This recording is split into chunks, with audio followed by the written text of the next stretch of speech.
Just do this, okay? Let's just watch some sloppy content for now. Where's the human rights become oppressive, okay? Human rights equal oppression, and we will learn why from Sargon of Akkad. Sargon of Akkad will teach us why human rights are oppressive. Oppressive Olympics. I tell you, you must treat me like a human, and this oppresses me. Hold on. Hold on. Hold on just a minute. Browser. Ooh, okay, I'm ready. Look, it's Sargon of Akkad explaining why you are being oppressed. My oppression is your confession. Hold on. YouTube.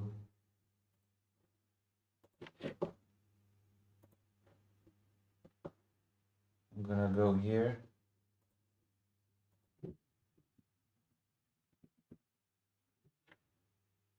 Holy moly.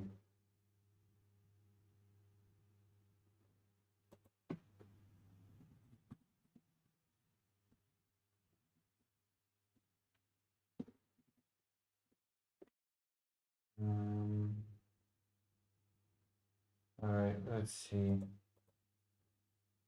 Ah, yes. There's the, what do you call it? Or,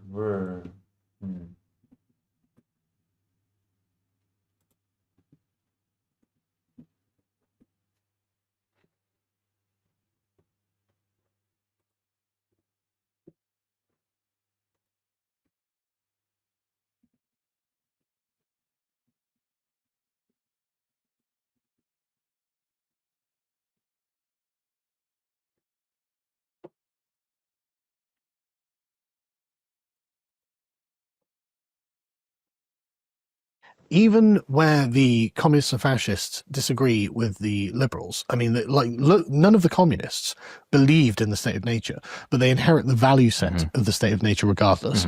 Like Marx, Engels, Kropotkin is really guilty of this, because in Kropotkin's day, by the end of the 19th century, the archaeology had all been done. And so in his book, Mutual Aid, he just lays, and Mutual Aid is a great book, actually. The state of nature, whatever the hell that's supposed to mean. And what it is an anti-communist book, because in Mutual Aid, he lays out, oh yeah, humans were never in the state of nature. There was no equality or liberty. What there was is essentially groups of tribes, hierarchical organizations. That's not state of nature. State of nature is not tribes. Tribes were formed. Tribes are a form of society. So that's not nature. That's stupid. Why does he decide that tribes were the nature, the natural state? Were struggling to survive against a really hostile wilderness. And they worked together, I mean, Mutual Aid being the theme of the book, they worked together to make sure that everyone survived and carried on. And it's like, okay, well then why would we be communists? Because what are you talking about? We're not having equality in any way. And they don't really have liberty. What they have is a howling wilderness full of teeth that they're afraid of. So actually order and structure and security would be the things that they would value. Yes. Like, you know, from their own... No. You didn't have order, security, and structure in what? In early survival against the wilderness. What kind of order and structure did you have? Perspective, the early man did not value... Yeah, well, what order and structure did the early man have exactly? Liberty. Liberty was a terrible curse. It was basically a byword for insecurity. Why was it a terrible curse? You're just assessing that. Exactly. What do you mean? What does that mean? It was a swift death, right? And why? What do you mean? Cooperation is part of liberty, isn't it? This is why in the ancient world it was a punishment. No, you're ostracized, you're exiled from the society. No, good luck. You know, and that's not liberty. People don't understand in the modern era, you know, the modern era where you've got one of the great things about capitalism is the anonymization of society, right? As in you can just go to any town in the country and rent a room, right? You can't do that. limited to capitalism. That's not the fact that you can go to any place and rent a room. That's not exactly you've had inns before capitalism. Leftists are also into race time. I'm gonna watch it after this. Getting an inn in a different place is not a property of capitalism. That's not how. That's not a great thing about capitalism. In 2000 BC, if you're not a member of that tribe, they're not taking you in. Why? How do you know? First of all, second of all, when does Carl believe that capitalism was invented? That he thinks we have to go to 2000 BC. When does Carl think that capitalism begins? Why would they take you in? You're on your own. Good luck, And so the issues that these men would have had are very different to the issues that the 19th century sort of communists have. But the communists at no point challenge the assumptions of liberty and equality. They inherit the liberal assumptions, the liberal values, even while rejecting the way that they came to these values. And for some reason, just what do you mean? I don't know what that means. None of them said, well, is this really what we're after then? At what point do we admit that, okay, if blank slate isn't true, if the state of nature isn't true? Nobody says that nature is not real. Who says that? Which? I don't think Carl read anything, any of Marx or Engels, anything, actually. Where are we going? Mm-hmm. And yet Marx and Engels uncritically adopt these. Kropotkin uncritically adopts these. Rawls uncritically adopts the values. And so, what values? What the values do they uncritically adopt? Again, you're being vague on purpose. The values are built on a false mythology. What is the false mythology? Yeah, I'm checking up on Carl Marx. Like, this is ridiculous. Hello, Zoshelek. Then they're not going to produce something that is true, real, and good. What does that mean? It's not going to produce anything that is good, real, and true, real, and good. What does that mean? I have no clue what that means. They're going to produce something artificial. They're going to produce something. Everything that surrounds us is artificial. Living in an apartment is artificial. Using a cell phone is artificial. Using the internet is artificial. What does that even mean? Something that is opposed to what humans actually need. What are the things that are opposed to what humans actually need? What humans need, by laws of nature, humans need to have a boss that takes most of what they produce. What the fuck? And as opposed to human nature. And this is where we have found ourselves now. And so we've gone through that makes no sense whatsoever. That makes absolutely no sense. 20th century and the sort of slow normalization of communism and liberalism into whatever we call it now. I don't even know what we want to call what's happening now. I don't even know if Carl knows. I don't even know if Sargon of Akkad knows what communism is. It's like John Doyle that said that multipolar world order is just communism with extra steps. It's just complete nonsense, complete brain rot, complete, like a bunch of vague slogans that don't really mean anything if you try to analyze them. The managed command economy, right? Where like the values that underpin these. I thought we wanted structure. A managed command economy is the pinnacle of structure, isn't it? So do you want structure and hierarchy, or do you not want structure and hierarchy, Sargon of Akkad? Are expressly liberal values, because what they're trying to do is create freedom in a certain compass. And equality to a certain degree.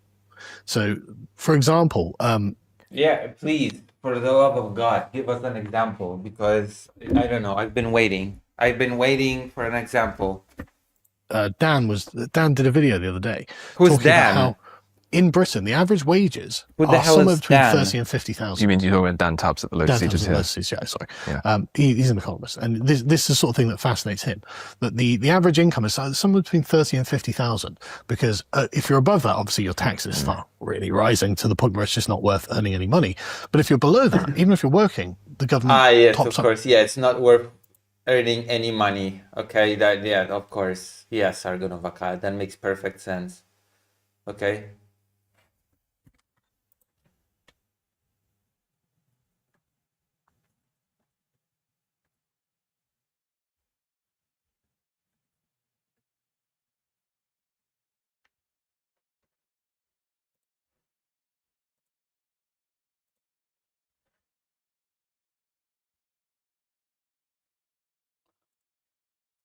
Up your wages, so you're in this band. So you're not equal, but you are very equal in a historic sort of sense. And What? this is a sort of anti-freedom position. So Okay, what is the anti-freedom position again? He's making no sense whatsoever. you are free, and like the interpretations of freedom, of course, change. But you know, you're free to. If interpretations of freedom change, then how can you call it anti-freedom? By what definition of freedom is that anti-freedom? If those things change. Engage in any kind of licentiousness you want, practically, but you're not free to earn more money than your neighbor, right? Like you're not really free to do that because the state will intercede. That's what the. That's never. There is no society in which that has ever been a thing. That you have no right to earn more than your neighbor because the state will intercede. What the fuck? That's not been a thing, even in the Soviet bloc. Okay, which he is alluding to here. That's not been the case in the Soviet Union, that nobody could earn more than anybody else. That's not been the case, certainly in quote-unquote communist Poland. What the fuck is he talking about? What country is he talking about where whenever somebody earned more than anybody else, the state would intercede? What country is he talking about? What reality is he talking about? I can name no country in which such a thing even existed. What the fuck? I'm pretty sure that was not the case in Soviet Ukraine as well. Whereas if anybody earned more than anybody else, the state would intercede. That makes no sense. Vladimir says, the white people saying, I guess, everything quote unquote good that exists in this world has been produced or created by the white man. Ironically, by the way, this is what the internet right believes in. Yeah, I know. It's ludicrously stupid. So you've got and another thing as well with the concept of universal human rights, right? So this is All you another. have to do is to have a British accent and a suit and spout complete nonsense. And people are gonna be like, oh yeah, you're smart. You're a smart boy, Sargon of Akkad. This is brilliant. This is, I don't know, philosophy or whatever. The liberal innovation that has dramatic downstream consequences that no one really thought about. So What? the rights of Englishmen make a lot of sense. They're historically contingent, they're fixed. You can point to the people that they are residual in and why those people have them. And they've been historically negotiated. They are a product of historical negotiation. And Everything is the product of historical negotiation. This makes no sense at all. How do we define what is and isn't a product of history or historical negotiation, quote unquote? Hello, Big Jerry. Thank you. Yes, it will be great. Make streaming great again. Also, how did you find the stream, Big Jerry FM8WQ? Did you find it via the President Sunday Discord? That makes no sense what he's saying. It's just gibberish. It's just complete and utter gibberish.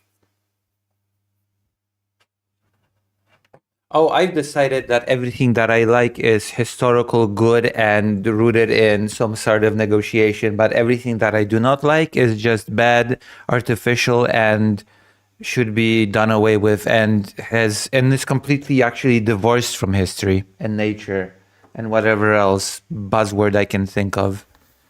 It's all, you know. And they make a lot of sense. They're also Yeah, something what that- I like makes sense, and what I don't like makes no sense, of course. Right.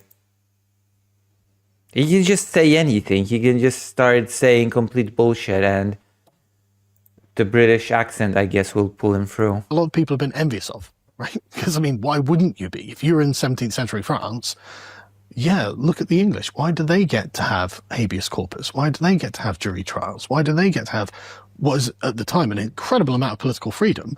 Why is it that the British Empire was for mostly whom? a private Okay, endeavor? okay, like incredible freedom for whom in England? Like, that's not possible in most other times and places. Like, look at the Roman Empire. No, it's the state. Like, it's Pompey conquering the East. Well, he's part of the triumvirate. You know, Hold no, on. it's, like, that's not possible in most other times and 17th century Roman Empire? places. Like, look at the Roman Empire. No, it's the state. Like, it's Pompey conquering the East. Well, he's part of the triumvirate. You know, it's Julius Caesar conquering Gaul. Even our manner of conquest was permissive. Incredibly. Right? It was literally, I mean, you can find now, Do your thing, lads. Yeah. you can find now, like, newspaper articles, like adverts, wanted, 200 Yeah. strong men, high risk of death, but maybe great glory and treasure. Yeah. And it's just like, because you were free, you could go and do this. And it was a very enviable What the fuck? Does Sargon of Akkad live under the impression that mercenaries don't exist now? Does Sargon of Akkad know that that's a thing?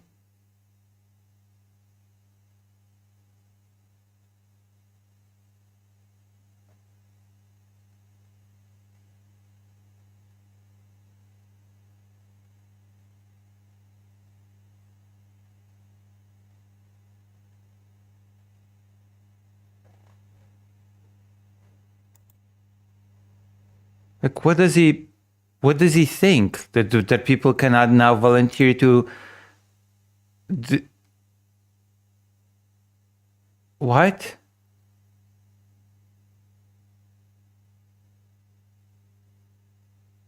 That makes no sense. Come on. thing, right, to people in France who are in a strictly hierarchical, almost caste system. And so it's just like, okay, well, yeah, I would like what they have, but you have Vladimir says, I assume that Sargon knows that before the Empire, Rome was a republic, and that Caesar. He doesn't care about shit like that. I doubt he knows even the history of. Like, he knows just buzzwords and some key events, maybe. I will grant him. Maybe he knows some key events, but that's it. have to rationalize how you're going to get there, right? And you can't say, well, I'd like the rights of Englishmen, please, because they'd be like, well, you're a Frenchman. Yeah, You're a German. It's You're not. getting It's not a this. simple copy and paste job. No, it's not. And the abstraction of liberalism away from the rights of Englishmen into universal right to man. Yeah, totally agree with this. Yeah. This is a powerful thing, right? And this is what Burke puts in his reflections on the revolution. He's like, in the principle of liberty, I see a powerful I spirit. do not believe that Sargon of Akkad reads books, okay? I do not buy for a moment that Sargon of Akkad actually reads books. And Oh, I yeah, don't know yeah. where it goes. Yes. Yeah. That's right. And he was very wise to be nervous about that, because of course then it leads into the French Revolution, which he predicts almost word for word in advance of it. And so what you have is the desire for a certain outcome being applied to a society that doesn't have the historic infrastructure to get there. Yeah. And this is What why the fuck is a historic infrastructure? the French Revolution and the Russian Revolution and the Chinese Revolution all take on the same sort of aspects. Oh no, these are levelers. These are leveling revolutions, because none of the society brought us to the point of English liberty. And so, okay, well, we've just got to get rid of all of this then. And it's like, okay, but that's insane. That's a hugely damaging thing. And what it does is it makes the government the guarantor of your rights. That's not how it works. We're against the government. The government is the infringer of our rights. But now the government has found itself as the guarantor of our rights. This was the same in England. That was no different in England. It's like, okay, that's kind of like an abusive relationship. Yeah, actually. They become a form of state largesse rather But does than he think that in England the state was not the guarantor of rights? something natural or even inherited. Exactly. It should be yes. local communities resisting central authority. And that's what it would be if it wasn't for the way that the modern state operates. Because the modern state says, okay, well, yeah, universal rights for everyone under every condition all the time. And I'm going to bring in a bunch of foreigners. They have the same. What the? Oh my God! Of course, I almost forgot that Sargon of Akkad is a white supremacist. Thank you for reminding me, Carl. Rights as you, and now I have to defend them against you because your majority demographic power is actually infringing on their right to religion or on their right to free speech or whatever. You know, their right to not be discriminated against. You know, all sorts of things. And so now the government has actually positioned itself as the defender of these minorities against the majority. And this is why you've got... Yeah, that's called democracy. I'm sorry that you hate democracy, Sargon of Akkad. I'm sorry that you do not understand that actually it is the role of the government within democracy to protect minorities so that they don't get squashed. Yeah, I'm apologies that you're not the big fan. You know, 12,000 people a year processed through the courts or whatever, however many it is, in defense of a minority. So the apologies that in a proper democracy, actually LGBT people should have rights.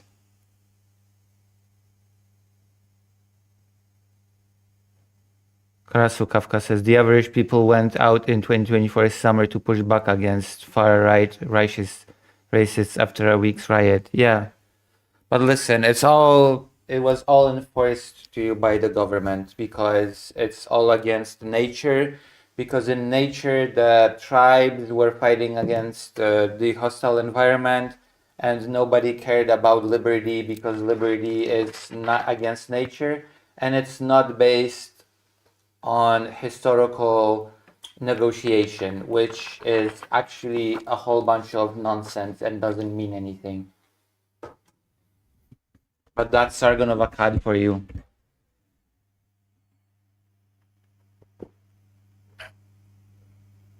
Understood with minorities, not the government. Police has done nothing for you. It was people protecting their neighbors. I'm pretty sure it was actually similar in Poland.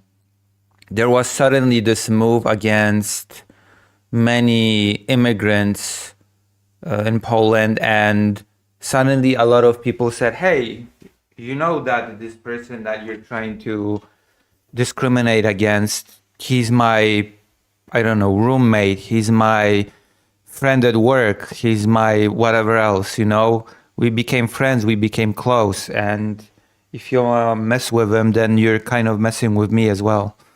So, you know, but it's easy to lock everything into a bunch of buzzwords saying, oh yeah, naturally people are in the tribes that want to be isolated and fight against the hostile environment. And if you're in the tribe, you're not gonna let any outsiders in because they're outsiders, and I just proclaim it. And then came in the state that wanted to copy our great British way of life, and the state enforces everything and destroys everything and wants to bring in those foreigners while enforcing rights on everybody. But no, of course, England was totally different, and it was fighting against the government, and it was local, you know, communities fighting against the centralized government. None of that was the case in England.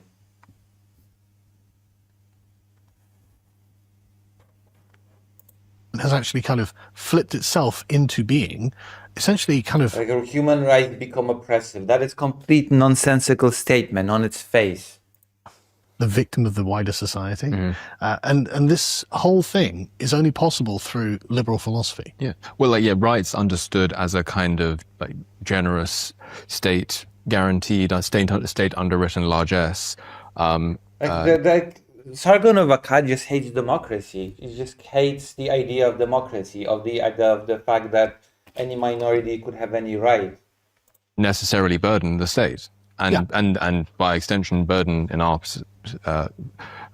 back to front societies the people who are forced to subsidize the state in its activities, many of which actually are not in our interests. Hold on, I have to listen to this again because there's a very prevailing lie in this necessary. Yeah. Well, rights understood as a kind of like generous state guaranteed, state underwritten largesse. Necessarily burden the state, and by extension, why does it necessarily burden the state? In what way? Burden in our back to front societies the people who are forced to subsidize the state in its. What's the burden exactly? In its activities, many of which actually are not in our interests. What are the activities that are? I hate this vague bullshit. I hate it so much. What exactly is this cost? What exactly is this pressure? What are the activities that are in nobody's interest? What are those things? Be specific.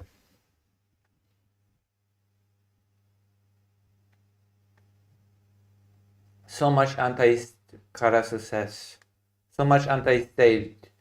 Do these brainless criticize ICE due to massive? No, they will not criticize. ICE would be in their mind like the correct thing, okay? ICE would be finally the state respecting the tribe or whatever.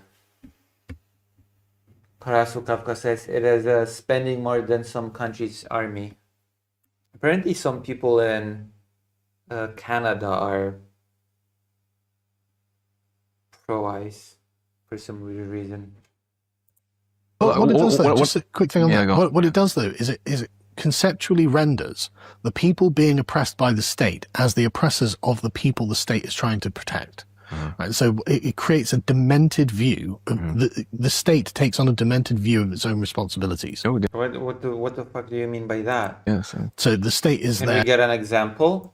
No, I have to, we saw this at Southport where Keir Starmer was like, right, 24-hour courts, you are going down for this. And it's like, well, what happened? Well, these people have had foreigners imposed on them and those foreigners are killing their children. Yes.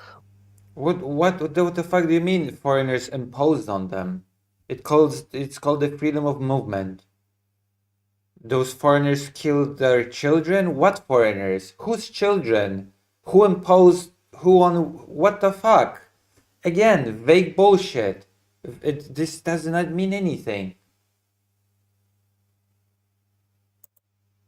The state choice, this was a matter of government policy to inflict horror. What are we talking about? I hate this so much.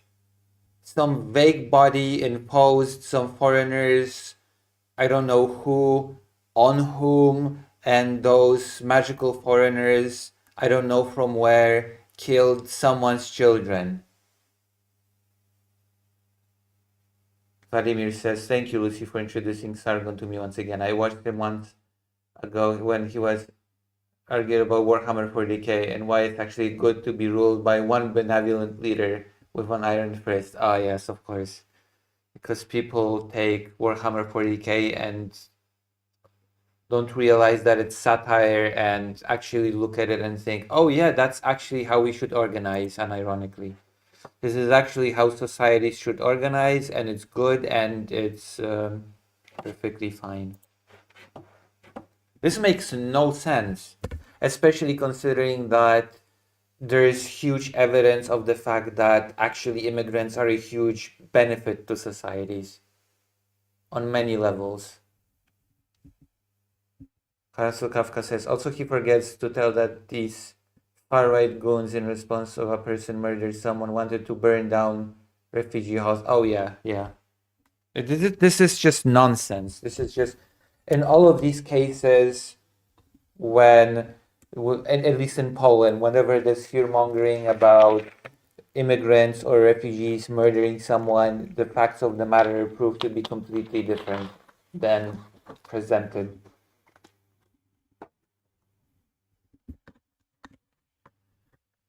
Horror on the people of England, and the state accuses them of being the oppressors of the people who are victimizing them. And so it's a demented.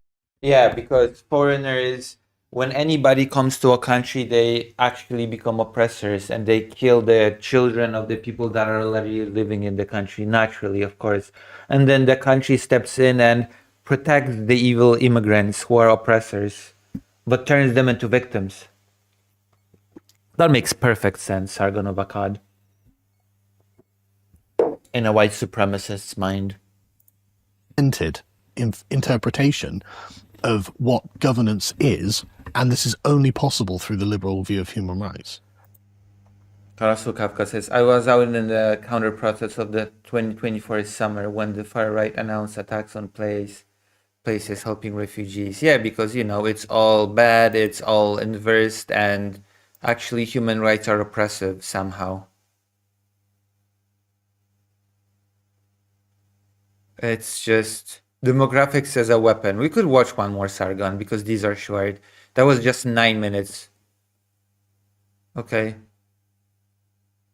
Demographics as a weapon. How about this? We want to watch this? One more Sargon because before I move on to the next content creator. Karasu Kafka says, in the street, non-English were afraid. Yeah, of course. That has been increasingly the case in Poland as well, where people that are foreigners were being more and more nervous, because of the anti-immigration sentiment. But there has been a counter-protest, thank God. There are many people who were protesting against attacks on foreigners, because not everybody's a lunatic. I should probably. Karasedoloko Street, the Polish shopkeeper called her husband and someone else to escort her back. The Tamil shops owners were looking out nervous. Yeah, because it's easy to weaponize foreigners. It's the easiest thing in the world.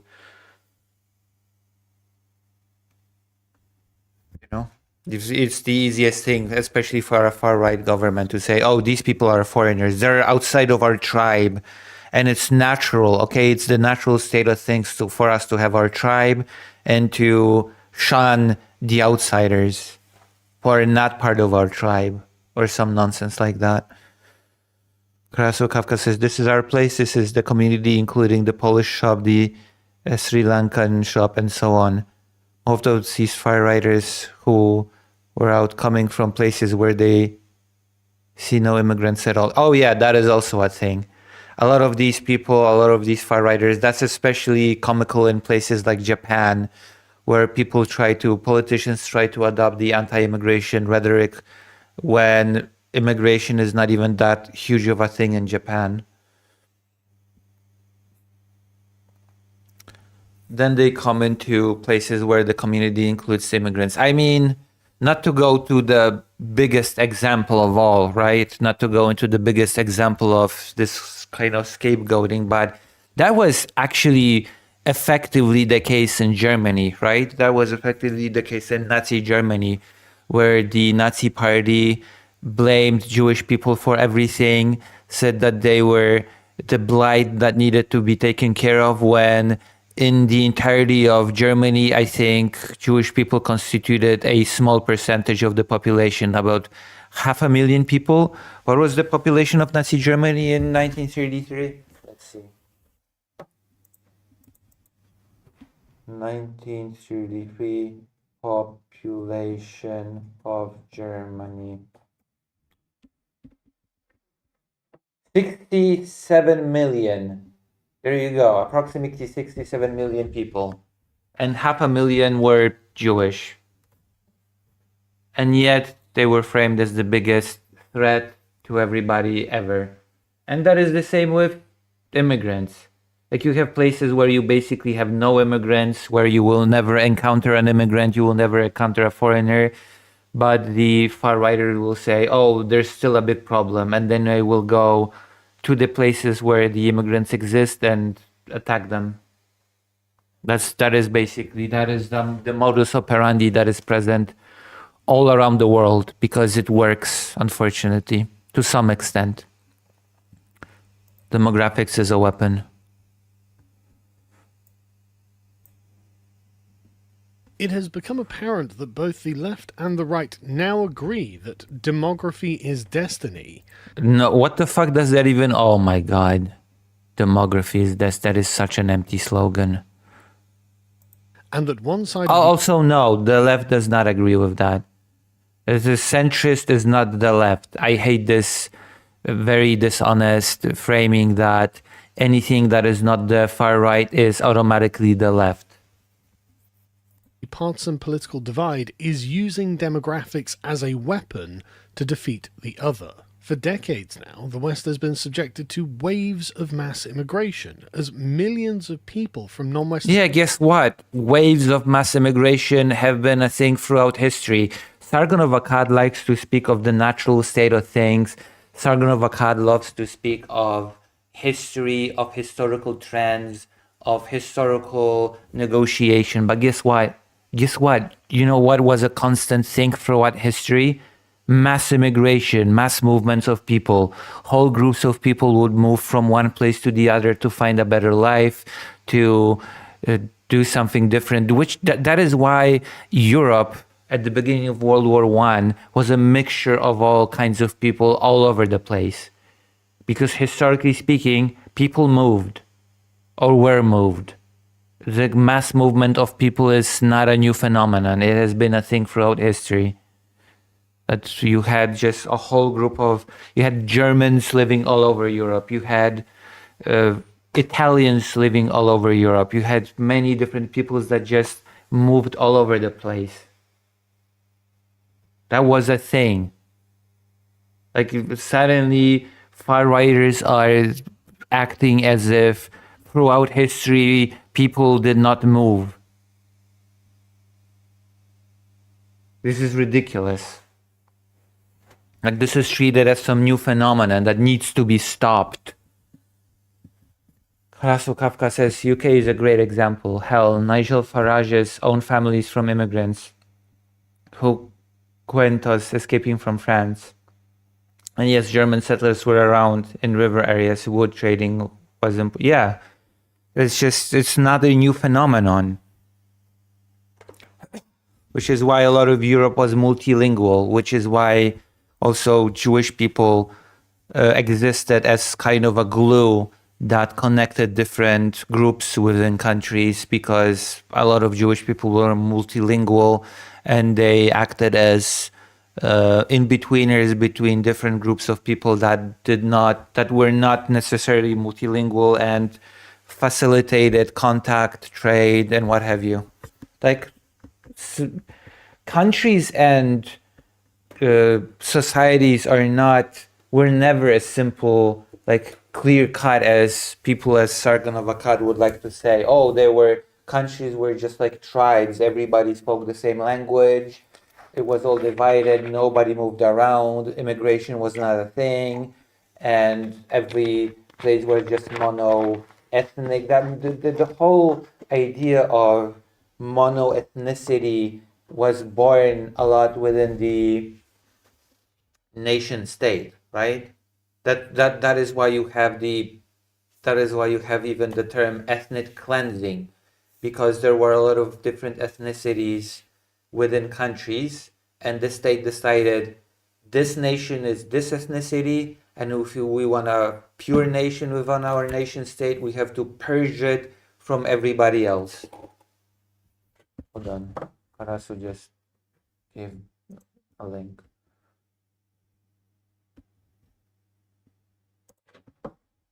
Let's see what we have here.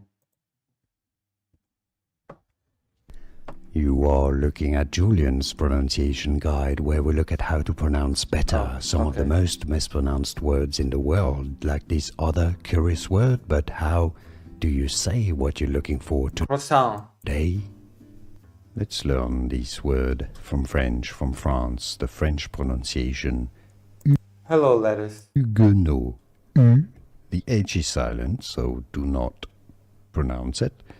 Huguenot. Huguenot. Okay. Huguenot. Perfect. Lettuce. It's been so long. Welcome. Lettuce. Lettuce. Since it's been a long time, I'll take a few seconds to explain something, okay? Hello, Incub. I've divided my YouTube thing into 3 different channels now, okay? My YouTube activity is divided now into 3 different channels. This is the channel when I do... Sorry, I didn't have a good time recently. Come around. It's okay. I'm glad you're here now, so I can make the announcement to you. This channel is for slop and gaming now, okay? Which is why I'm watching an idiot like Sargon of Akkad. And I have a separate channel called the Lucy Haza Network, okay? And that's for politics. That's basically for the coverage of politics, the coverage of news, etc. That's the Lucy Haza Network channel, which I'm going to paste here. Okay? And I've also started a whole new channel for documentaries, interviews, all the stuff that I do as a journalist in Ukraine. Which, by the way, I've taken part in a very nice event just yesterday.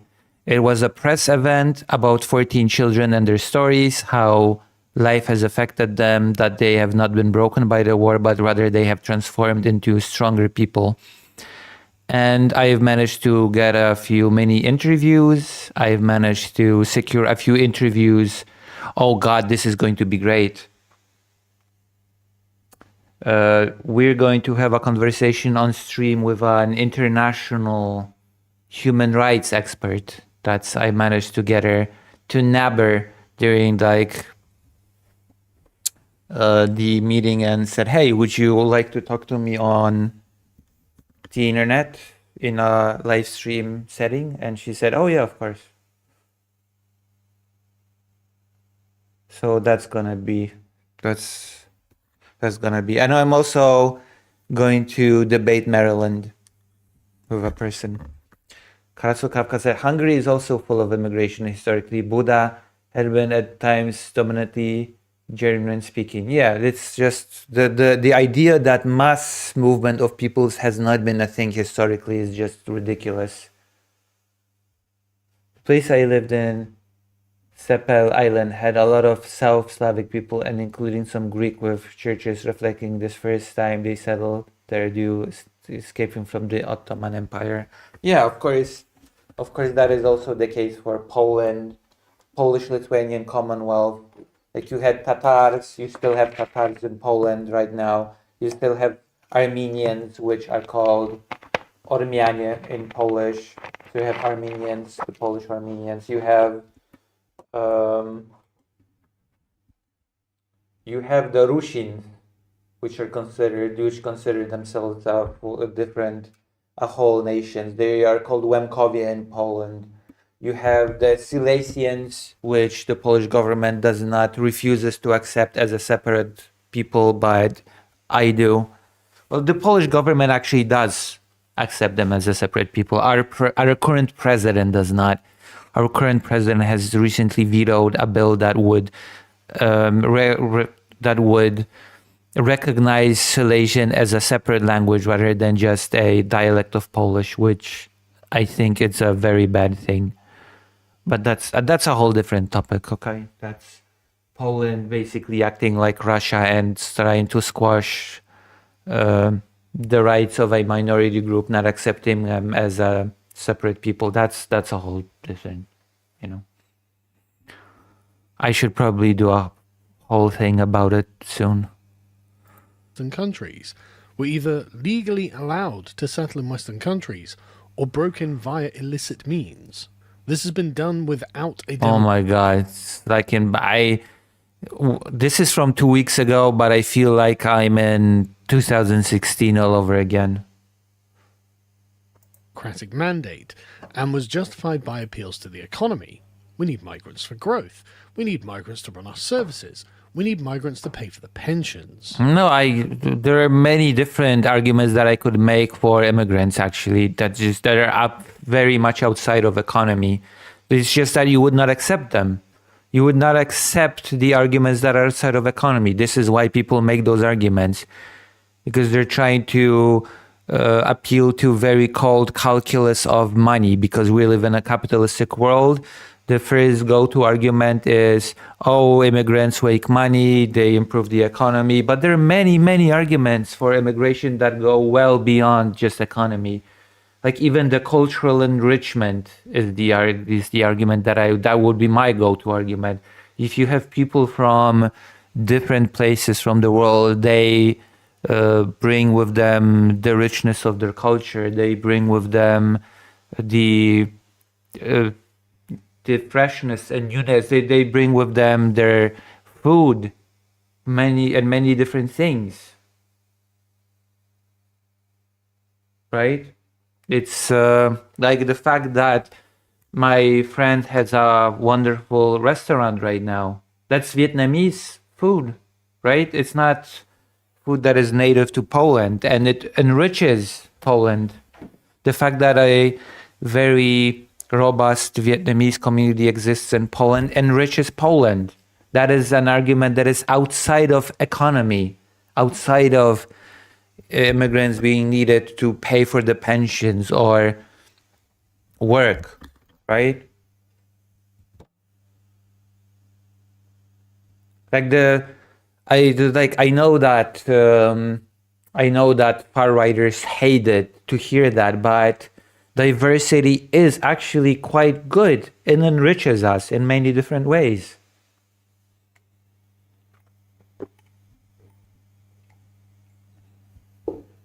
If you have access to many different kinds of things, it is always better than only having one type of thing available to you, in my opinion.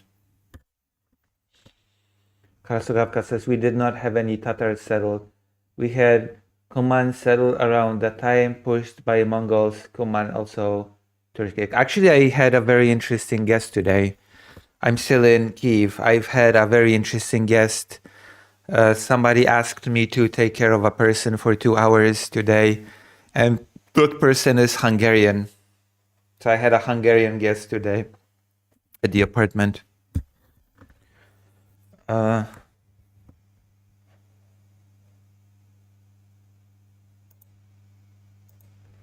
Says, nations are not really communities.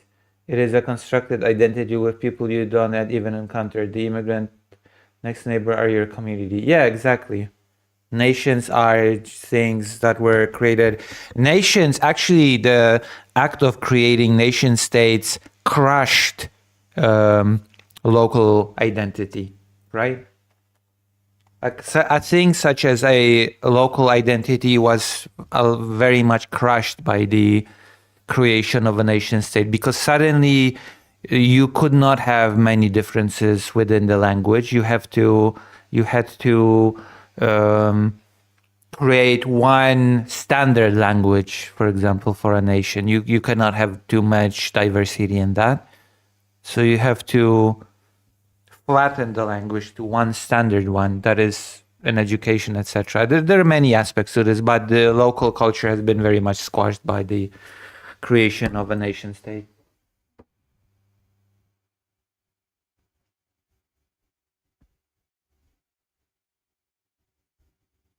Yeah.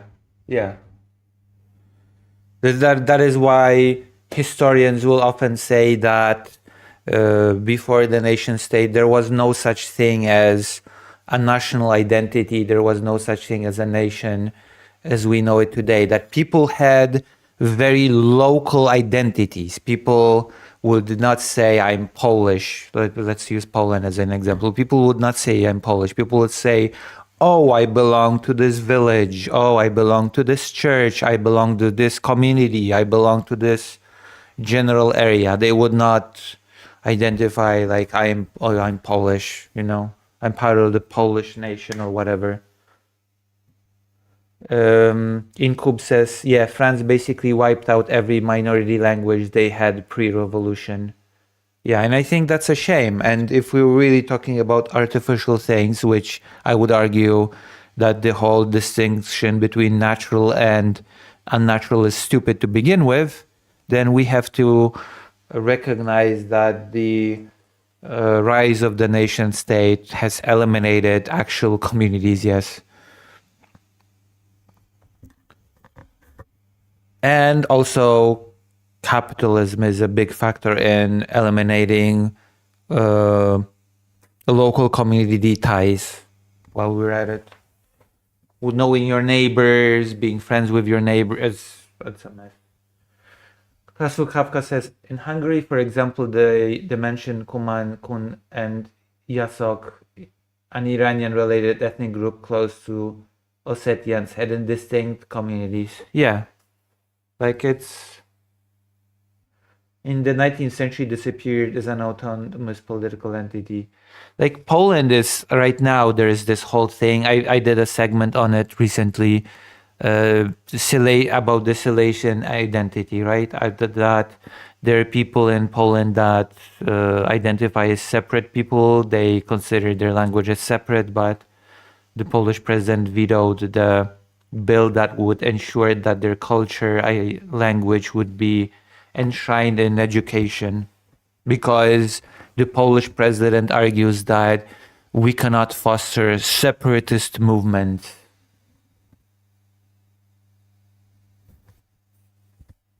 Okay, so this Sargon of Akkad is of course speaking nonsense, and we're just 39 seconds into the video, and already we've had a long discussion as to why what he is saying is complete nonsense. However, that experiment has now been run and the numbers are in. There's been no... What experiment? Again, I've said it before, I say it now. Big movements of people across the continent and across the world has been a thing forever.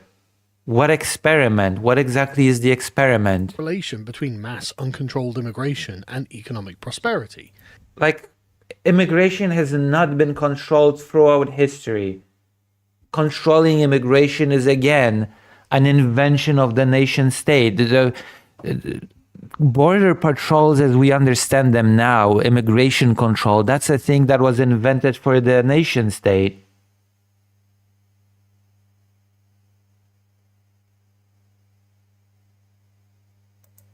Indeed, it seems that the immigration of non-Western immigrants is just a net drain on the economy and is instead itself what is... That's not true. That's not true at all. We can easily check it. I've checked. I've had a viewer at some point that... no, that was not a viewer.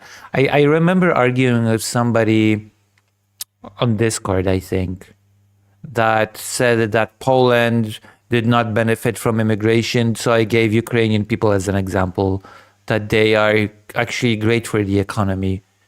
And then they said, okay, what about those people from other countries, from Africa, etc.? And then I've checked, oh, wait, not a super great benefit, but generally speaking, people from Africa that settle in Poland are a benefit to the economy, not a drain on the economy.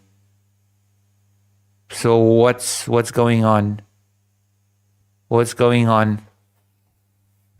It's completely it's a completely nonsensical narrative. It's basically a narrative that says, oh, white immigrants, they're gonna be okay for the economy. Non-white immigrants, or they're gonna be a drain on the economy.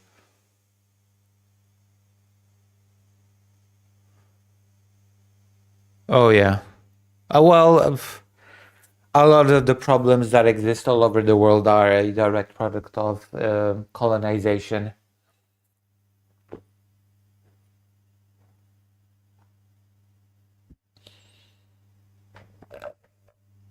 Listen, I'm so sad that you were not here for I think, my stream yesterday when I watched a John Doyle video. Oh yeah, John Doyle. You remember John Doyle, that YouTuber? John Doyle praising a Marco Rubio speech in which Marco Rubio says that Europe was the best when it colonized everybody, that colonization was great, and it was very sad that it stopped colonizing. And then John Doyle commented on the speech and said some really stupid, completely brainless things.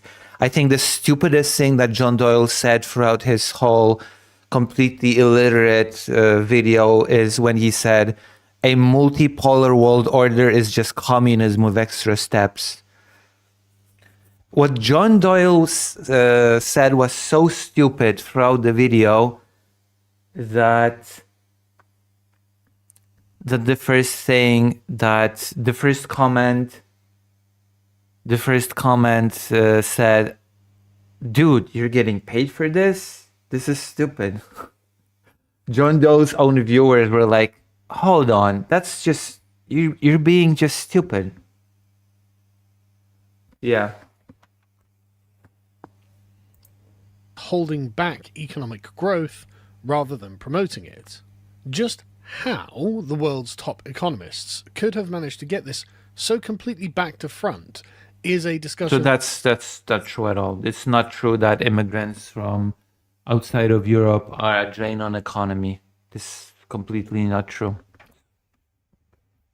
For another time, because instead of I know it serves a rhetoric. I know it's non-white equals drain, white equals prosperity and growth. Of course, it's so easy to construct such a bizarre and stupid narrative. This argument, the advocates of mass immigration have simply moved past it to make moral and ideological arguments that, in fact, Westerners really have no prejudicial right to their own countries over and above. What the fuck is a prejudicial right? No, they don't. Actually, nobody has the right to a country. There's no such thing as an inherent prejudicial right to a country. It's just stupid. Anyone else. As Michelle Wu, the current Democrat mayor of Boston, put it, every person, every human being has the legal right to come to the United States and seek asylum or shelter. If everyone... Yeah, what's wrong with that statement? Again, like as a Polish person, when somebody from, I don't know, be it Africa, Asia, or wherever else comes to Poland, right, and says, okay, I just want to live here, right? I just want to live here, and I'm not completely sure why people would want to move and live in Poland, but that's completely different subject. But if somebody decides, okay, I want to live in this country and I want to just, I don't know, do whatever in this country, then I don't know, in my mind at that point, they are basically Polish, right? If somebody decides to live in Poland for the rest of their life, which I've met some people that told me that from different parts of the world, and in my eyes, they're basically Polish at that point, because, you know, what exactly makes them different at that point? Nothing. Who is this person from the... As Michelle Wu, the current Democrat mayor of Boston. Mayor of Boston. We might check out her stuff. Put it. You'll have to remind me. But that's, I feel like that's more for the serious political channel than the slop channel.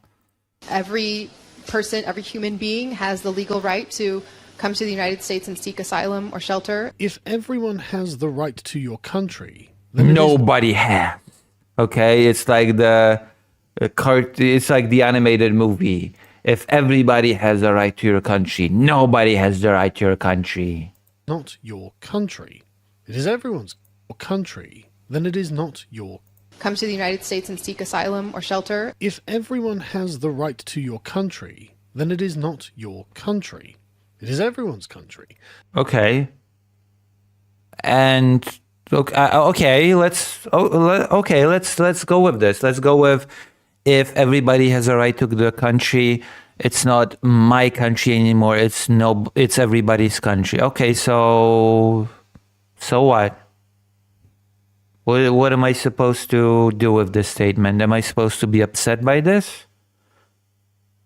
Like this is another just empty slogan. Okay, so it's everybody's country now. So what of it? And you have no special claim to it. Okay, Moreover, I don't have any special claim to it.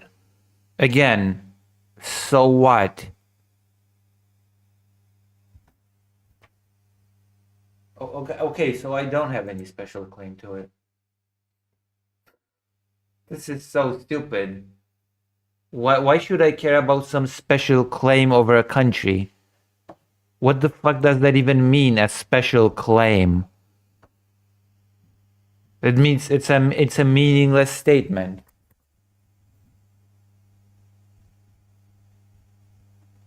Like it is such a meaningless statement. A special claim to a country. What does that even entail? The advocates of mass immigration will just tell you outright that they wish to live in a colonized country. What the fuck does that mean? Colonized by whom? Does Sargon of Akkad know even what colonization means? Which is kind of embarrassing considering that the British Empire was one of the biggest, no, the biggest colonizer of all time. And Sargon of Akkad does not even know what colonization means. A colonization is not when people from different countries come to a country and share equal rights with those who were in the country before. This is just idiotic. Vladimir says, yeah, imperial conquests are usually going so well. Look at nowadays Russia. It's bringing back a good old-fashioned imperialism and going to rule over the ruins. This is so stupid. In which peoples from all over the world will be allowed to live in the West in unlimited numbers. That's not colonization. That's not what colonization is. Also, so what? So what? Oh no, too many brown people. Oh, what the fuck am I supposed to do with this information? If you ask me what I really believe about our country, I think the poet Tony Walsh spoke for so many of us after the Manchester bombing when he described "This is the place." That was a poem that he wrote, and he said, "Some are born here, some are drawn here, but we all call it home." Those words are now in Manchester City's dressing room in Manchester. Okay. That vision of unity, of pride, of coming together speaks well to the kind of country that I want to live in. As they tell us, this is what they really believe. What's wrong with this? Like you cannot just say this is bad because it's bad and I don't like it. What exactly is wrong with this?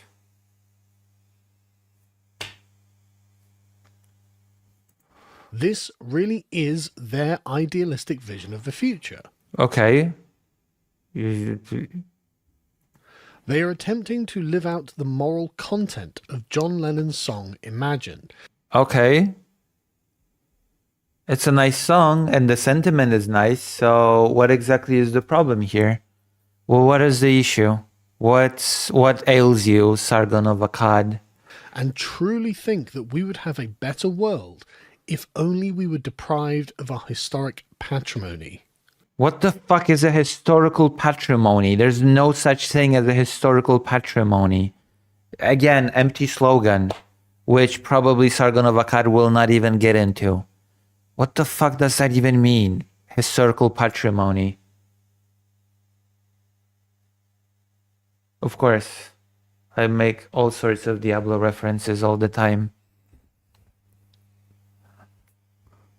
I should play more Diablo 1.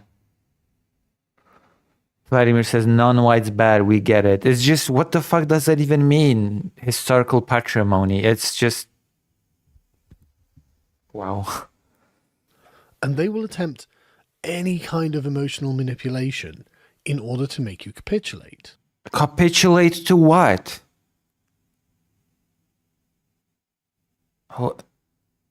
Also, it's rich coming from Sargon of Akkad, alluding to some historical patrimony, alluding to some special claim to a country, alluding to some special place within a country, and then claiming that no, it's the other people that are using emotional manipulation.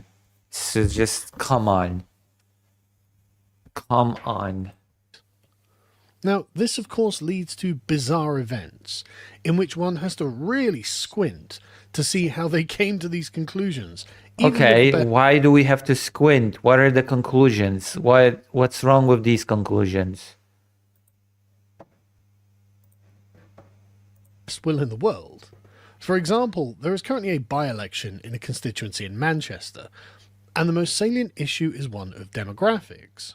The question of nativism looms large over the entire debate, with each candidate attempting to establish their personal credentials to being an authentic Mancunian. The Labour Party have decided to field a first-generation Greek immigrant who still has a very thick Greek accent as their authentic Mancunian. Okay, this whole thing is very stupid to me, by the way. Nativism. But this is where we're at. This is where we're at when fear-mongering about the other is the dominant political tool right now. Not how to make people's lives better, not how to improve people's wages, not how to improve people's healthcare, not how to improve people's outcomes in life. No, the most important thing is how to, spot, how to detect the real native, and how to get rid of all the evil immigrants. It's just ridiculous. Which is just comical. I am a proud Mancunian woman. I have walked the streets of this constituency. This is about Manchester. Manchester is a city united. We are rejecting division. I am so looking forward to going out on the doorstep and winning this for Labour. Green Party leader Zach Polanski is attempting to argue against what he calls the politics of hate. Yeah, it is politics of hate, quite literally. Yeah, you hate people that are different. It is by its definitionally politics of hate. In which he attempts to erase the differences between white working class communities and the immigrant plantations that the state has put alongside them. Indeed, he describes any concerns about demographics as far right. Yeah, correct. Focusing, of course, on the Reform Party. This is it. This is the moment. It's the battle for the soul of our nation. You must not pit working class communities against racialised communities. In fact, Manchester has a really proud history of people of colour standing side by side with working class communities, often within the same community. So what's wrong with this?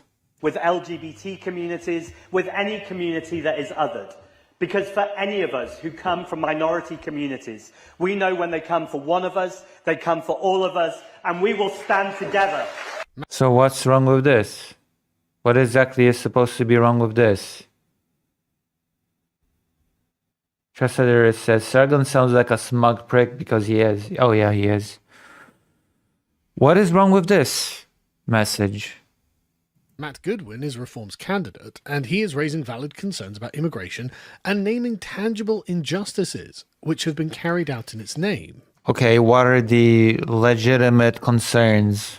I'm in Denton today talking to local people because there are lots of HMOs in this area, homes for multiple occupants. What are the concerns? Is this new? Oh yeah, it is new. This is from 2 weeks ago.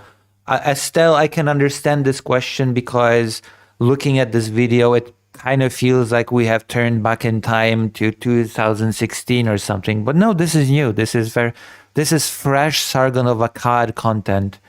Karatsu says, on Manchester, Greens are really close to the same amount of votes as Reform or more.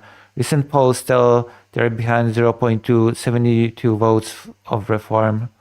Like, what was wrong with Polanski's messaging exactly? Homes that are full of illegal migrants, asylum seekers and criminals. Homes that should have gone to the hard-working British people, to the people of Gorton and Denton, but they've gone to people who are often breaking our laws. Who are the people that are breaking our law? This is stupid. Yeah, this is not a legitimate concern. I'm sorry. Now, the Labour Party will tell you that talking about this is divisive. Talking about this is toxic. I can't think of anything that's more divisive than forcing illegal migration and HMOs on communities like this one. I can't think of anything that's more toxic. I have no clue what this is. What this is supposed. This is just empty sloganeering. This is just empty fear mongering once again. And treating your own people like second-class citizens. All people living within the community are your people. What the fuck does that mean? It's absolutely outrageous to me. This is just empty. So, in what regard treated as second-class citizens? What does that even mean? Exactly, Karasou Kafka puts it perfectly. Asylum seekers can be criminals. Locals can be criminals. What the fuck is an illegal immigrant? I'm assume they mean undocumented. Undocumented, a person that has not crystallized the legal status. I assume that is what this person means when they say illegal. Vladimir says, "Oh no, the LGBT community, the among with the non-white migrants, is a bridge too far." True. That companies like Serco are coming into communities like this, are using the British people's own money. They are using taxpayers' money to outbid the British people in their own housing market. What the fuck does that mean? Okay, how is that fair? As we can see, I don't know what that means. Outbid their own people in the housing market. This is such an easy thing. Oh, we cannot just build more houses. Look at those evil immigrants. It's their fault that there's a housing problem. Oh, why can't we do good healthcare? Well, it's because of those immigrants that just come here and, I don't know, ruin healthcare or a strain on economy. Why can't we do this for you, that for you? Well, blame the immigrants, blame the criminals or whatever. Karasou Kafka says, also, by the way, the amount of daily support as asylum claimant gets is around £7, if I recall. It was £5 before. Ridiculous. It's very ridiculous. Battle lines are very clearly drawn. No, they're not. The battle lines are very artificially drawn because it's so easy to draw those lines and to divert people's attention from what actually matters. Can we regulate perhaps landlords? Yes. That would be cool.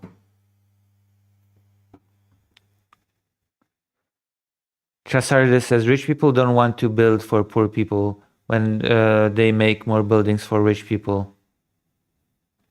Karasou Kafka says, do they talk about a recent case of a young boy dying due to conditions of the housing here in the UK? Can you link something about that? We could read it. We could read about it right now. This is just a very cheap distraction. The whole thing about immigrants, which is why it's used all over the globe. It's a very, very classic cheap distraction. You have a problem? Well, of course it's a problem with demographic, because demographics is destiny. And the battle lines are very clearly drawn. Hello, Emily. And wherever the politics of demographics is featured, it is always accompanied by a slate of angry communists whose protest slogans explain what the ultimate purpose of this kind of political activism is. Oh yeah, it's always the evil communists that are against it. Yeah. Whenever you don't like something, just slap a label on it. The label of communism. Okay, let's take a break to look at the case. Okay, let's take a look at the case of the boy that died because of the bad work conditions. But yeah, it is exactly as John Doyle said in a video yesterday. The multipolar world order is just communism with extra steps. Anything you don't like is communism. You know, if you don't like something, just call it communism and be done with it. Brilliant. Anything you don't like can be communism now. Because the word just means nothing. Devastated parents claim mold-ridden flat contributed to baby's death as government slammed for Awabi's law delays. By the way, I visited England some time ago and I rented an apartment with a person, and we were quite shocked by the amount of mold that was in the apartment that we have rented. And I don't even think it was some private apartment. I think it was an apartment that was part of a company that just rented apartments. It's ridiculous. Like there was a boiler room, and the boiler room was just the wall was full of mold. Ridiculous. But, you know, I was in Birmingham.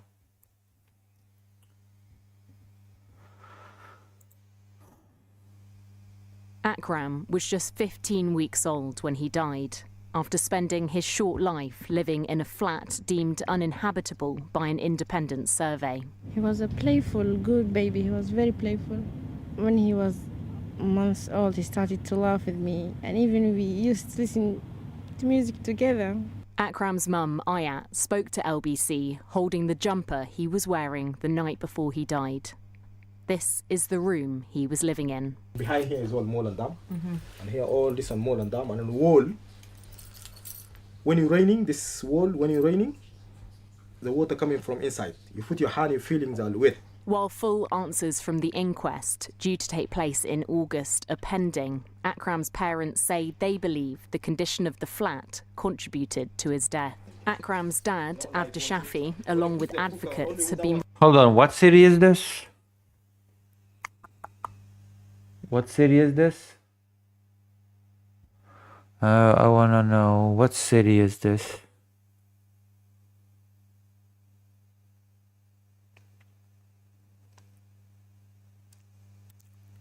Does it say what city is this?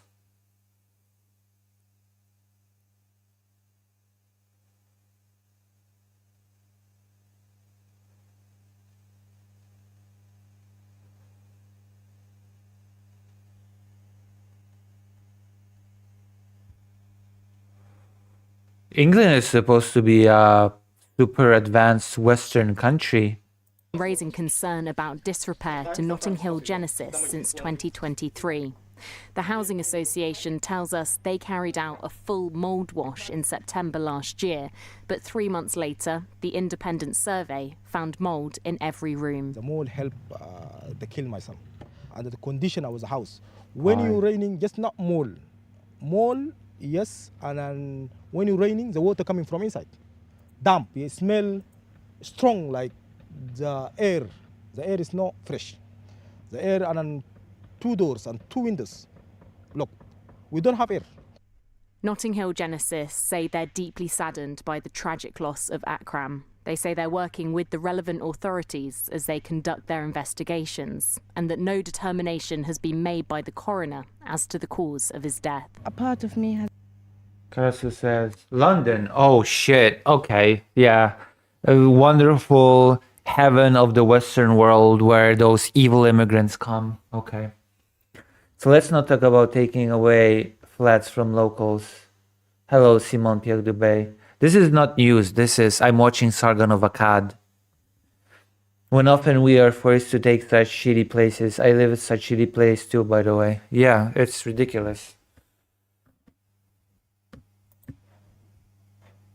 Ridiculous. But, you know, who cares about that? Again, it's just imagine as a political program. I unironically imagine as a better political program than anything that Sargon of Akkad could come up with. Unironically. I'm completely serious when I say the song Imagine has a better political program than anything that Sargon of Akkad could ever come up with.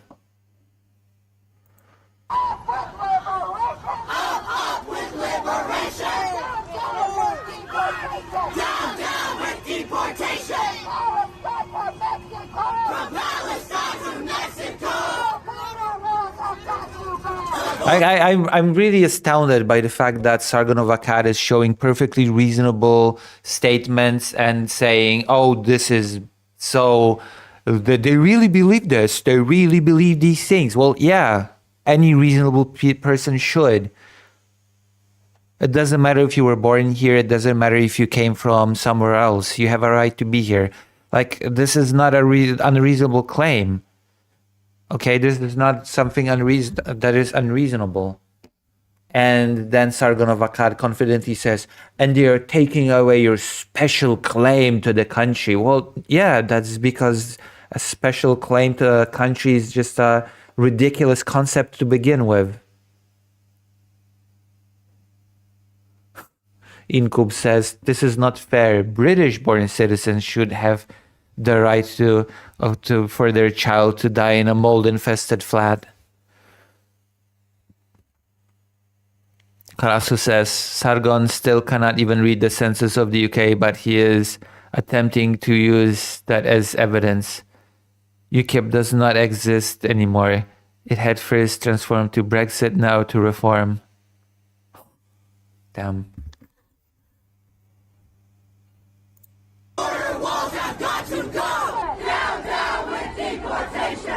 And this will all be encouraged by liberal politicians and pundits who decry the methods of the communists but agree with them on the fundamentals. Who are the communists? What the fuck? I swear to God, Sargon of Akkad does not know what communism is. He just slaps the label on anybody that he doesn't like.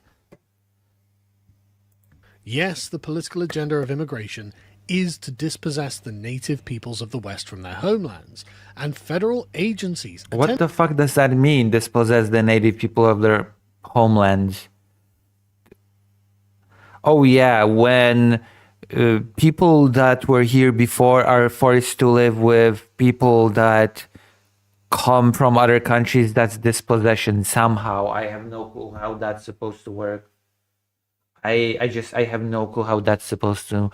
Like, I guess if I live in Poland and a person from Africa moves in next door, I guess I'm being dispossessed because logic. I just, what the hell? What? Attempting to enforce the law of the land, such as immigration and customs enforcement, are worse than the Nazis for doing their job. They're trying to portray Border Patrol agents and ICE agents as Gestapo, Nazi, and many other words. Yes, do not compare ICE or Border Patrol agents to the Nazis. That's an unfair comparison. The Nazis were willing to show their faces. They're true. Let's forget about the fact that ICE is just murdering citizens, okay? The natives of the land. Let's forget about the fact that actually ICE is now in the US murdering the people that Sargon of Akkad claims are being mistreated by the immigrants, colonized by the immigrants. Karasukavka says, by the way, just for the note, years ago, Carl Benjamin streamed a vampire tabletop role-playing game run by Ark Warhammer. They were laughing about how they will murder communists. They played Nazi vampires, of course, just to understand what kind of a person he is. Yeah, he was a white supremacist. He openly and proudly said so many times. So, you know, Sargon of Akkad is a very proud white nationalist. It's a point of pride for him. Zoshalix says, yeah, but Lucy, they are necessary sacrifices for the cause. Yeah, of course. The cause. Immigration foreign migrant politicians will even argue that enforcing foreign migrant politicians had to add that one. Laws is a form of terrorism. Right now you have masked agents who are terrorizing people across this country, whether they're in their home, in their car, out on the street. You have the loss of what it means to be an American in your own country, the sense of safety and the sense of self. Which itself... That's not... Okay, when ICE murders US citizens, it's not enforcing immigration laws. That is the most dishonest and disgusting thing that you could ever hear. Okay? Like when the male nurse was shoved to the ground and shot, that was the enforcement of immigration policy. That is such nonsensical claim that good luck defending that one, Sargon of Akkad. Good luck. Karasu Kafka says, well, for the longest time he was presenting himself as a classical liberal. Yeah, I remember those days, actually. I used to follow Sargon of Akkad back in the day, so...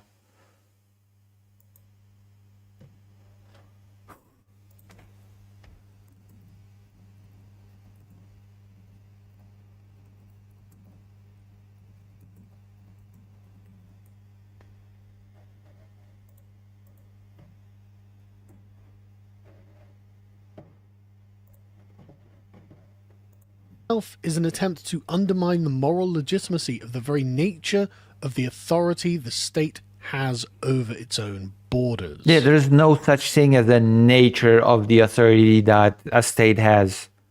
Okay? Again, another nonsensical statement. Incub says, ICE is closer to the SI in all honesty. Yeah, it is. Karasu Kafka says, you should show me when he claims he's a white nationalist. I know he is. I mean, he does not directly say, I am a white nationalist. But he says, he rather will say, oh, I like it when white British people are safe in their homes and all those people outside of Europe come and colonize us. That's basically saying I'm a white nationalist for me, okay? Like, you don't have to directly say, I am a white nationalist. Like, for me, a rhetoric that says, yeah, you know, all the white people are being mistreated by all those brown people that are a drain on economy. It's all bad for the native people that have a special claim to the land. That's basically white nationalism to me, okay? That's basically all but saying I'm a white nationalist in my eyes.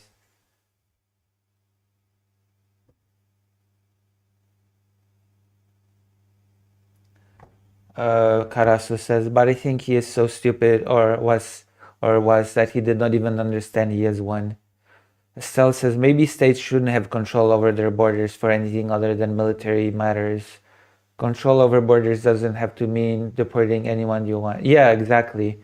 And also control of the borders wise, there's a really important reason why the current the modern border control was even established to begin with. And that is because when the nation state was established, the purity of the nation also had to be established, because nation was very clearly defined as a specific group within the borders governed by the state, and anybody that did not fit a certain profile of who a citizen of the state is had to go. And that is how actually we got the term ethnic cleansing, because ethnicities had to be cleansed of impure elements that were not part of the nation. And to sort of keep that whole thing going, you needed very strict border patrol in order not to not allow the nation to become impure. Basically, that is the TLDR of how we got our modern day border patrol system.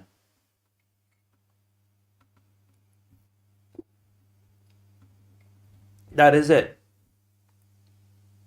You did not have such a thing before the nation state. You didn't have this sort of border patrol that Sargon of Akkad loves so much and claims to be natural.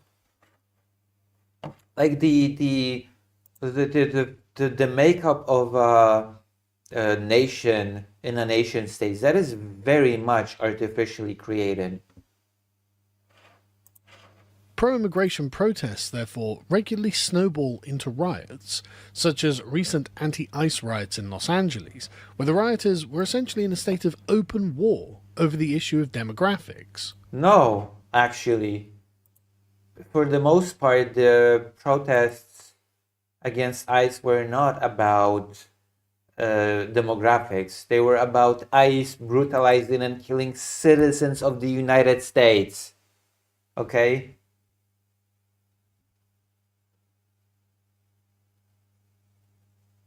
I thought ethnic cleansing was a euphemism for the Srebrenica. No. Ethnic cleansing has been, like, I'm pretty sure that the term was coined for World War, what was happening in World War One. Where was it coined, actually? Because I read quite a few books about ethnic cleansings. Who coined the term ethnic cleansing?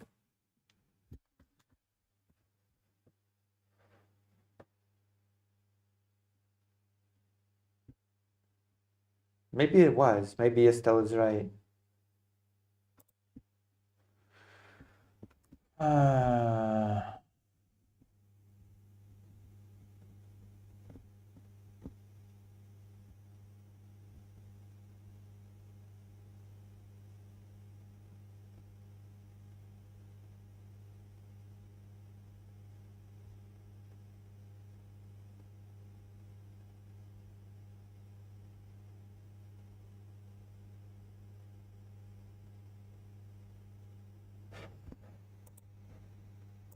Let me see.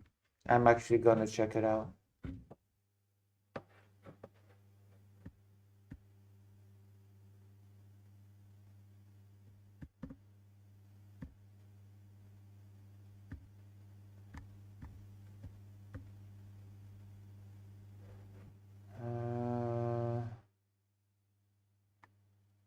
It was used in Serbia for the first time.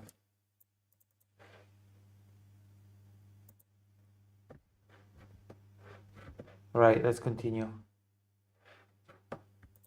And when they get excited enough in a closed room full of their own supporters, left-wing politicians will just take off the mask and admit, yes, demographic replacement is a core plank of their political agenda. Spanish MEP and former Minister of Equality Irene Yes, Montero it all goes back to the white replacement conspiracy theory for Sargon of Akkad.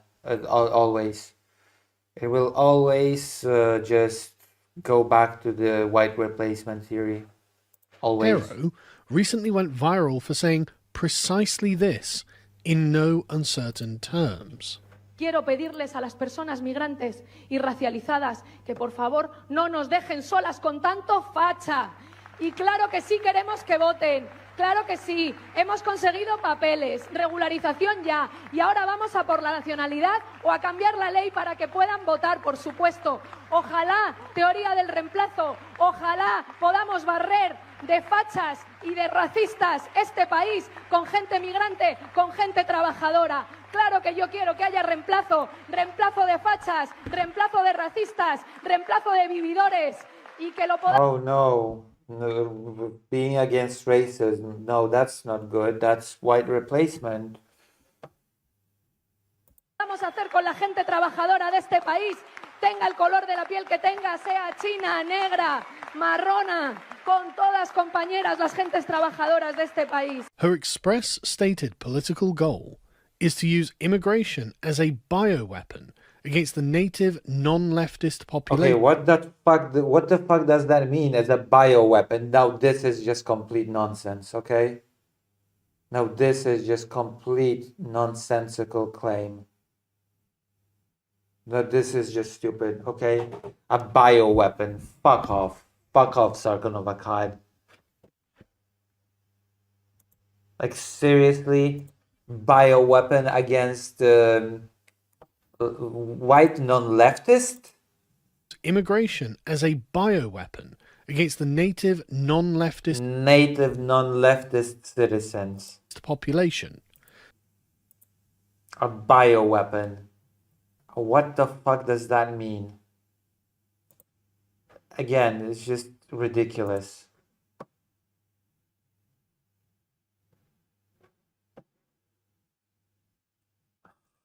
A bioweapon. Let's see what Krasus said about borders. This is complete. This is totally not conspiracy theory. This is totally not conspiracism, right?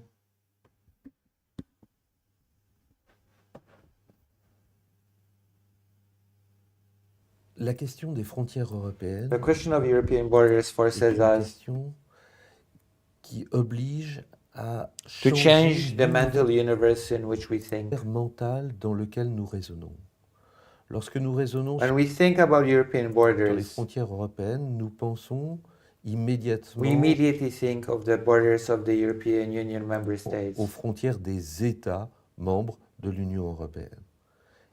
The traditional tale of the border of the European Union is that it is like a girdle that encircles the 27 member states, leaving aside, of course, the United Kingdom and Ireland, which have their own separate arrangements. But that it is like a pencil line that you can draw on a map to see what is Europe and where is Europe. These three maps give a vision of what border controls mean in Europe, which is quite different from the narrative which one normally hears from the European Commission or indeed from the member states. Les frontières The borders are not as linked. Ne sont pas aussi liées to the aux borders frontières of the des states as we might think. États qu'on voudrait le signifier. Qu'est-ce que cela signifie? Cela This means that practices of control most of the time are delocalized. Signifie que les contrôles, la plupart du temps, sont délocalisés par rapport à l'endroit In respect to the location of the border, they follow the movement of people. des frontières. Ils suivent bien plus les mouvements des personnes. These three maps show quite a different idea of what is Europe, quite a different construction of the meaning of Europe, where it is to be found, and how Europe interacts with the rest of the world as people, as human beings, as foreigners, and as migrants in the member states. Deaths at the border. I'll be right back. Take a close look at this and I'll go to the toilet, okay? I'll be right back. We will continue with Sargon of Akkad.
welcome back. I'm gonna read some comments and then we can continue watching Sargon of Akkad. Karasu says deaths at the border is very important notion. How open border the EU has been. It has not been open border at all, and we all know about the deaths at the border. Also, we need to see the statuses given to or retracted, because I see something entirely different from what Karl depicts. Because Karl depicts propaganda. Karl depicts conspiracy and propaganda, of course, naturally. A non-existent world.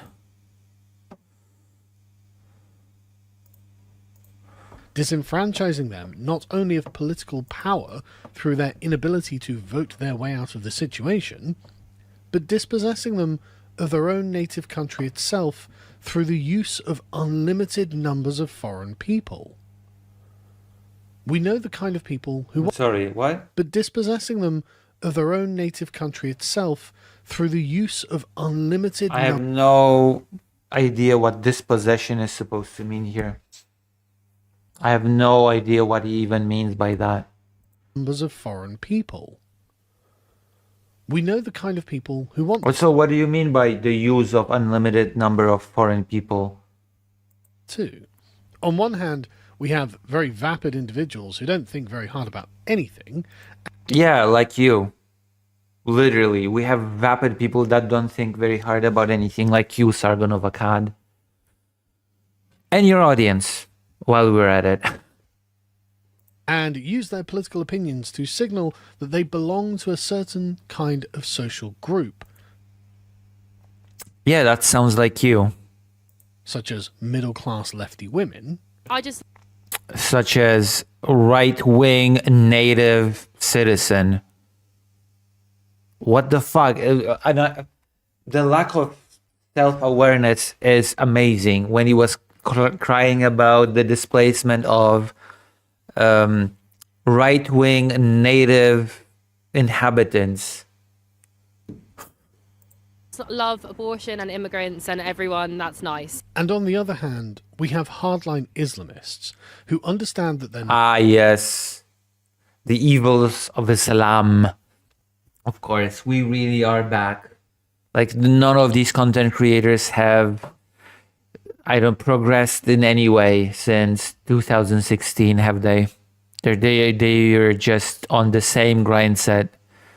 They've been on the same grind set for years upon years, haven't they?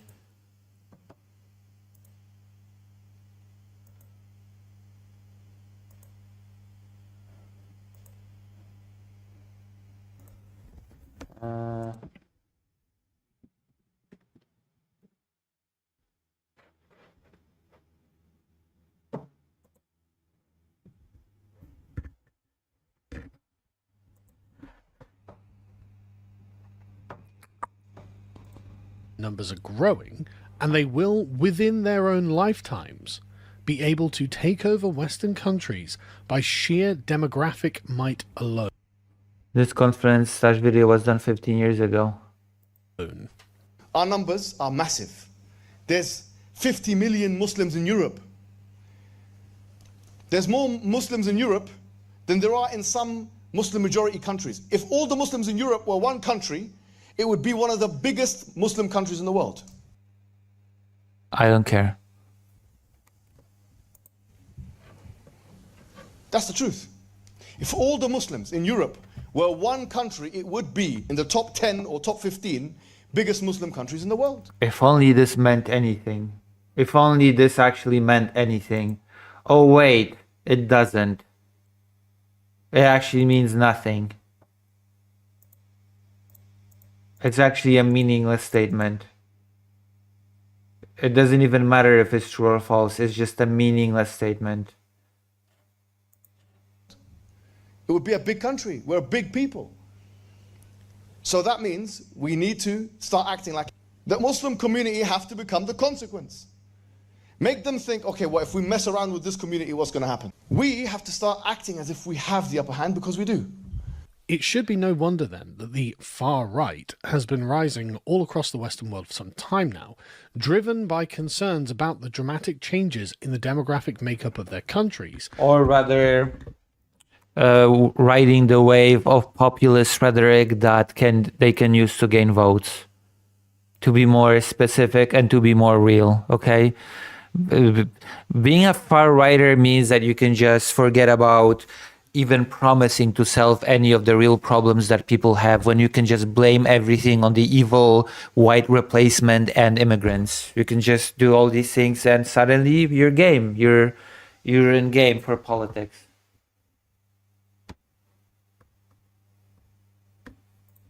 And what this bodes for the future. We have the United States under Trump. Okay, what does it bode for the future?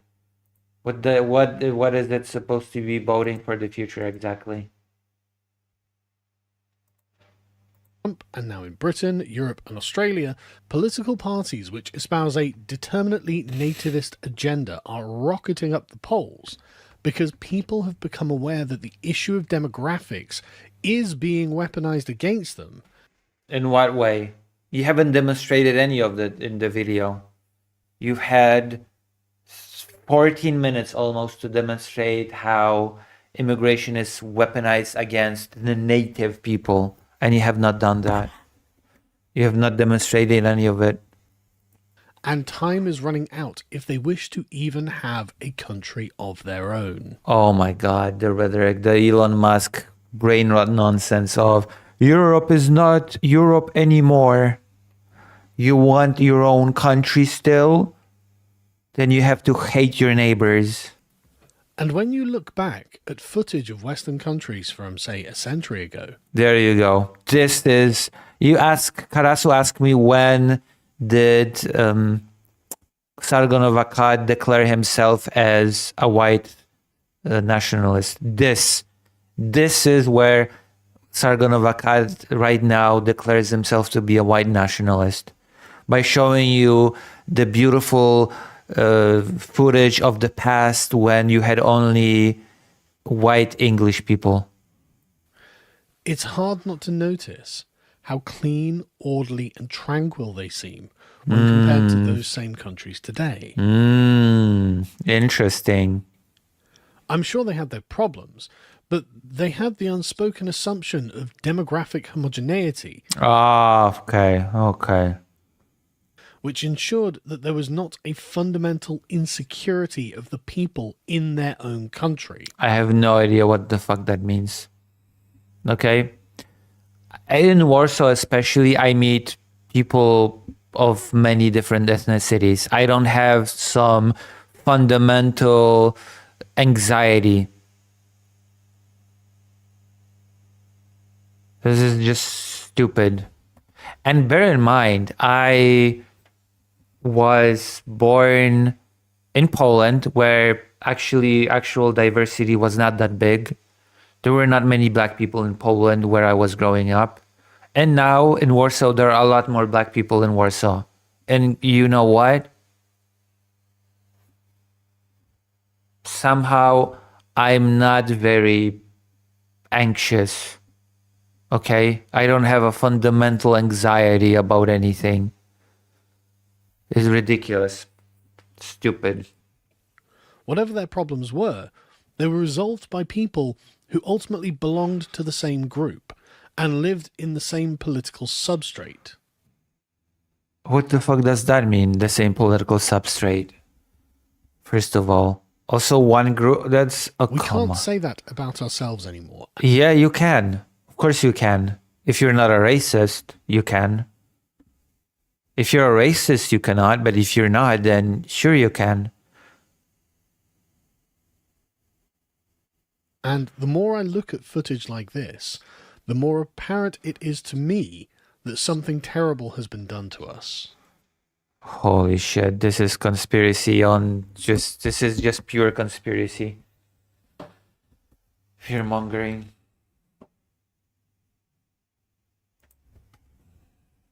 Okay.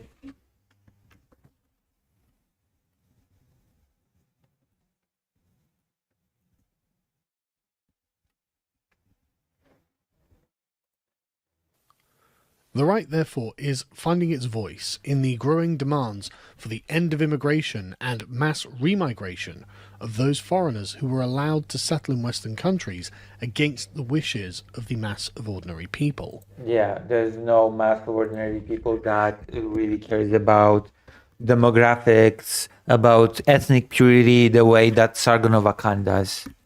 Okay, there's just no, that's not happening, okay? People in their everyday life don't think, oh, how can I get rid of my fundamental anxiety caused by the non-purity of the ethnical makeup of my country?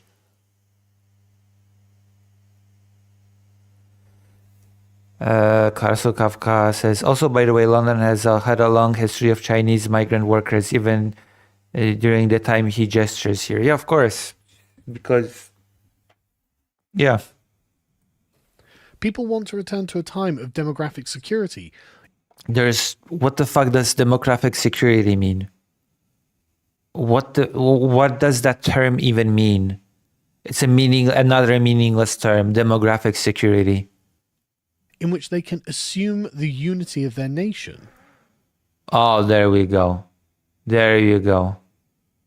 And Sargon of Akkad had the gall to be speaking of artificial constructs, of things not being natural to history, when the national unity is something that was born in the 19th century. What we are looking at here, then, is the political paradigm of the future, and it is decidedly ethnic and sectarian. There are amazing. Two primary opposing political ideologies. One wants mass deportations and remigration to ensure that the native peoples of these countries continue to possess their ancestral lands. Nonsense. It's just nonsense. There's just empty slogans. And the other demands mass immigration and the ethnic cleansing of nations of European heritage. Okay. Sargon of Akkad does not understand what the term ethnic cleansing means very clearly, okay? Oh my god. Sargon of Akkad is such an uneducated idiot that I cannot believe this. Sargon of Akkad actually demands ethnic cleansing because ethnic purity demands mass remigration and deportation, right? That is the quintessential element of ethnic cleansing. You cleanse the ethnicity of all quote-unquote impure elements. What Sargon of Akkad is actually describing is the opposite of ethnic cleansing. And then he says, oh no, that's actually the ethnic cleansing. You're doing ethnic cleansing when you're introducing more people into an ethnicity. That's ethnic cleansing, according to Sargon of Akkad, somehow. To bring about an extreme interpretation of the liberal ideal. This is the ground on which all political conflict will be fought in the future, and indeed it is being fought on now. Anything else will merely be window dressing. All other concerns will collapse into this paradigm, and each side will find itself sorted based on which group can either extract... I honestly should be talking about this more. And I ironically think that this topic of bigots like Sargon of Akkad, this whole topic of immigration, of people being brutalized, dehumanized based on just coming from somewhere else should be discussed a lot more. Resources from the other, or prevent its own resources. Like this paradigm, this whole conspiracy theories of battle for resources, battle for the land, battle for blood and soil. Remigration is not a term, by the way. Yeah, I know. It's a nonsensical term. It's how you, it is how you arrive at small children that were born in the US being remigrated into their land. It's just nonsensical, yeah. From being extracted. What a grim battleground our traitor... And then people of like Sargon of Akkad will have the gall to say that leftists invent words. Politicians have set for us to compete over. Yeah, it's like this myth of limited resources, limited land, and the displacement of the native people. So that's been Sargon of Akkad. Okay? There's more. There's a few more content creators that I wanted to check out. Okay? It's just wonderful. It's wonderful that we've had the opportunity to check up on Sargon of Akkad, but now it is clearly time to check up on another content creator that we have not checked upon in a while. Okay? You ready? Are you ready for this?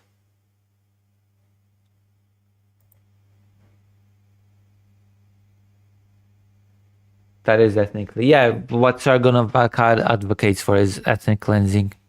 Yep. Shoe on head. How's that? Cult of the Cry Bullies. Why people hate the left.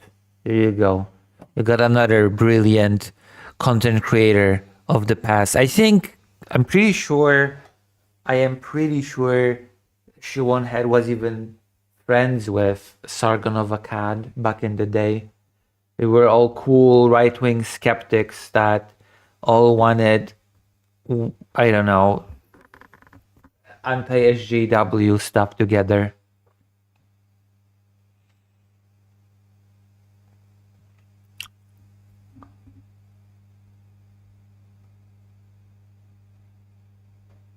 Hello friends, and welcome to another episode of What the Hell is Going On with your host, Ugly Belle Delphine. I don't even know if I'm gonna be wanting to watch the full of this, the entirety of this. I think we've wasted enough time on Sargon of Akkad. I think Benjamin has wasted enough of our time. So we'll watch some of this and then we'll check up some Blair White and then we'll play a match of Dead by Daylight. Oh, they're again friends. Okay, that's nice to know. And then we'll switch to the other channel and we'll actually we'll actually do some news.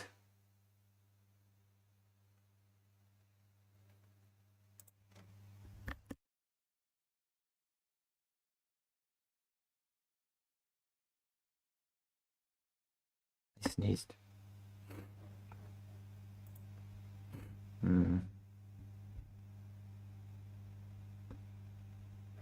All right, let's do this.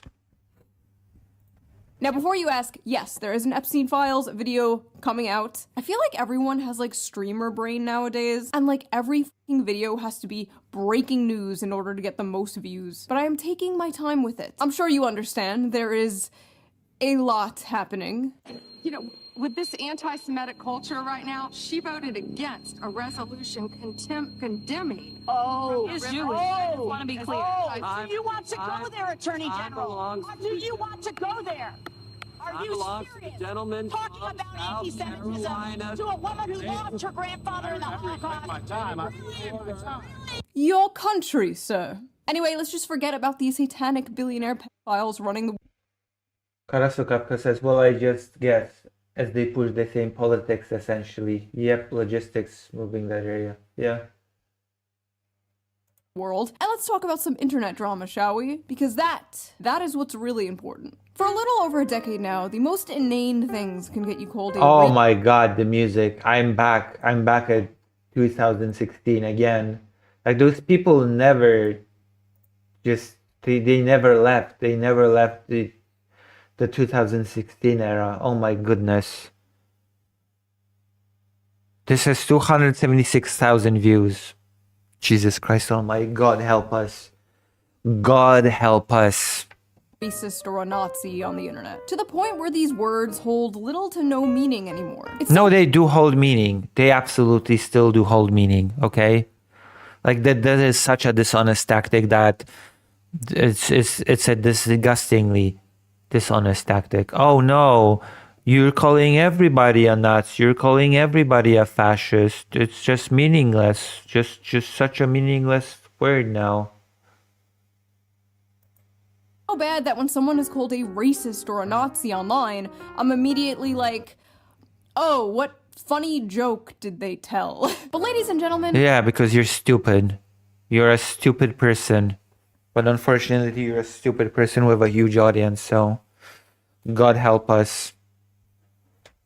We have officially come to the point where not saying anything also makes you a racist Nazi. For the few of you watching this channel... Probably when a person is brutalized on the street, as an example. I'm not giving a specific example. If a person was brutalized on the street for being of a particular race and you just say nothing, do nothing, you know what? It might speak to some racist undertones. Okay, you might pause and think about yourself.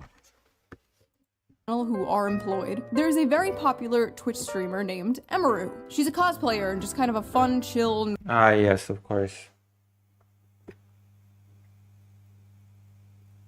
She was so out of relevance.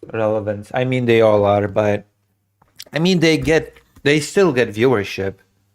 This is from 5 hours ago. This video is from 5 hours ago and it got 276,000 views.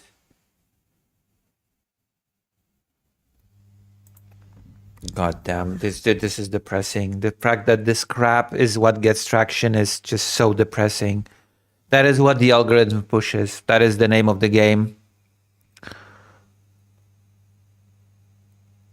Likes to views ratio is more important than the views itself. 46,000 likes. I guess the likes to views ratio is not as great. People have been missing from the alligator Alcatraz pier house by the hundreds. Hundreds are being unaccounted for. Where they ended up when the camp was closed down. Normie video game streamer. Well, the other day, someone in her chat asked her opinion about ICE, and this is what she had to say. Okay, let's see what Emiru has to say about ICE. There's a certain extent where I'm like, okay, sure, I get people wanting big content creators to like say their opinions on like important topics. I get that, right? But it's like, if you need a streamer who doesn't even know anything about politics to tell you about politics, you probably just need to get off the internet. In a world where it seems like every single celebrity is just screaming their political takes completely unprompted, this was a refreshing thing to hear. Seems like a no, I don't think so. Okay, I don't think so. Okay, that is. I cannot tell you if it's wrong, in my opinion, for federal officers to murder citizens or not. Get off the internet. A pretty sane, rational, inoffensive thing to say, right? Wrong. This short little clip where she ironically tried to avoid controversy ended up being one of the most Yeah, that is the most cowardly thing I think ever. For the sake of my bottom line, I must avoid controversy. Okay? There you go. That's my opinion. Okay? I believe she's still working with Asmongold.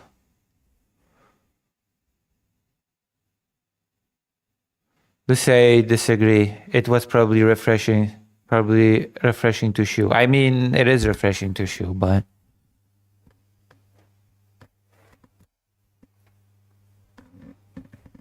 controversial dramas this year. I feel like decades worth of news has happened in the past like 2 months, don't you? Every day there's like a breaking story of the most insane shit you've ever heard in your life. And everyone is expected to have a fully formed opinion on every single breaking story. it doesn't take a fully formed opinion to say that federal officers murdering citizens is not good.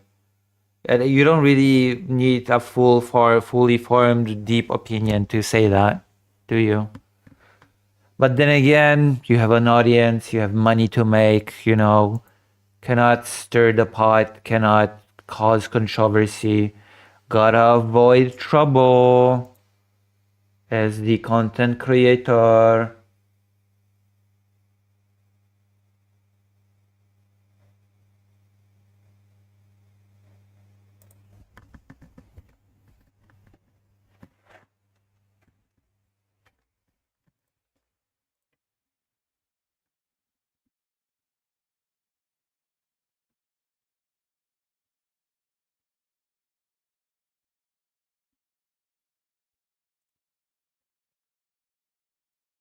pressure to react, to pick a side, to condemn, to defend. But the reality is, when a story first breaks, we're usually not seeing the full picture. And that's why for years now, I have been using today's sponsor, Ground News. So let's quickly give them a shout out before we jump into today's video, shall we? Ground News is a website and an app that lets you see how news stories are being covered. Has 1%. Just take my word for it. They're amazing feature. You want to look hard to just say f ICE? It's really not hard to say f politics. It was a perfect YouTuber or I am, you know I am quite critical of ICE. I don't think we should abolish them, of course, but I think it is good and I think it should be abolished. There you go. Why should not they? Why shouldn't they be abolished? That is such a cowardly stance. I don't think this should be abolished. I don't think this organization that just terrorizes people should be abolished. Why not? What is the need for ICE? Healthy to criticize your government. I am a political culture war commentator. I talk about political topics. You're a coward. That is what you are. Come to me to hear my political opinions. But not everybody wants. Yeah, I laugh at that notion as well. I'm glad you can find the humor in the fact that people actually come to you for political opinions. True. And real. Wants to be a political YouTuber or streamer. And not everybody wants to listen to a political YouTuber or streamer. Sometimes we just want to have fun and talk about other things. There are lots of other things to talk about. Sometimes we want to look at funny memes or watch funny videos without having politics shoved down our throat. So a lot of people... Oh my god, the shove over the... Oh god. Oh my goodness.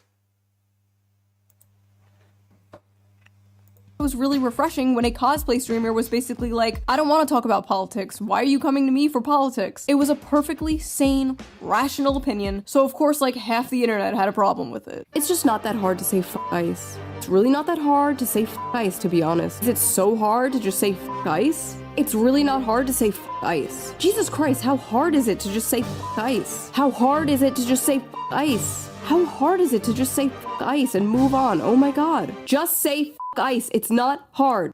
Fuck ICE. By the way, yeah, she, Karasu says Shuon Head just wants to complain about the lefties.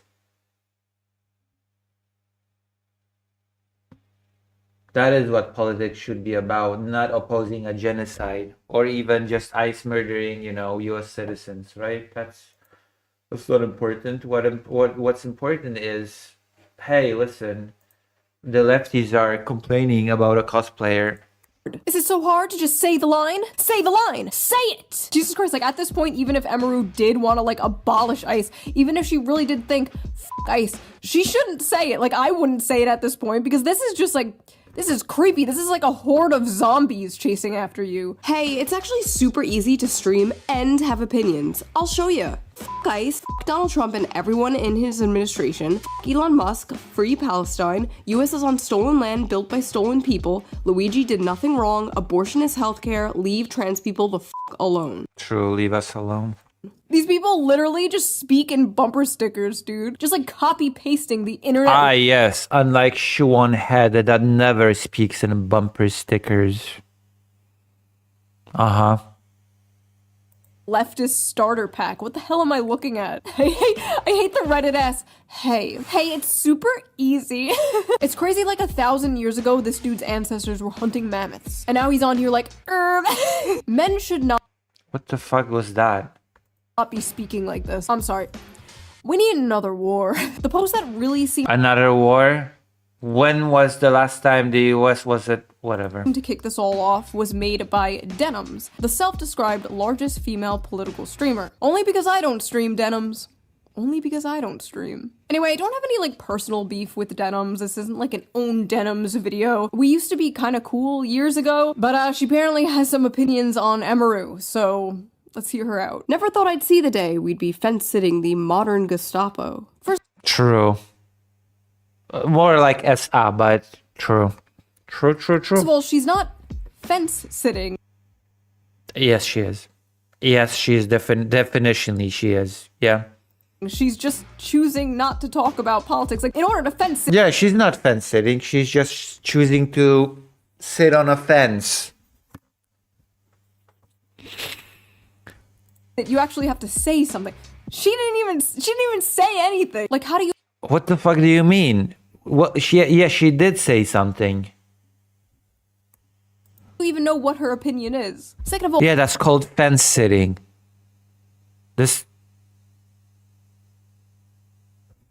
If we knew what her opinion was, that would not be fence sitting anymore. What the fuck do you mean fence sitting means, Sean Head? modern Gestapo. Why is everything the fucking Holocaust? It's totally.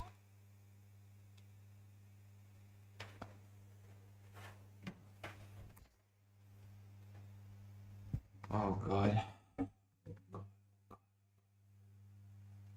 I'm so tired of uneducated, illiterate idiots being the biggest political pundits. Okay?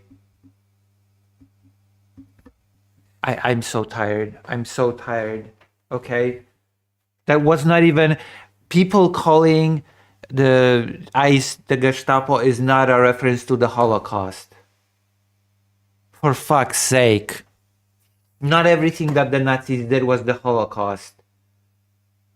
Okay, not everything that the Nazis did was the Holocaust. Oh god. I'm so tired. I'm so tired.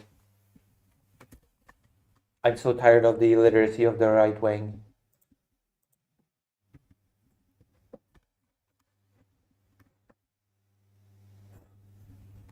On the topic of bumper stickers, I really miss W. Annoy a liberal, work, succeed, be happy, drain the swamp, Pelosi out, work harder, Obama, Mart. Oh boy.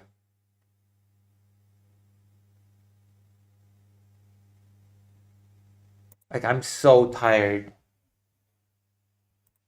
Totally normal to criticize ICE. It's totally understandable to have issues with the things they are doing. But modern Gestapo? You're right, they're more like the SA. Don't you guys get tired of this shit? Like, don't you guys get tired of saying, like, isn't this exhausting after a while? Everything is Nazis, everything is the Holocaust, everyone is Hitler. It's like nothing else bad ever happened. Yeah, because everything that the Nazis did was the Holocaust. Every single thing. This is gonna be my thumbnail for this, unironically. This is, I'm saving this. I'm saving this image for the thumbnail. Perfect thumbnail shot. Screenshot.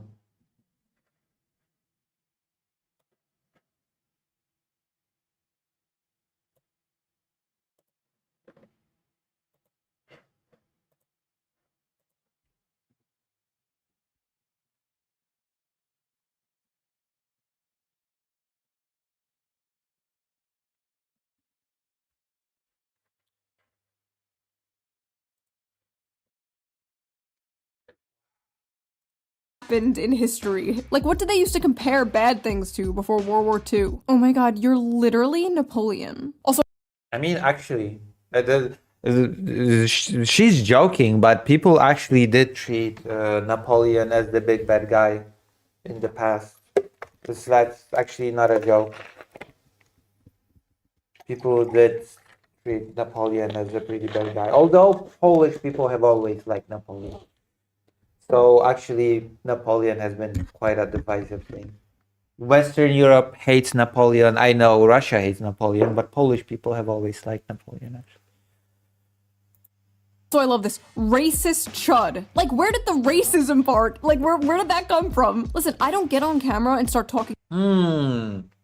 I wonder where does the discussion of racism come from when discussing ICE? You know, the organization that race profiles everybody randomly on the street. I wonder, oh God, where did we arrive? How did we arrive at racism when discussing ICE? Beats me. About cars or math or taxes or investing or going outside or the plenty of other things I don't know about. I sit here and talk about the gender war and the culture war because I'm good at those things and that's what people watch. That is the saddest thing I've ever heard. I'm here talking about the culture war because that is what I'm good at. Imagine saying, hey, at a dinner party or at a party in general, hey, what are you good at? Oh, I am good at culture war. Wow. Me for. That is my lane and I stay in it. Emerald likes what she's doing. Her audience likes what she's doing. There are plenty of other channels that will regurgitate your political takes back to you. Just turn on the TV. Turn on CNN. Most people, most normal people, are sick and tired of celebrities just like spewing their political takes completely unprompted. I don't care what Glub Shitto thinks of politics, okay? Why does Glub Shitto have to get on stage and start talking about how we're on stolen land or some shit? Why do you need your political opinions thrown up into your mouth by a celebrity like a fucking baby bird? Like, do you really?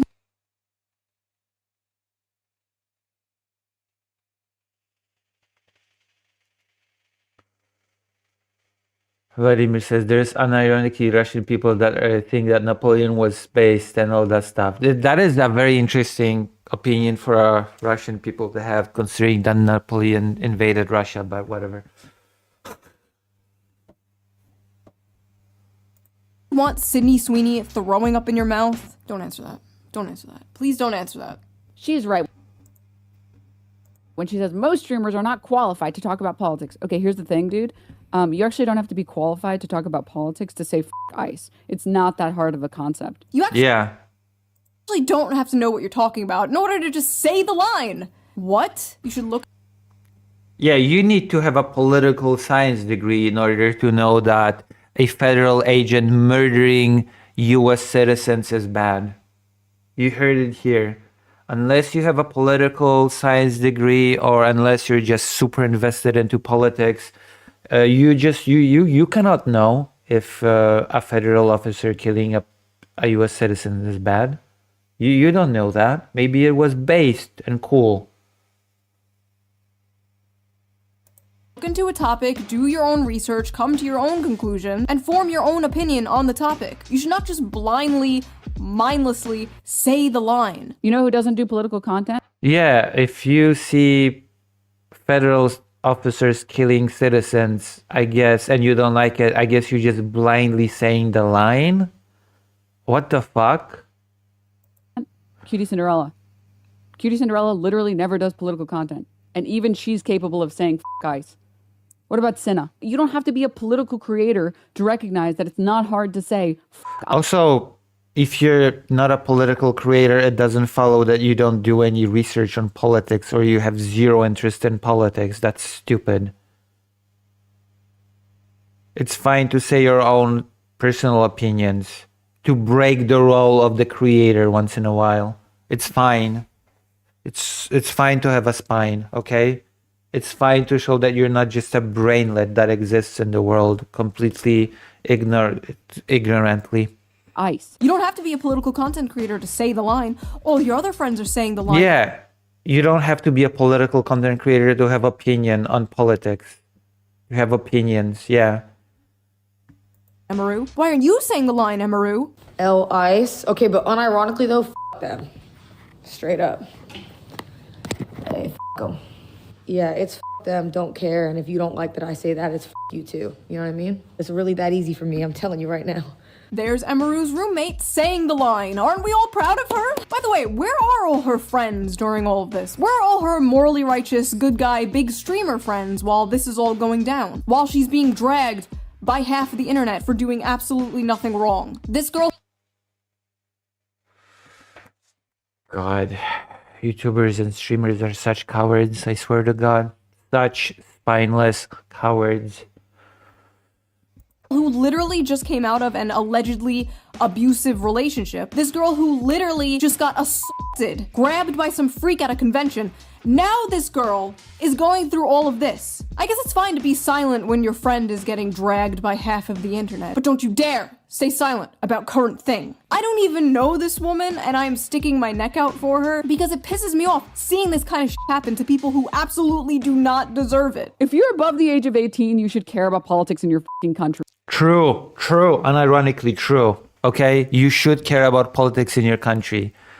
Because if you don't care, as somebody wise in my life has told me, politics can be boring, politics can be tedious, but if you just don't care at all, then one day you might end up wake up in a reality that you will just not like, and you will not be prepared for it at all. You'll be just caught completely blindsided by it. You don't get to be like, well, I don't agree with this whole taxes thing, so I'm just not going to pay for it.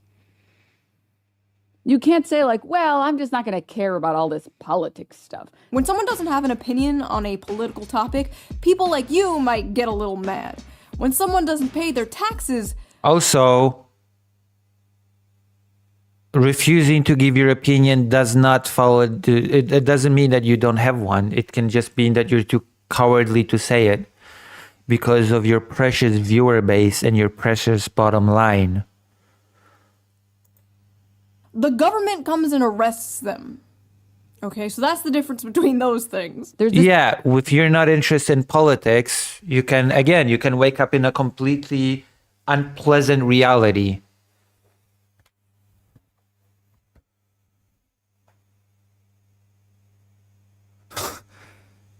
Karasu Kafka says, it tells me a lot that Shu is more angry at this than any of ISIS actions. Yeah, I know.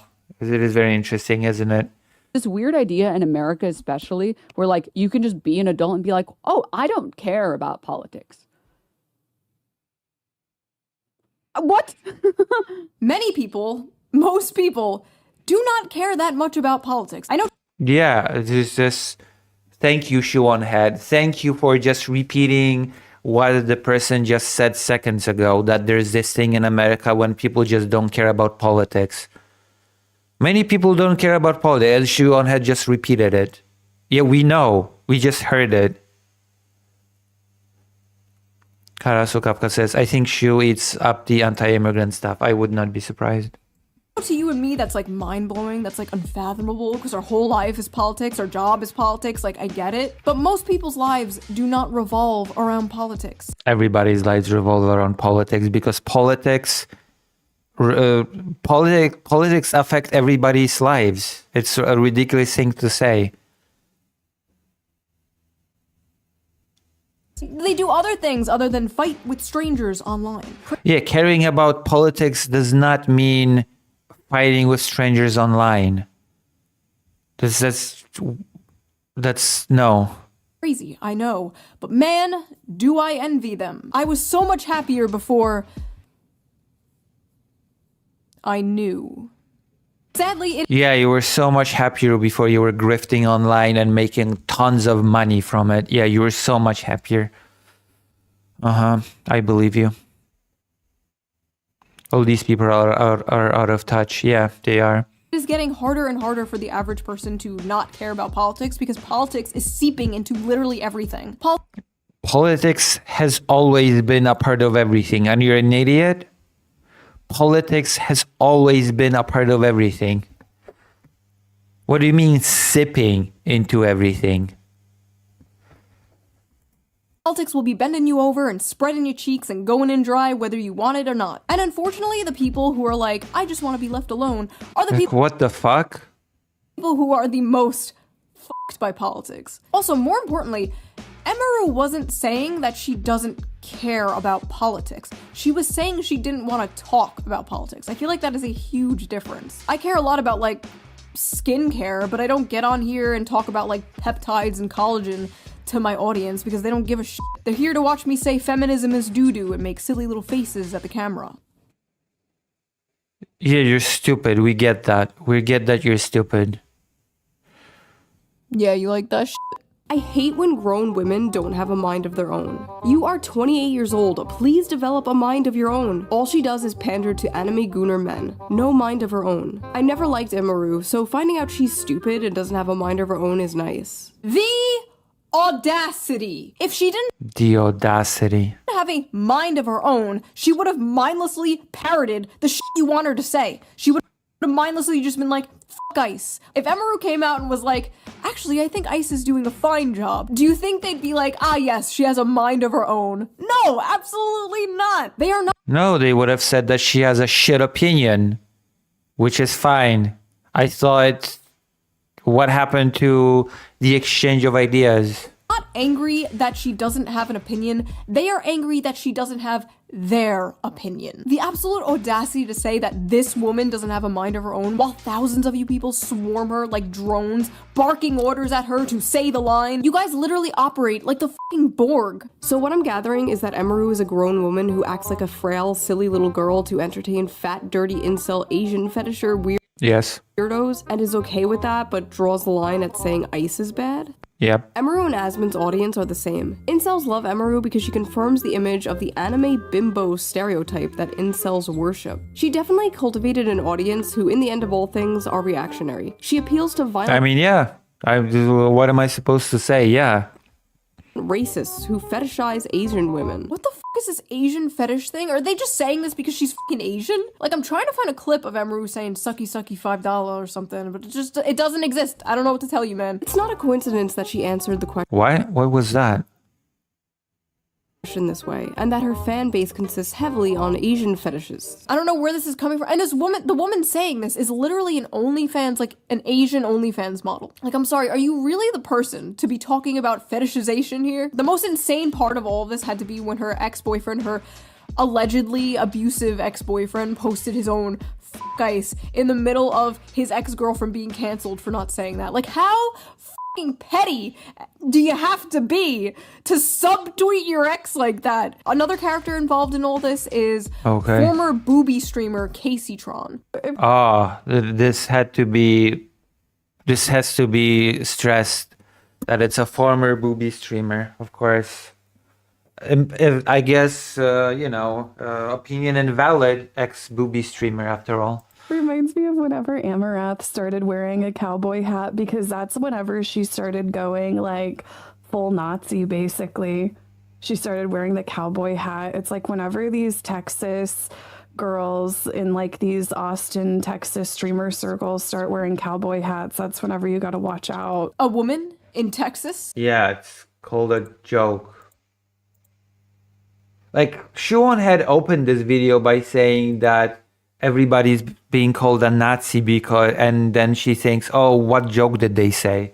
And now the same Shuon head is complaining about a joke.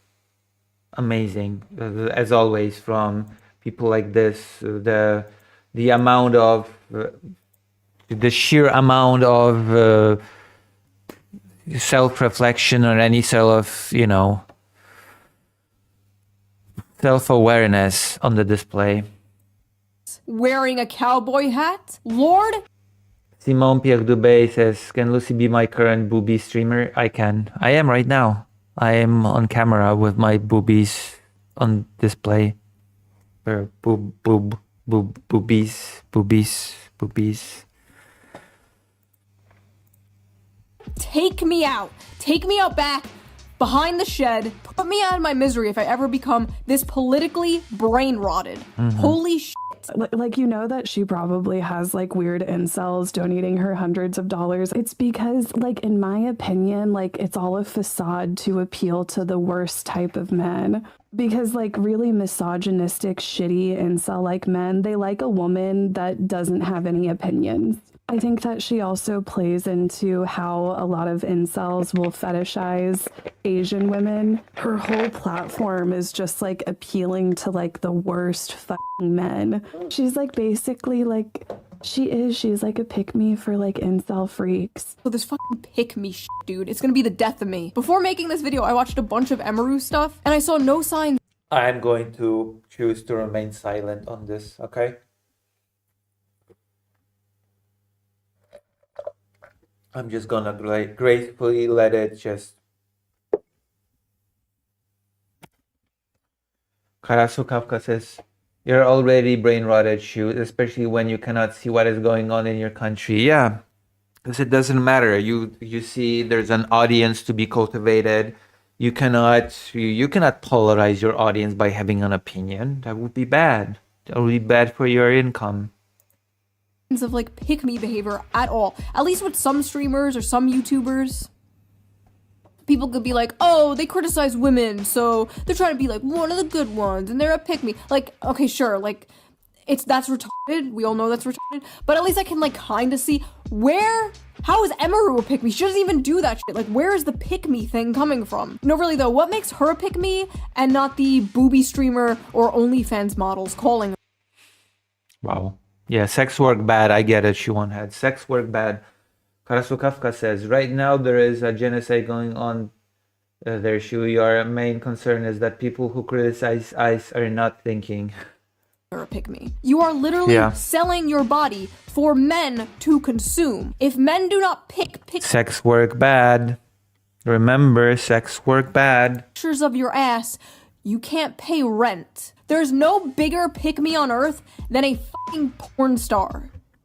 And me. I don't care about being called a pick-me. I've been doing this for over a decade now. I'm used to it. I've been called it thousands of times. I'm a 35-year-old married mother. I do not give a shit. I do care, however, when other women are called pick. That is sad. That is sad if as a 35-year-old married mother you do this for a living. The saddest thing on earth. Pick me for the crime of not following. Mommy, what do you do for a living? A culture war, sweetie. The hive mind. I see it so often in like the VTuber community. Like all these VTuber anime women will be called pick-me's for just saying their opinions. You have to understand, like, to these people, whenever a woman has like an opinion, people, leftists, that is not like the corporate HR approved opinion of the week, whenever a woman doesn't toe the yes. Hating on ICE is the corporate approved HR opinion, apparently. Sure. line of the current thing. In this case, whenever a woman doesn't say anything, she's called a pick-me. Yeah, there's like that is a way to describe the overreach of the government, the federal officers brutalizing citizens. Yeah, that's just the current thing, you know? This is just the current thing. Okay. Beautiful, beautiful way to describe things. Arasu Kafka says, I think what is more sad that is she wants to look like at 20 years old at 35 as a 35-year-old woman, then criticize others. That is true.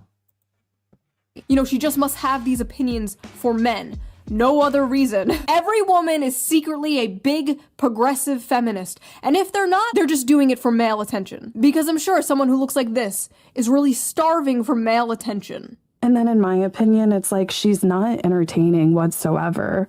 She's like, I would literally rather watch paint dry. So true, because you know what is far more entertaining than a cute, high-energy cosplay streamer reacting to memes? This is way more entertaining. And if you don't agree, you're just like an incel. Okay, bitch. Eventually, after a few days of being dogpiled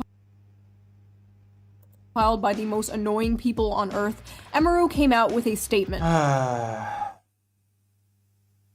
Hello, it's very rare I will speak my mind, but I'd rather get my thoughts out there, so apologies if this is long. There's a clip from my stream that's been circulating a lot, so I'd like to explain it for anyone who was hurt or shocked by it. It should go without saying that no one deserves to live their life in fear of being killed or taken away from their homes or families, regardless of who is doing it, but especially not because of ICE or any other government agency. I understand the world is a very cruel and messed up place. You don't have to study politics or actively read the news to know that. I would never want to invalidate anyone who struggles with those things, and an agency causing fear and suffering deserves zero support. To me, that's not even political, it's basic human empathy. Now, I thought that statement was perfectly fine.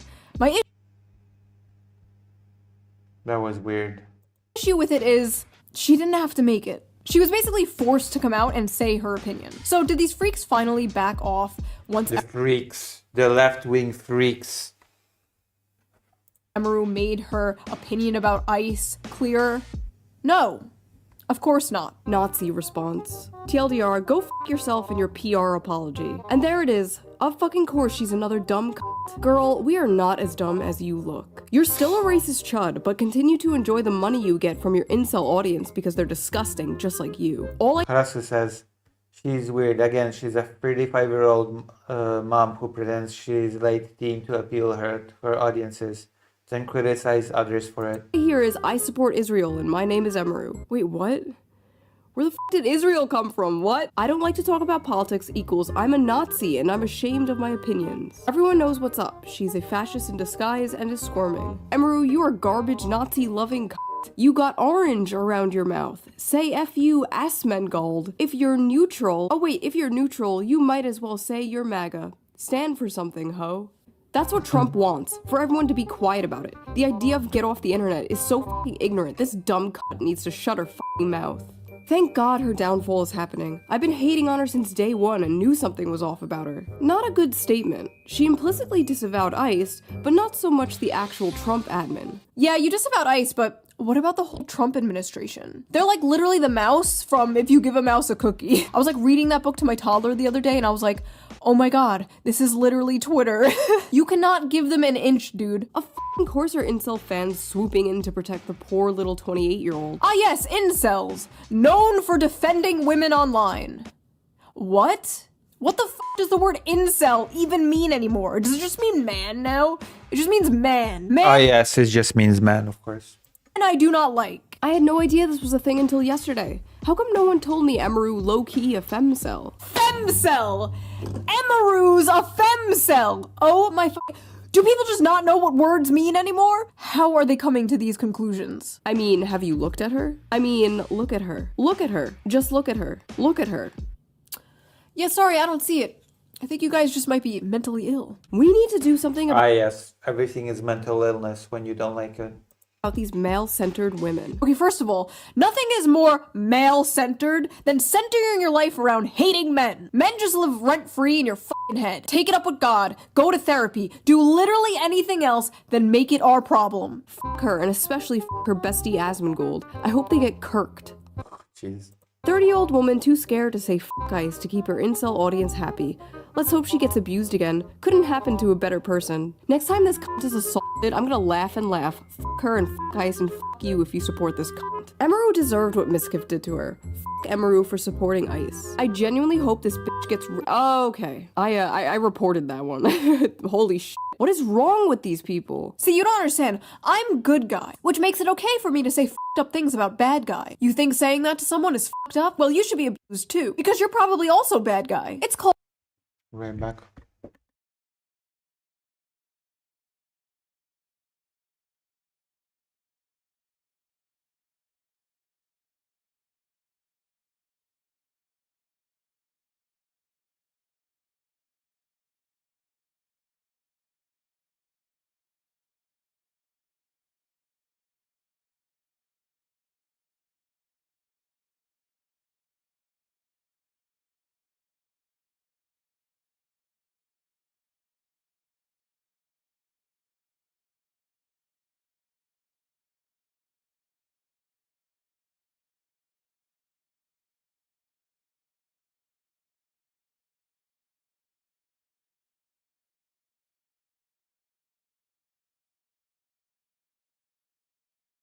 Sorry, I'm back.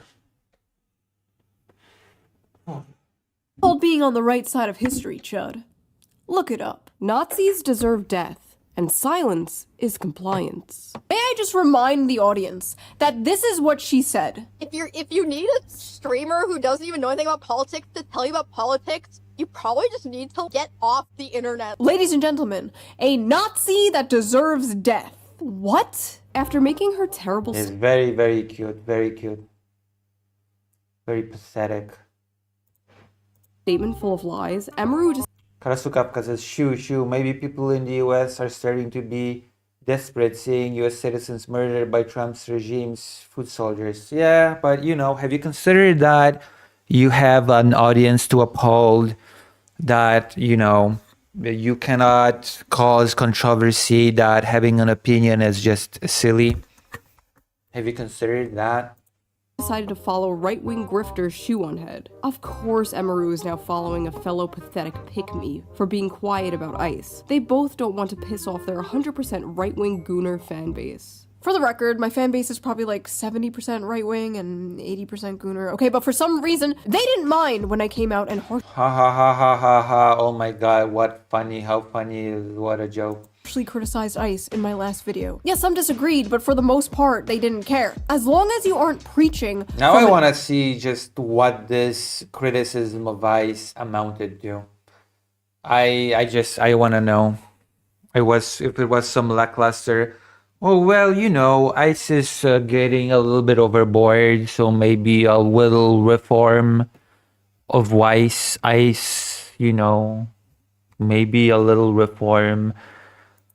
Ivory tower with no nuance, rhyme, or reason. People don't care. I'll say some shit Yes. Huon Head, the queen of nuance. like, we should decommodify housing. And the right-wingers in my audience are just like, okay, commie mommy. These people cannot fathom a universe where people just disagree. Oh, you're just scared. You don't want to upset your chud audience. I upset my chud audience every Let's goddamn... see that one instead of this. Yeah, fair enough. I think this video has run its course. Let's check the ICE video actually. Let's see what the criticism of ICE is. ICE baby ICE. Is America okay? The hell word. Is this the one? Is this the ICE video? Yeah, this is the one.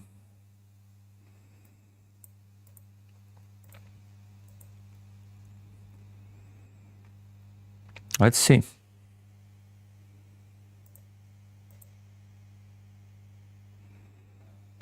Let's see.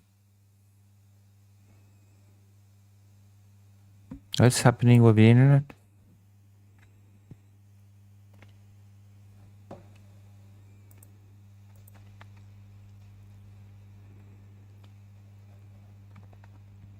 $1.3 million views. Welcome to my new series, The Hell World Report. Some of you may remember my old series that was just called Hell World. If you do, you can qualify for a veterans discount. Congratulations!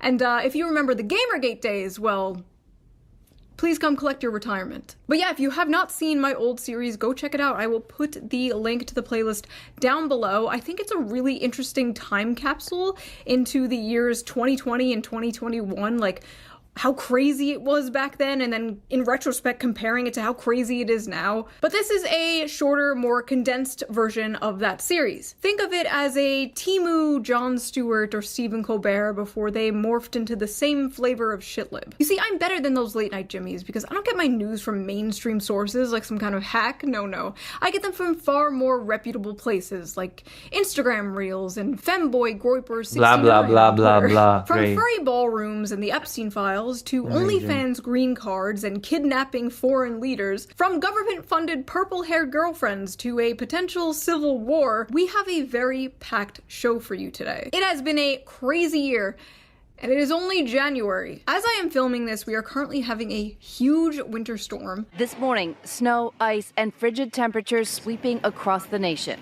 20 states under a state of emergency. Ah yes, perfect weather to make some poor immigrant deliver me chicken tendies. It's so cold that Michigan and Minnesota received reports about exploding trees. Leftists said no more ice, and God said...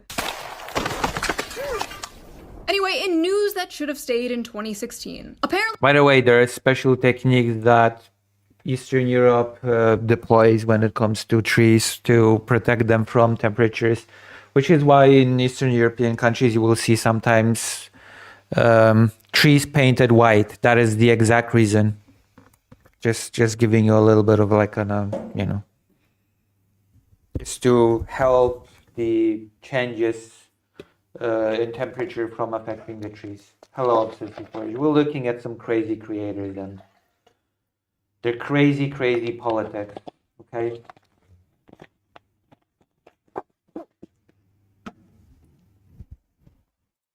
there is a new term women have coined called man-keeping. Man-keeping is why women are done with dating. Researchers at Stanford have finally given a name to something many women have Okay, I'm gonna skip this whole man-keeping crap and I'm going to go straight to the ICE part because I really don't care about this whole man-keeping crap, okay? better. They've been designed to be marketed better. No reason to compensate less than the ongoing Yes. youth tax cut God forbid we help young families raise the next generation of Americans. Okay, where's no. the icing? Guys in India who run the accounts of OnlyFans models is Okay, different great. scenarios. Yeah, we know. Sex work is bad. We know, Siobhan had. Relating to extremism. In the second scenario, the player is introduced to the character Amelia. Instantly fell in love with her. Really, I don't People care. are still being protected. We as a Rotary Wing were in the air last night. First, the aircraft, bombers, fighters, intelligence, reconnaissance, surveillance, Rotary Wing were in the air last night. Brilliant. that can make people bleed out their f***ing eyes. Apparently, directed energy weapons are real. The Goy beam is real. Deep state pedophile. Yes, Listen to okay. me. Wait, Trump doesn't watch this shit. Vance, listen to me. Get people like Lindsey Graham far. Okay, where's the ice bit? the Venezuelan people. Oh, God damn it. You know, people say I have Israel derangement syndrome, but I'm sorry, I can't help it when they get on TV and say shit like this. No, it's difficult to hear, but it's time to limit the First Amendment in order to protect it, and quickly before it's too late. What do you mean? I mean that we need to... They can't give you any information. You call that number, no one answers. Oh, there we It's go. Vigilant facility. Somalian daycare. $1 billion that could go to other, more important president of Venezuela. And you're in too deep. No more Instagram reels for you. Anyway, you should have just let us play video games. Now we're perp walking the president of Venezuela down the streets of New York City. But hey, leftists, just think of it this way. By bombing Oh, it's all about the leftists, huh? It's always, anything wrong is always about the leftists. Always those leftists, huh? What Trump is doing, it's all thanks to you leftists. kidnapping instead of just doing the usual covert psyops, we saved maybe, what, $1 billion? $1 billion that could go to other, more important things, like defense contractor stock buybacks and empty Somalian daycares, apparently. This is MAGA YouTuber Nick Shirley. Back at a daycare in Minnesota, he alleged was a fraudulent facility in a now viral video. Shirley tries to open locked doors and talk to people at various daycares he claims are frauds. The point is that blacked out doors, they can't give you any information. You call that number, no one answers. It's not like Nick Shirley was the first person to expose this either, but now it exploded. And the fallout has been bizarre, to say the least. The funniest part had to be when the infamous Luring Center claimed to have been broken into the night this all went viral. Unfortunately, we saw that there was important documentation, enrollment of the children, and also employee documentation that was gone. There were also checkbooks that were ripped from our check papers that were ripped from our book. This is devastating news. Oh no, somebody broke into the daycare and stole all the paperwork we needed to prove we are a legit operation. Please ignore my suspicious exact paperwork we need to prove we are a legit operation shaped belly. Listen, no hate to the Somalians, but when my family came here 100 years ago, we did organized crime the right way. We would have had tin walls and cement shoes at the bottom of Lake Superior. This is just sad. This is cartoonishly pathetic. Listen, nobody is gonna want to support government programs if they think it's all going to like this. If you want people Probably. to support a welfare state, you have to make sure that welfare is actually going to real things that help real Okay, and let's... to something more. Harris stepping toward another White House run. Cocaine and self-defense. Okay, where's Depends the on ice how you look at it. thing? Fair to me back then, that's First Amendment. Protesting is a fundamental act to bite you in the ass. So good luck in 2020 Wait, hold on. stance either way, and like completely This both. is the So ice you're thing? not going to get you view ICE and police Oh, there we go. self-defense. There we go. That There we hurting go. themselves. For Kamala Harris, Okay. building the Democratic Party to something more. Now we listen to the ice thing, finally. Stepping toward another White House run. No. We are not doing this. No. I swear to God, the Democratic Party is like an old friend addicted to heroin or something. You want to help them, you do everything you can to help them, but they don't listen. They keep doing stupid f***ing things and hurting themselves. But you just can't give up on them. You can't. You want to see them get better. You know deep down they could be how they used to be. But it's hopeless. And all your other friends keep saying to you, just forget them. Just forget them. Okay, It's just get to the ice thing, goddamn. not worth it. Come hang out with us instead. But those friends are on crack. Yeah, I know. I just it's very easy to say, oh wow, someone broke into their facility and stole their stuff. Yeah, they're basically just pretending, and they all did it themselves to avoid proving their legitimate business thing, of course. Those friends are on crack cocaine. But this Minneapolis fraud thing is looking pretty bad for Tim Walz and the Democrats. People aren't just... Yes, ICE is just this has been the theory, that ICE is just a distraction from the fraud. Tim Walz is just pushing people to hate ICE because, yeah, he's a fraudster and he has been allowing fraud. That has been the line. Gonna forget about this, and an ICE officer just shot a woman in the face in Minneapolis. There you go. It's all a distraction from the even Somalians. You can hear the agents tell the woman to get out of the car and approach the SUV. The woman then drives forward. That's when the shots are fired, the car crashing. As I was writing this video, an innocent woman was picking her kids up from school when an ICE officer jumped in front of her car and randomly shot her in the face. Or an angry protester was blocking the road and tried to run over an ICE officer with her car, so he shot in self-defense. Depends on how you look at it. Depends on how you voted, apparently. The way I see it, this woman was not trying to hit him. She was not trying to run him over. I think she was trying to drive away. And in an alternate universe, he dodges the car and she drives away. And it's easy to be like, oh, in hindsight, he should have done this, he should have done that. That's like so much of the discourse right now I'm seeing is just in hindsight this, in hindsight that. And it's easy for us to say in hindsight, you know, after the fact. It's easy to say he could have, he should have, but all he saw was a car revving up and going towards him. This has been one of the most Towards insane political he saw to say. Yep, this is ICE apologia right there. Easy to think she was the self-defense protest school. Fired the car, the SUV. The woman then drives forward. That's when the shots are fired. Towards him? That's towards him? Really? The car crashing. As I was writing this video, an innocent... That's towards him. Sure thing, Siobhan had. Sure thing. Woman was picking her kids up from school when an ICE officer jumped in to run over an ICE. Depends on how you voted.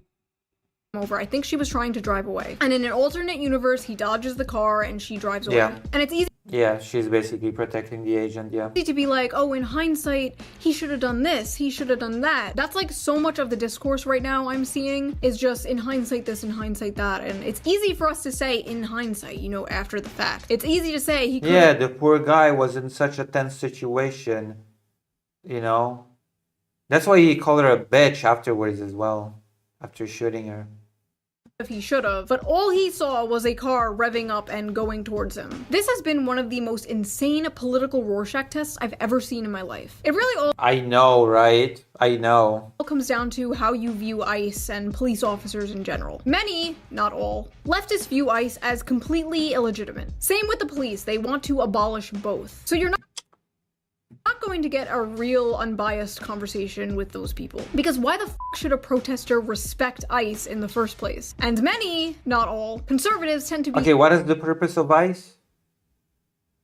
Why should the ICE not be abolished? Complete and utter f***ing bootlickers, completely unable to criticize anything the police do. ICE can do no wrong. Don't tread on me becomes tread harder, daddy, real fast. This is extremely aggravating discourse, and you should be questioning anyone who takes a really firm, hard stance either way and like can't fathom how the other side is seeing what they are seeing. Yeah, if you have an opinion and if you take a stance, people should question you. Karasu Kafka says, she talked about how there is a great replacement here about imported migrants instead of having American children. Then talking that Minnesota Somalian community are criminals, yeah. And now she's saying, oh wait, it's so easy in retrospect to say this agent should have not shot this woman when he was, you know, he was in a stressful situation. The first episode of my old Hellworld series was actually all about police brutality. It was all about police brutality towards innocent protesters. I was a little more I was a little more ACAB-y back then. I was a little more libbed the f*** out back then. But hey, to be fair to me back then, that is what happens when you live in the sheltered suburbs of Long Island in your parents' basement versus having a kid and living in the city for 4 years. Okay. Yeah. When you're an immature person that lives with their parents, then you're actually a lib that actually is against police brutality. Once you become a grown adult, and you live in the city with a kid, then you finally see that ICE is great and police is great.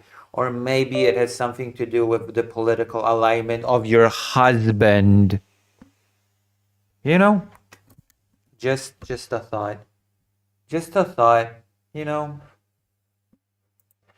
The police are a taxpayer-funded HR department for structural violence. They exist solely to protect the rights of private property. Yeah, we need more police. Police are good. Police are great. Give the police more guns. More guns. Give them more guns. Tanks. Tanks, even. My overall opinion is still basically the same. I'm very critical of the police. I am very pro First Amendment. Protesting is a fundamental American right, and we can't just go around labeling protesters domestic terrorists. That is an insane, slippery slope. And if you support that, I promise you it will come back to bite you in the ass. So good luck in 2028 when President Newsom knocks you up. Whoa! Knocks you up? Whoa, what's going on here? Good luck in 2028 when President Newsom locks you up for protesting against mandatory forced feminization or whatever the f it is Democrats do. What do they do? Nothing. They do nothing. I don't f***ing know. I left this joke blank.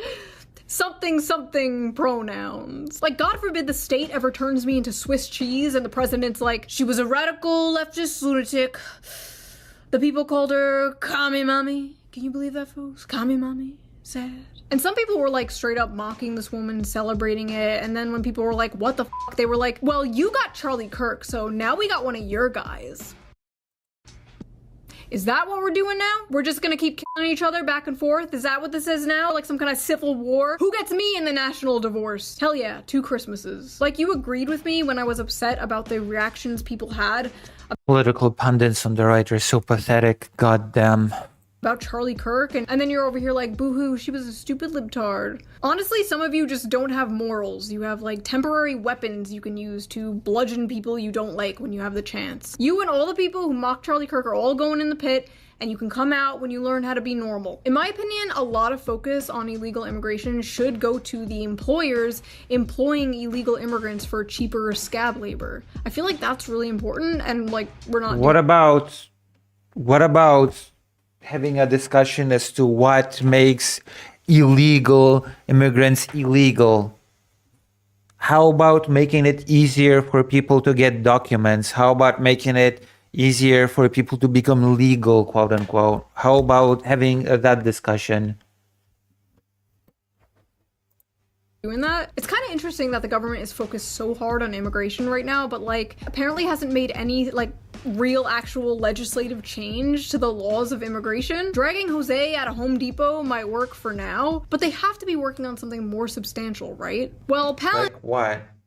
Palantir, the company named after the evil crystal ball in Lord of the Rings, right, is apparently working on a new tool for ICE. And what does it do? Oh, nothing really. Just creates a map of deportation targets, pulls up a dossier on them, and assigns them a confidence score. Because if there's one thing we can trust, it's a private Silicon Valley tech company's algorithm deciding who gets disappeared. Every single surveillance tool starts by simply protecting us. It's only gonna affect the baddies. But who are the baddies? Today it's illegal immigrants, tomorrow it's furries, next week it's people who are into feet, and before you know it, it's fans of Very funny. Ha ha ha. VTubers. You know, on second thought, I don't buy into the propaganda that simply enforcing border security, something every developed country has, is akin to Nazi Germany. Sorry, I don't. Build a wall? Hitler. Deport illegal immigrants? Hitler. Just kick out the criminals? Yeah, because you've got just you don't understand the history of how the borders thing, on how enforcing. Oh gosh, Glitchmaster, thank you for the tier 4 subscription. I was an illegal white name, not anymore, I say. Thank you, Glitchmaster, thank you. Come on, Lucy, we all know what makes you illegal. It's being brown. That's true, actually. But yeah, Siobhan Head does not understand the history of how Border Patrol came about, on how nation states formed, and how all of this was perpetuated. So of course she doesn't think any of it is bad ever, because it's the status quo, and Siobhan Head just she just, I don't know, encounters status quo and decides, yeah, that's good, that's how it should be, that's as it has ever been, and we can maybe brush it up a bit, give it a bit of a reformist touch, and apart from that, everything about it is kosher, because, you know, if it's the status quo, then surely it must be good, right? Yeah, well, of course. Ones at least. Hitler. Like, there's no other option besides open borders that is acceptable to some people, and I don't get that. There's no such thing as open borders in nation states. Give me a single example of open borders within nation states.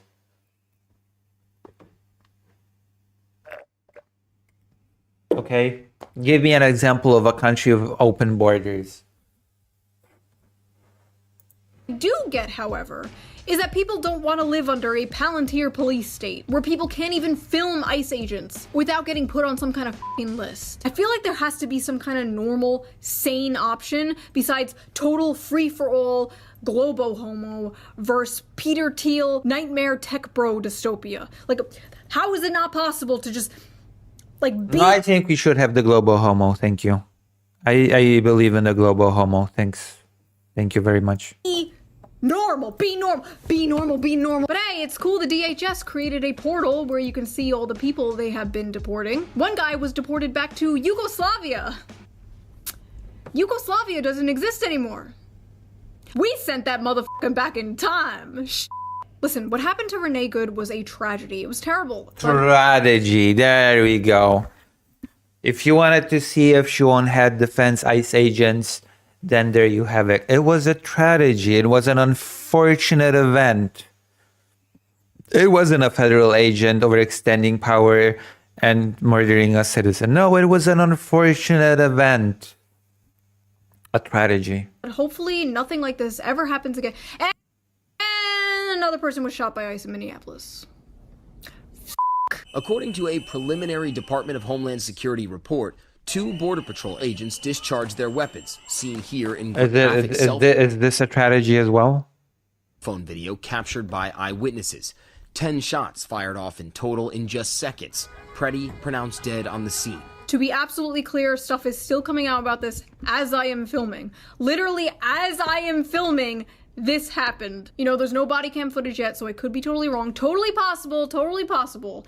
However, first impressions of watching the video at multiple angles, multiple times. Yeah, I think they just fucking murdered that guy.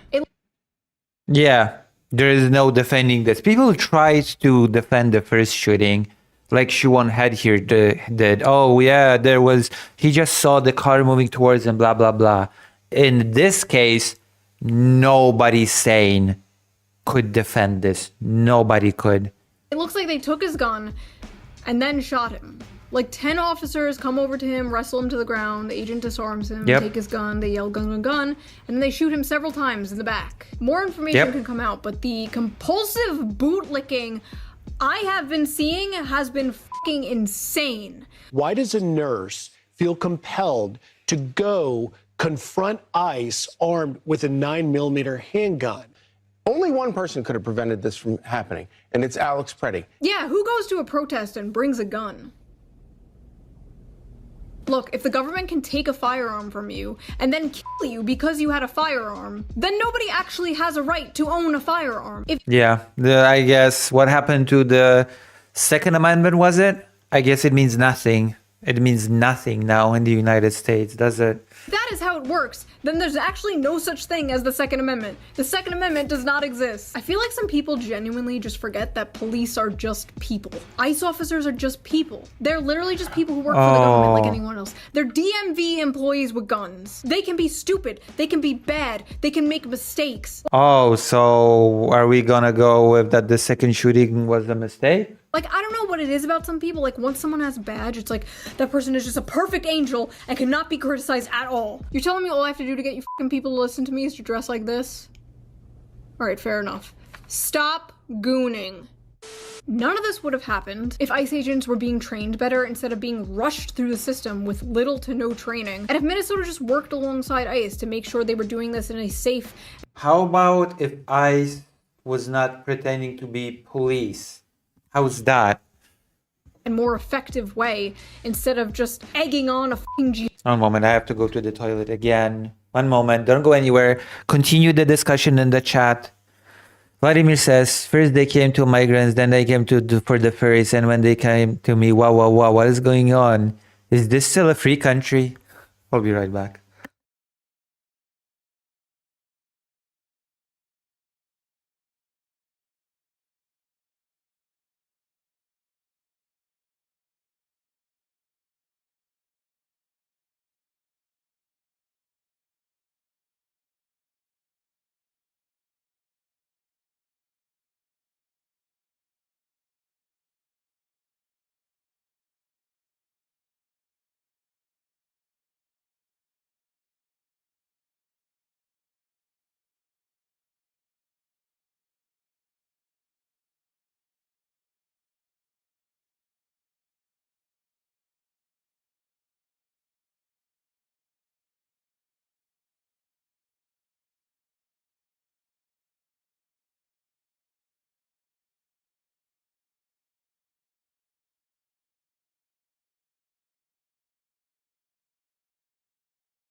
Never stop gooning.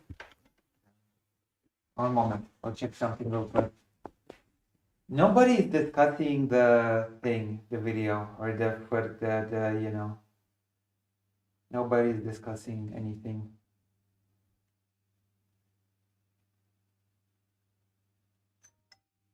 One moment. I think because I'm waiting for a message, possibly. Okay. I am back. We're watching some more Shoe on Head. jihad against them. Also, if ICE's goal is to round up pedophiles and fraudsters, I hear there's a pretty big list of pedophiles and fraudsters that need to be rounded up. Unfortunately, That's not the goal. Okay, that's what? That need to better instead of being rushed through the system with little to no training. And if Minnesota just worked alongside ICE to make sure they were doing this in a safe and more effective way instead of just egging on a fucking jihad against them. Also, if ICE's goal is to round up pedophiles and fraudsters, That's not ICE's job.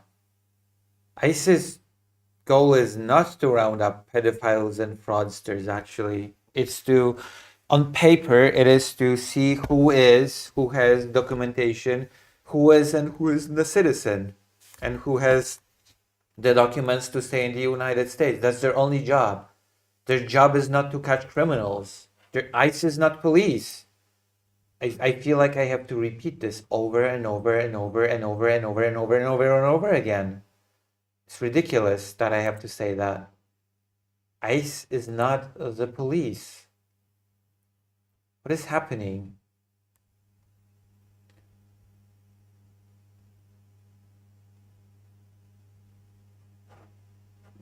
What is even happening?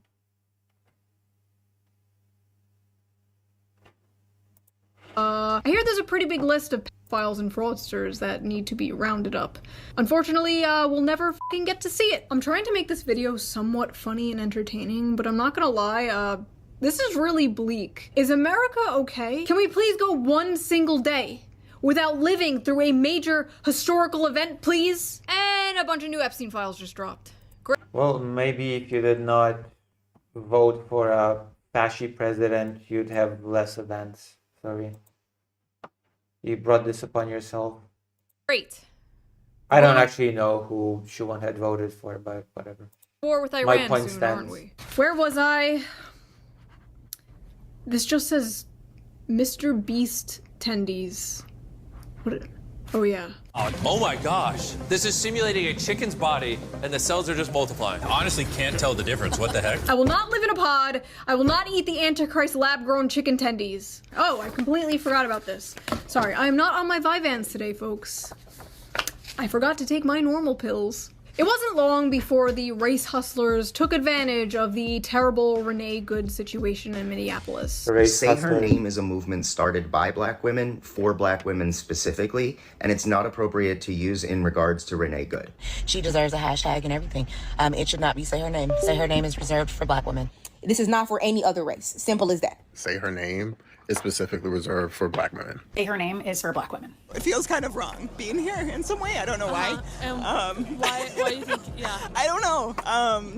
I don't know why. Yes, again, let's not discuss the overreach of the federal government. Let's not talk about federal officers murdering citizens, right? No, let's talk about people complaining about Say Her Name. That is the most important bit. That is the most important issue, right? The culture war shit aspect. That's called white guilt, honey. That's the white guilt you're feeling. It's amazing. You could literally be killed by the state for the cause. And these fucking people will still disgrace you for the curse of being born Caucasian. This is very woke 1.0. I thought it was dark woke time. Nobody forgetting Renee Good. She has achieved the highest honor a white person can achieve. Race traitor. She has achieved the highest honor a white person can achieve. Race traitor. And this type of psychotic rhetoric seems to be working because like 70% of the videos I see of people like trying to disrupt ICE has been white women. White women literally throwing themselves at armed officers. Well, her fiancé is a neo-Nazi, says Socialix. That explains a lot, actually. That explains a lot. Like lemmings off a fucking cliff for street tacos. What the hell is going on with white women? Who will save the white race?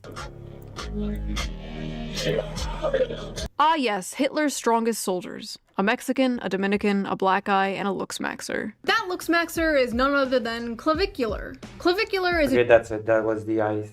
That was the ICE criticism that Siobhan Head was bragging about. Half-assed, oh, people are human, people make mistakes, he only saw a car and it's actually not that bad, thanks. Thank you for this robust criticism of ICE, Siobhan Head. Thank you. Well, that was Siobhan Head. So we went through Sargon of Akkad.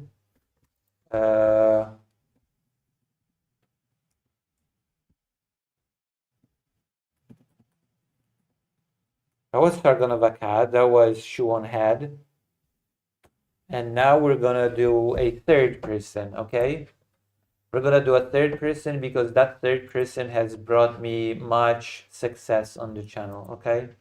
Criticizing this third person. And that third person is... Boom, boom, boom, boom, boom, boom, boom, boom, boom, boom, boom. Drum roll. Blair White again, I guess. We're gonna take a look at one more Blair White thing, and then I'm gonna play a match in Dead by Daylight, I guess. Socialix says I can watch a pyrocynical video and get more information on something than I ever possibly could torturing myself for a Siobhan Head. Well, we also watched Sargon of Akkad. Sargon of Akkad. Alright. I have a Blair White thing.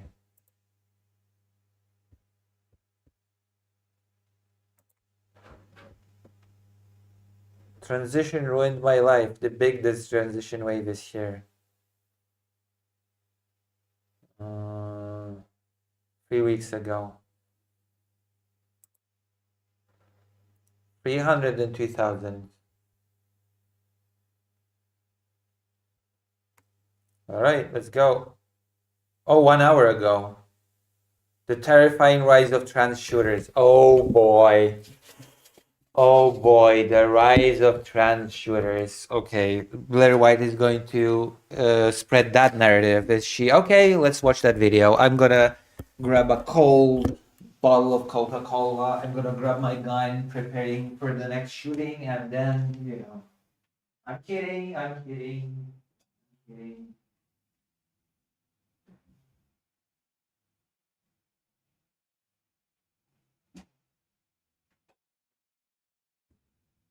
Even though I am kidding, even though I actually have received comments under my videos that I look like a shooter in the making because I'm trans. So there you go. There you go. I'm a shooter in the making because I'm trans. The terrifying rise of the trans shooter, even though it's not really supported much by data, but whatever. Let's see. Maybe Shuon. Sorry, they're all the same to me. Maybe Blair on White will provide some data. Starting to Maybe we'll get some data from Blair on White. think that we're in hell. Socialix says, yeah, the trans shooter with the double lightning bolt tattoo.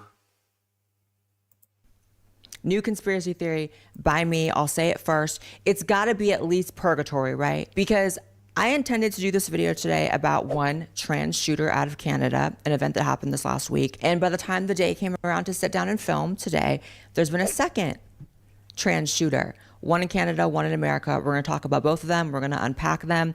I don't really... Oh shit, you can count 2 trans shooters. That means that there's a rise of trans shooters. 2 shooters. Brilliant. know where this demented, sick trend is coming from, but as I'm saying that, I actually do know. Yeah, you've identified 2 shooters. That's not a trend. Does Blair White know what a trend means? A trend? Okay, great. So this is such a data-driven video. Yeah, I've seen a shooter, and I've seen sometime later there was a second shooter, and we gotta talk about the trend. What trend? And we're going to unpack it. I have a lot to say. Let's jump into this first incident out of Tumbler Ridge, Canada.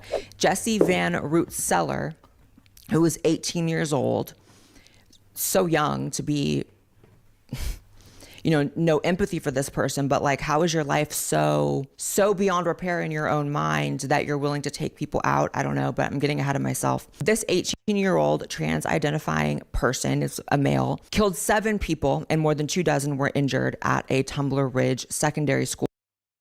What a weird way of talking about trans people. In British Columbia. Hold on. People and more. This 18-year-old trans-identifying person, is a male, killed. Is this written in the article here? Trans-identifying male? Who speaks like that about trans people? Lucy, are you trans? Sure, I plead the 5th, okay? I'm not gonna answer that question. Obsessive Ford says, cis men are still the overwhelming default. I guess any deviation from that profile is an epidemic. Yeah, a trend, I guess. A trans-identifying... Who describes a trans woman like that? Or a non-binary person? Trans-identifying male. What the fuck does that even... 7 people and more than 24 were injured at a Transphobes use words like him, trans-identifying male. Like, I don't see it anywhere in the article here. Trans-identifying male. It actually says the 18-year-old is said to have begun identifying as female. It's actually Blair White's. It actually is Blair White's own add-on to the whole thing. The trans identifying male. Also, people don't identify as trans. I think I've had this discussion years ago. People don't identify as trans. Like, a trans woman doesn't identify as a trans. A trans woman identifies as a woman. A non-binary person doesn't identify as trans. They identify as non-binary. And a trans man doesn't identify as a trans. They identify as a man. Secondary school in British Columbia.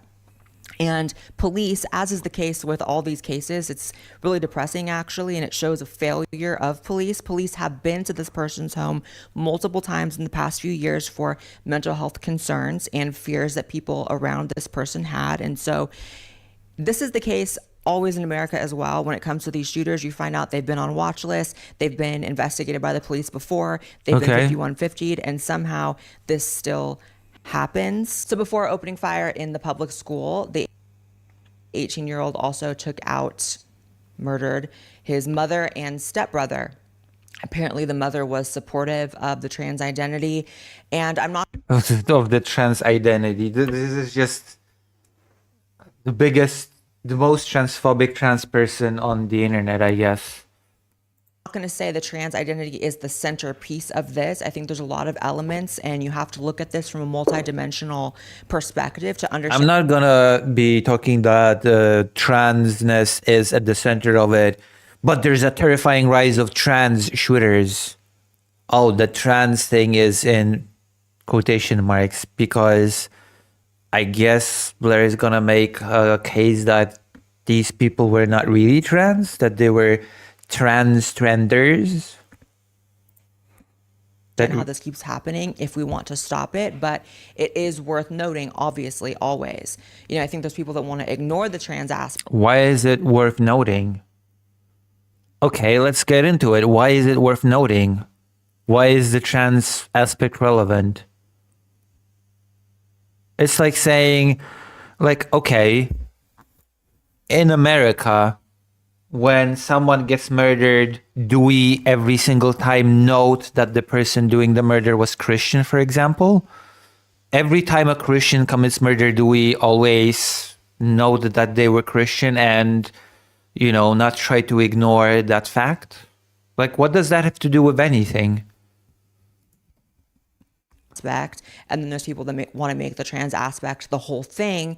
And unfortunately, because I'm not low to mid IQ, I'm going to have some nuance here. You are low IQ. Okay, you're a very stupid individual. And nuance is not really your strong forte, I'm sorry to say. Jesse was reportedly on SSRIs, which is a common through line for all the shooters as well. No, it's not. That has been, no, it's not. I want to see data on that. No, that's bullshit. Okay. We're now entering the antidepressant bullshit. Okay, let's see.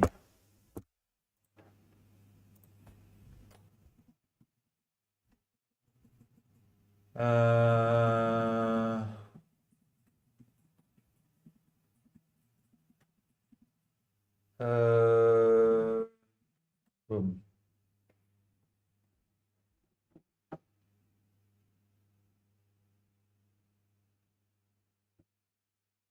CNN, antidepressant and violence. Experts share the science. Maybe Blair White is completely correct. Who knows? Following the August 27 shootings at Annunciation Catholic School in Minneapolis, U.S. Health and Human Services Secretary Robert F. Kennedy Jr. suggested that antidepressants may be a culprit behind mass shootings and other violence. And of course, if the Trump administration says something, then of course the Trump administration psycho fans are gonna parrot it. People like Blair White. We're launching studies on the potential contribution of some of the SSRI drugs and some of the other psychiatric drugs that might be contributing to violence, Kennedy told Fox News. Selective serotonin reuptake inhibitors, commonly called SSRIs, are the most prescribed class of antidepressants for depression, anxiety disorders, and many other mental health conditions. Several SSRIs have been on the market in the United States since the 1990s, including Prozac, Zoloft, and Celexa. Through journal entries by Robin Westman, the Minneapolis shooter who killed 2 children and injured 18 others before taking her own life, suggested she experienced mental or emotional distress. It has not been confirmed whether Westman had been taking antidepressants. Expert consensus is that there is no scientific evidence of causal nor correlational link between antidepressants and violence towards others. There you go. I don't even have to continue reading at this point. There we go. What did Blair White say? You know, SSRIs, the IQ, I'm going to have some nuance here. Jesse. Yeah, there's so much nuance, so much IQ. Was reportedly on SSRIs, which is a common through line for all the shooters as well. You know, if we're going to talk about through lines and commonalities between all these tragedies, SSRIs keep popping up and no one wants to talk about it. I'm going to read this once again. Expert consensus is that there is no scientific evidence or of a causal nor correlational link between antidepressants and violence towards others. Blair White is a hack. Blair White is a hack. SSRIs, cross-sex hormones, abusing drugs and psychedelics. So really dangerous cocktail of a lot of different medications that should not be taken together. Look at this video of the shooter. Ah, yes. All the things that you're just making up in your mind. The cross-sex hormones plus antidepressants should not be taken together. That's nonsense. That is such a nonsensical statement.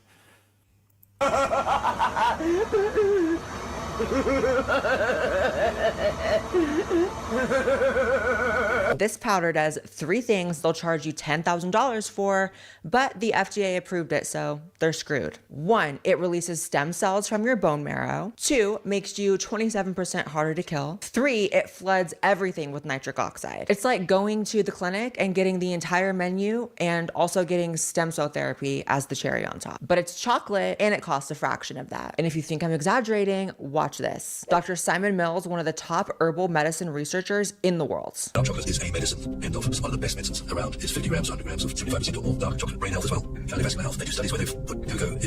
Claim benefit. Oh my God. Care about the FDA, but the evidence was just so strong.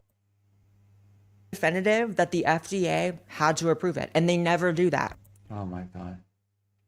It's a pretty easy decision, I have to say. So don't be an idiot. I dropped the link in the description below. And for the next 48 hours only, if you go to my link in the description, you can get buy one, get one free for President's Day, but you have to go now. 48 hours only, starting right now.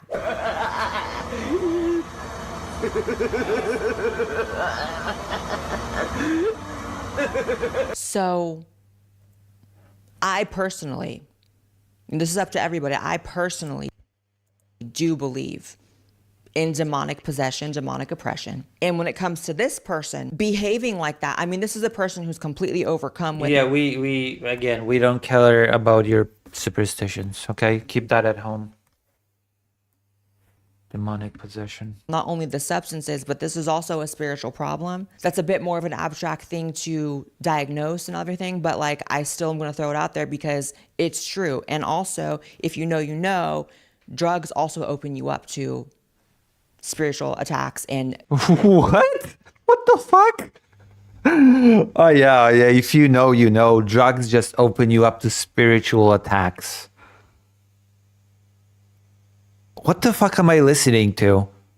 I'm sorry. This sentence has rendered anything that Blair White has to say about anything just other, like, I'm not gonna treat this person seriously ever again. Drugs just open you up to spiritual attacks.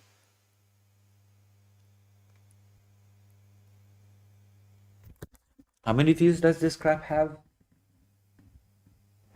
5,484 in 2 hours.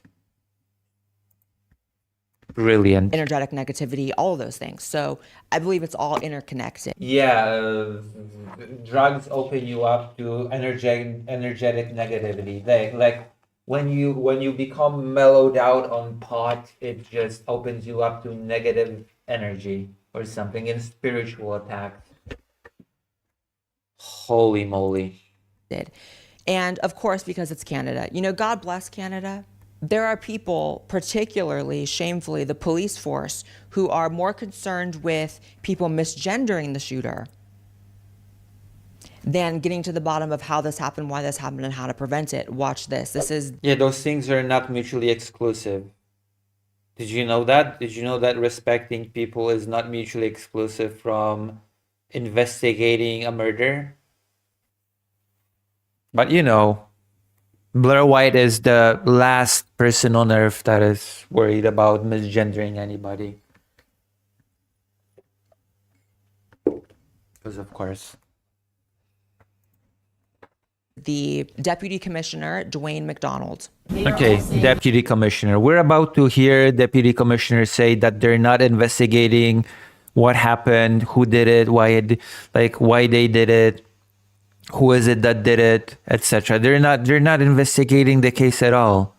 They just want to, you know, the only thing on their mind is the misgendering bit. That this person is transgender. Why is the RCMP not speaking to this? Why are we hiding this from them? Well, first off, thank you for your question. We're not hiding it. In fact, you're the first media to ask the question. I will say this. We identified the suspect as they chose to be identified in public and in social media. I can say that Jesse was born as a biological male who approximately, the information that I have, approximately 6 years ago began to transition to female and identified as female both socially and publicly. So it's not even what Blair White said. It's not the police being concerned about misgendering. They said, oh, we didn't mention they were trans because we just referred to them as their chosen identity. That's it. So interesting to... We just didn't think it was relevant to the case. Blair White claims that it's relevant, but she has not demonstrated why. I see nothing wrong with this statement. I want to hear why this statement is so bad, I guess.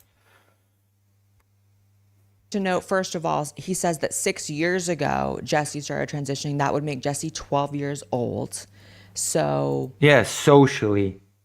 He also said socially. You know, again, I know a lot of people are past the point of debate about whether or not... Listen, let's listen again, because Blair White is a dishonest hack. Interesting to... Information that I have, approximately 6 years ago, began to transition to female and identified as female both socially and publicly. Both socially and publicly. I just want to note that the police officer says that the transition was social. So interesting to note, first of all, he says that 6 years ago, Jesse started transitioning. That would make Jesse 12 years old. So, you know, again, I know a lot of people are past the point of debate about whether or not child transition is something that is positive for the person doing it, for the child undergoing it, but like 12 is insane. The idea... Yeah, children should just not be able to embrace their identity whatsoever in any way. Blair White has declared so. That this kid, not to infantilize him, but this kid, this 18-year-old... Him? Gets to choose whether or not a dozen people around him get to live or not. Because that's what murder is, right? It's choosing. You don't get to live. That's what murder is. Gets to choose how they're spoken about and identified in the newspaper afterwards. And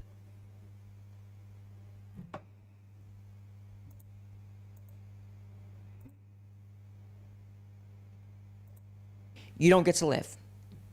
That's what murder is. Gets to choose how they're spoken about and identified in the newspaper afterwards, in the media afterwards. Why does this demon get so much choice over our acknowledgement of what happened and who did it? And this is What do you mean? something that a lot of people get caught up in after these trans shooters is like, Oh, so trans people only deserve to be respected as people if they are good. Okay, I see. So trans acceptance is conditional. Brilliant. Good to know that trans acceptance is conditional. is it right to still misgender? The conversation, like, miss me with the conversation. It's a retarded Also, the conversation is not, is it okay to misgender? That was not the conversation. I understand that Blair White is stupid. I understand that Blair White is not a very intelligent person, but that was not the conversation between the press and the officer. The conversation was, why didn't you disclose the person was trans? And the officer said, I was simply referring to the person as to their identity. It wasn't, is it okay to misgender? It was not even the conversation. First of all, respect is earned.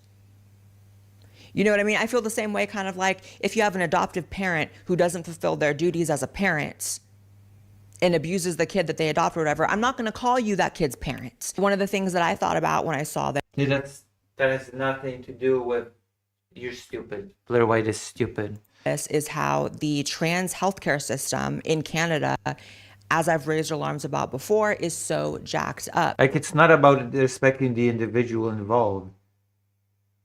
It's about respecting transness as a concept. That it's not conditional. So what we have right now in Canada, and it's trying its best to come here to the States, by the way. There was just a trans Bill of Rights introduced in America that was trying to get something like this passed.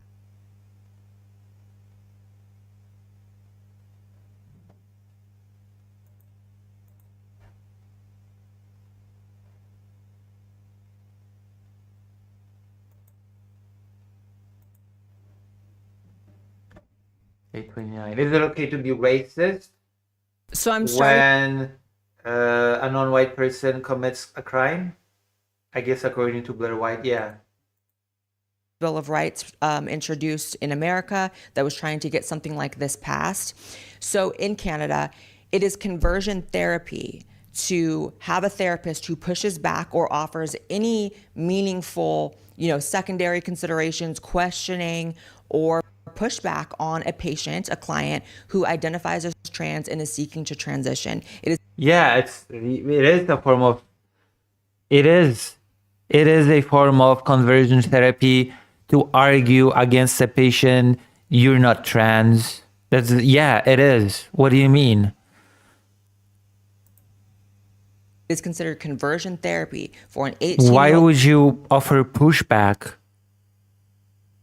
Why would you offer pushback to someone when they go to a clinic and say that they're trans?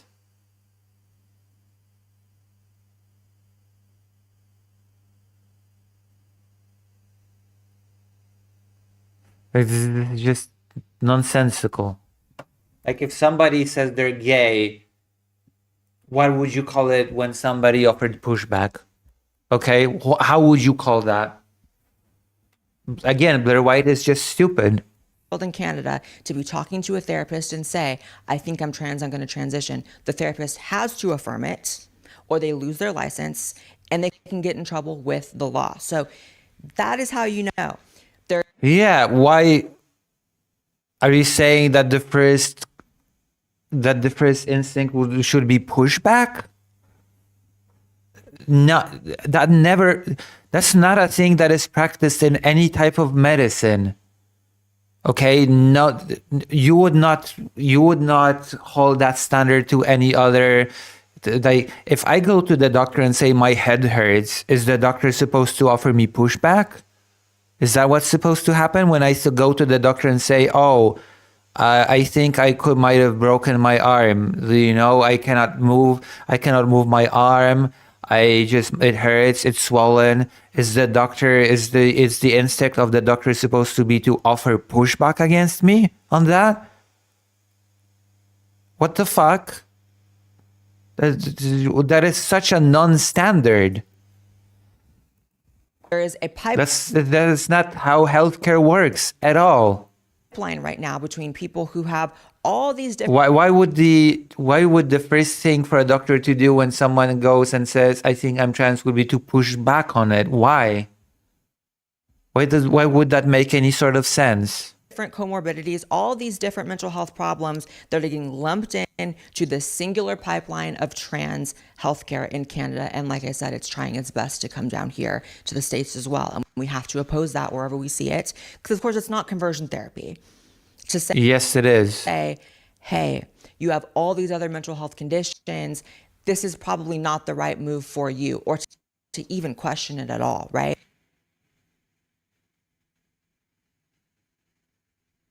Another factor that we can look at here is fatherlessness. So the father released a statement after the event and tried to, why would you push back?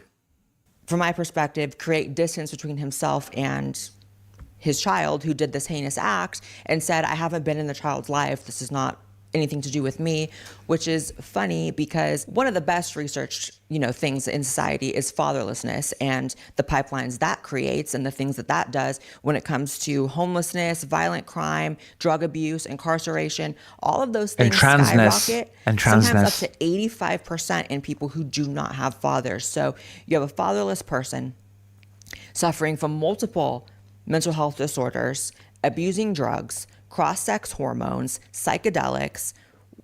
What does HRT have to do with anything? You're just listing things. Psychedelics? Do you mean antidepressants? What do you expect? So I saw this graphic on X being posted, which has no source, which is a red flag, but it says mass shooting rates by demographic. Yes, because you always look for sources. Okay, present us with a counter source. 2015 to 2025, and it states non-binary and trans biological male as the most likely to commit mass shootings during this time. And as much as this is probably confirming people's views right now in light of this tragedy and the other we're going to talk about, this graph is not correct. I don't think anyone in their right mind thinks that Asian men are right behind trans people in committing the most mass shootings. That's why it's incorrect. Okay. Every other statistic on the history of the planet shows that Asians are the least likely to commit violent crimes. And, I don't think we have to reach for statistics that aren't there. However, it's not to say that there is not, for the first time in history, these incidents happening. And that is what we do have to address. So for me, the failure of the medical system and the mental health system is mostly to blame here. What failure? What failure of the medical system? The doctors are not pushing back against people identifying as a woman or a man or non-binary. Vladimir says they must have abused melatonin a lot. Also helps you sleep. Socialix says, you're a MAGA nut, Blair White. You literally as a movement don't believe in medical science, which is why you appeal to religion. Because beyond that, you have no credible thing to retreat back to. That's true. Mostly to blame here. I know everyone wants to blame guns. This is Canada, where you don't even really have guns. So, and by the way, I probably want for Canada even more than they want for themselves to not have any gun rights taken away from them in this incident, which I'm sure will be a thing, because the only other mass shooting that happened in Canada's history, they did roll back gun rights. So hopefully not. But This is a new trend. It is new, and we just saw it in America too. So Rhode Island, There is no trend. there was another shooting at a school ice hockey game. This deranged person who tweeted me, by the way, and I'm going to put that tweet. This Wow. person had tweeted me like 50 times. Like 50 times. Incredible. So the suspect, Robert Dorgan, who also goes by the name Roberta,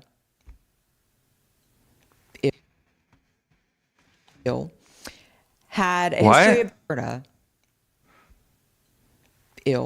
Why you?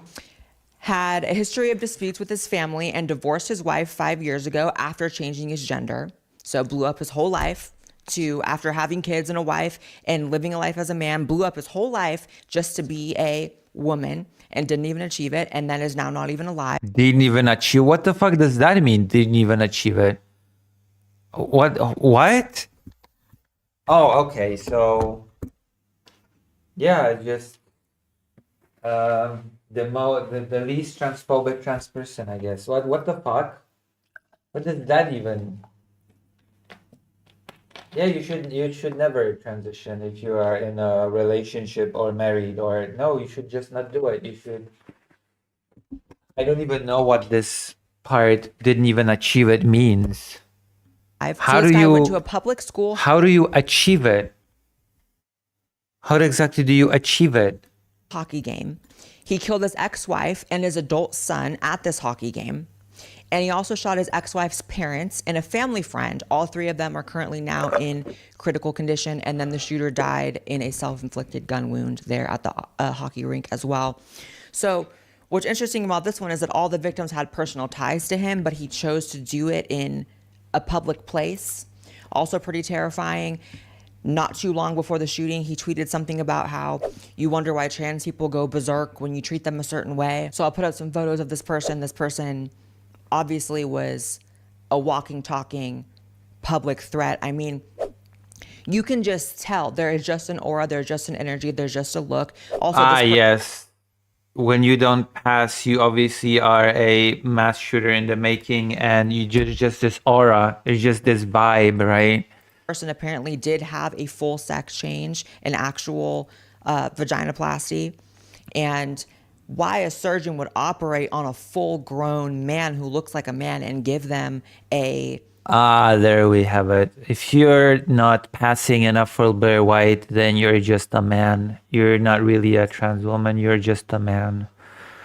You know, vagina and of breast. Of course.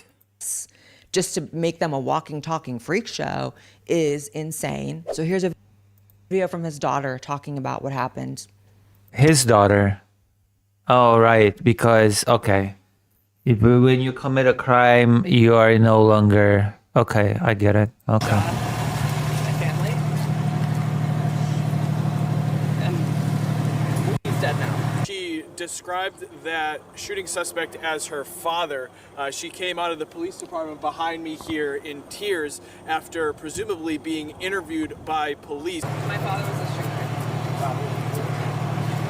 What happened? Shot my family. And he's dead now. What was the reasoning? Was there a family argument? He has mental health issues. Why exactly are people with a laundry list of mental health issues being told, being helped, and being pushed through the funnel in the system to transition? That makes no sense. Gender dysphoria is a mental health disorder. It seems like a 1 + 1 = 2 thing, of course, because we're wondering, you know, Which tattoos? why is there now this explosion of incidents of trans shooters, something that has never happened in history? We've never seen that. And yet, if you know anything about the trans... Oh, okay. We have 2 shootings. It's an explosion of mass shootings by trans people.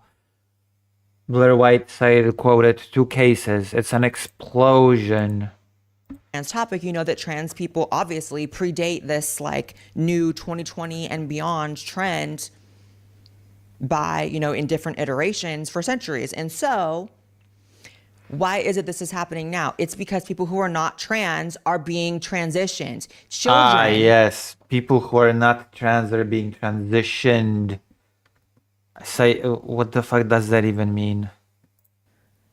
As is the case in Canada with that one, who cannot consent to transitioning and are not trans but are suffering from other things, are being told, yes, this will fix your problem. How do you even know? You're just asserting this. Grown men. How do you're just asserting this? Well, yeah, Blair White knows better than the medical specialists, right? Or abandoning their families for fetishes are being told, yes, you're Ah, trans. yes. It's all fetishists and trans kids. And let's get you into surgery. That is a problem. Ah, yeah, of course. That is a problem. And you can't even necessarily say it's like a for-profit thing because it's in Canada as well with free healthcare. So it's an ideological thing. It's a failure of the system. It's a failure of mental health services, therapists. You're just asserting that. I don't like the I don't like the fact that a person that does not pass got to transition. That's it. It's a fetish. And lawmakers who make it impossible, especially in Canada, to push back on this. How would that even work? Again, if I go to a doctor and say my throat hurts, should the doctor push back? Should that be the standard of medical health care? Pushing back against patients? And so now you have people who have a list this long of mental health issues who are told, oh, it's just that you're trans. So they're not addressing the... But nobody does that. Nobody says that. It's that you're trans and no other mental health disorders matter. Nobody does that. I would like a citation that happens. Bipolar. They're not addressing the depression. They're not addressing the borderline. They're not addressing the narcissism. None of that. That doesn't get addressed because they're like, oh, what was wrong with me was I was trans. And now that's fixed because I'm getting my surgeries. Bad. Yeah, that does not happen. That's a wholly made up thing, okay? Bad situation. So like I said, Yeah, of course it's a bad situation. You made it up. This person has tweeted me, called me a cunt right here. Roberto said, see you next Tuesday to one of my tweets. This time he said, people like you give off a fake patina, that you have to be a 10 Miss America to be a trans woman, and this is a fallacy you perpetuate, and I take exception to this. Well, I take exception to your life, which is thankfully gone. That's evil. You don't want to be thankful anybody. You see how like sin and evil and negativity just like draws you in, and now I'm like saying satanic shit, like I'm glad somebody's passed. Blair White is a total idiot. I swear to God, Blair White is a brainless idiot. God. Away. Like it's just a tragedy all the way around. This person also had apparently like Nazi tattoos, SS tattoos. So this person was just all over the place. Are you trans or are you a Nazi? Like pick one. All over the place. So, you know, obviously you're going to have one side of the political spectrum, maybe more so on the right, who will blame the entire thing on being trans. And, you know, we need to classify it as a mental illness. The mental illness behind trans is gender dysphoria, which I agree it should be reclassified as a mental illness. However, there is no... Why? Why should it be reclassified as a mental illness? From any amount of research over the century that it's been a thing, it has not shown signs. There's no symptoms of violence. There's no symptoms of, if anything, self-deletion, but not violence towards others, not rage. That's how you know it's more complicated than this, but it is absolutely being used as the scapegoat for people that have all these other issues. And it's being... No, it's not. ...turned into that, and then none of those other issues get addressed. So That's not true. That's not true at all. That's my sort of 360 view of this, that it's... 360 view. You're stupid. a very complicated thing, and there's multiple systems that have failed that have created this problem. But more than anything, it's just incredibly sad, and my condolences and my Yeah, we're done. Okay, we've looked at Blair White. She is as stupid as ever. I'm probably gonna get a ton of even stupider people in the comments saying how she's beautiful, brilliant, and I'm ugly, and whatever. It's just, it is what it is. It is what it is. Blair White has a big audience.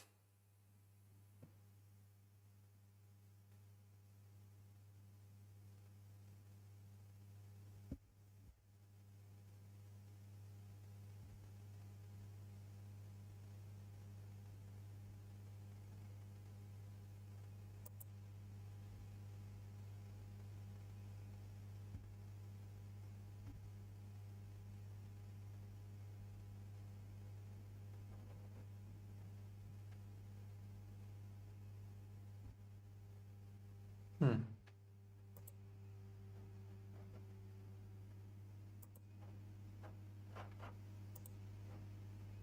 Interesting.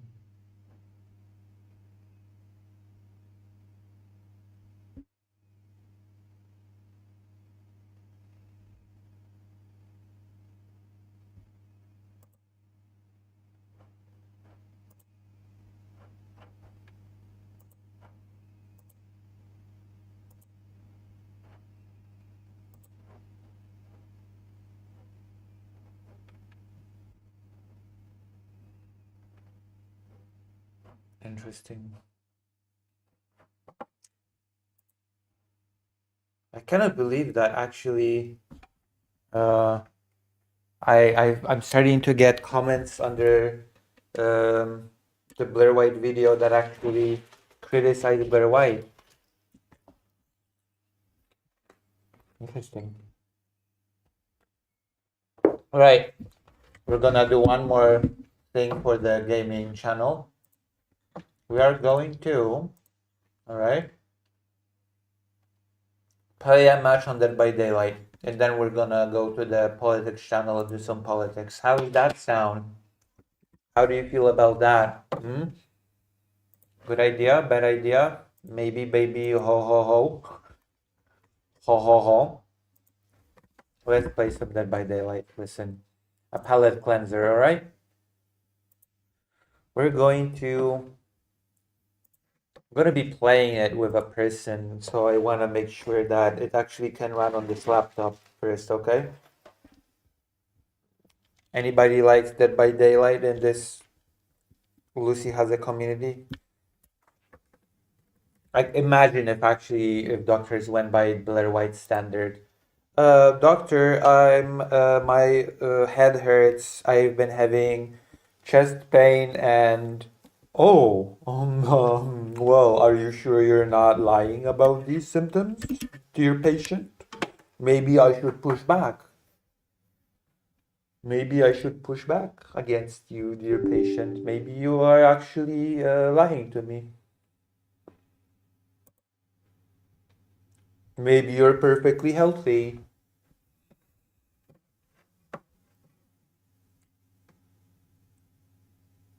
God damn. There's a new loading window. Apparently a lot has changed in Dead by Daylight since I played it years ago. And I've played it on console as well.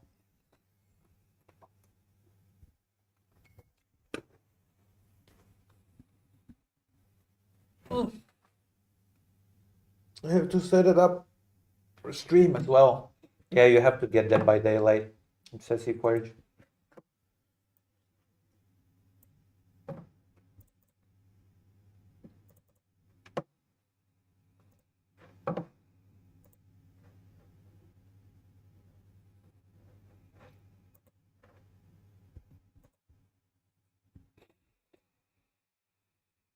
Hmm.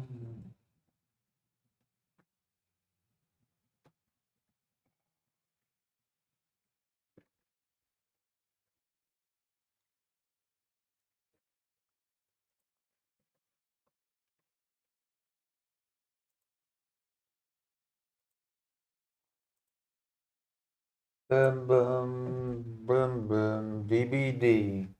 I never thought I'd be playing DBD again. It's been so long. I hope it will work on this laptop though. I hope it will work. Also, we've almost gotten the money for my ticket to Poland. To consider donating or something.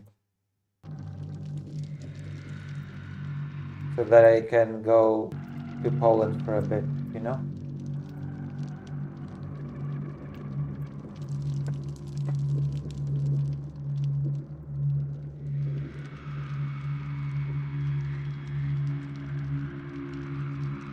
Hold on.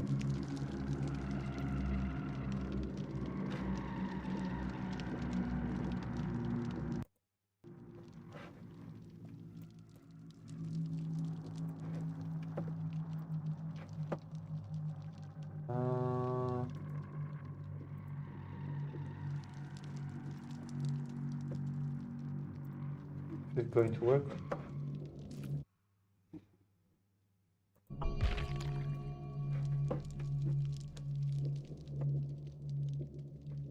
Is the game capture going to work?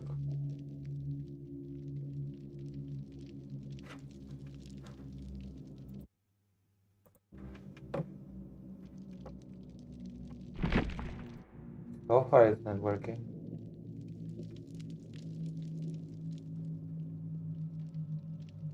Listen, not every game is everybody's cup of tea. I happen to have a very wide taste, okay? A very wide pool.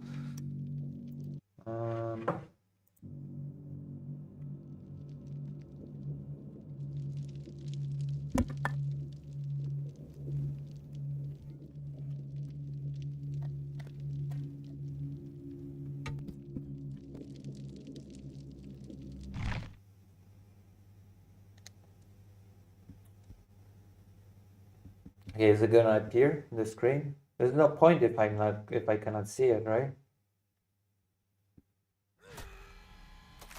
Okay, whatever.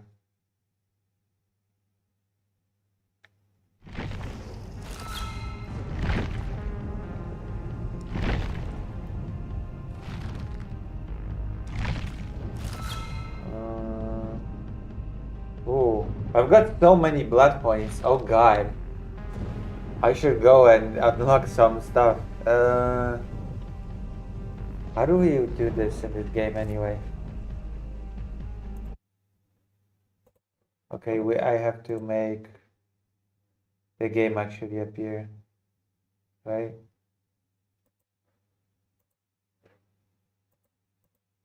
It doesn't appear. Should I quit?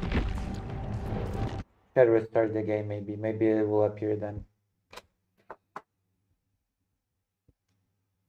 What survivor should I play as? Maybe I should go back to my roots and play as Claudette. Should I do that? Should I be Claudette?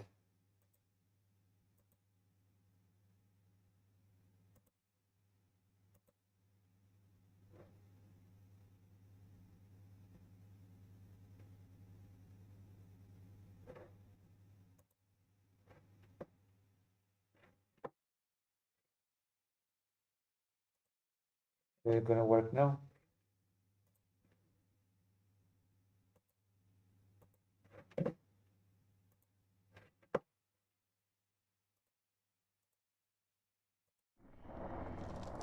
Is it working?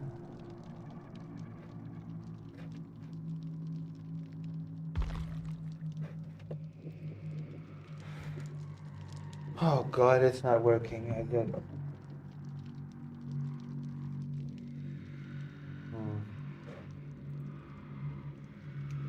I hate it when OBS does not work. The capture crap does not work. Okay. Whatever. We're gonna try window capture then. Window capture. Woof. Initiating shaders. Okay, we're trying something else. Remove. Yep. Window capture. ABD.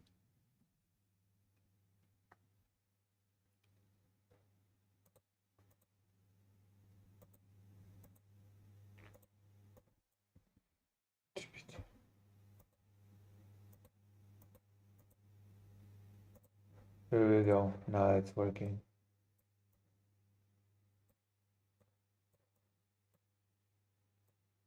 We got it. Okay, now we're gonna play a match. Something.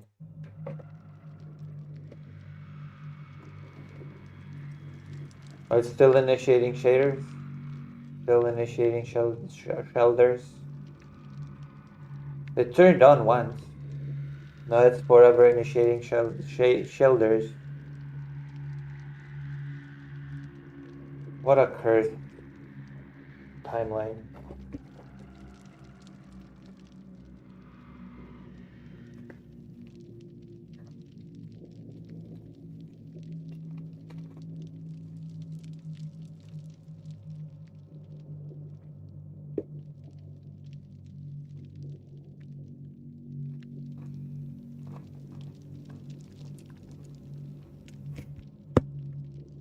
I have to restart the game again.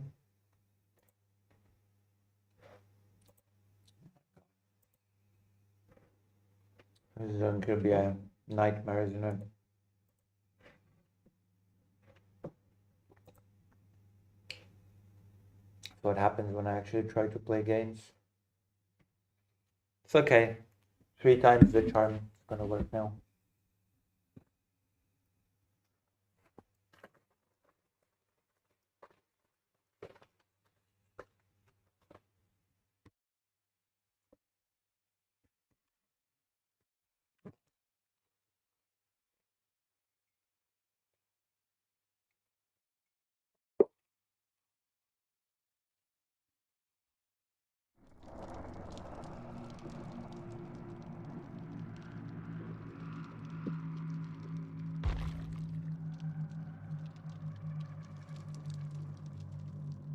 Right, now it's working.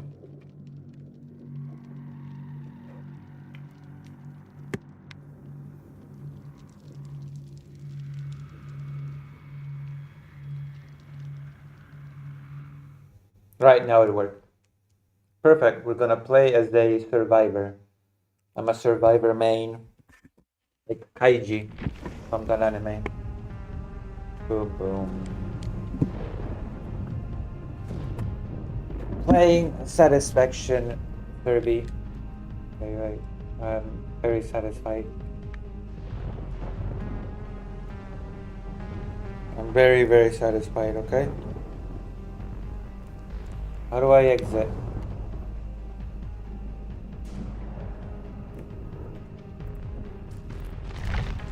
Alright. Fine.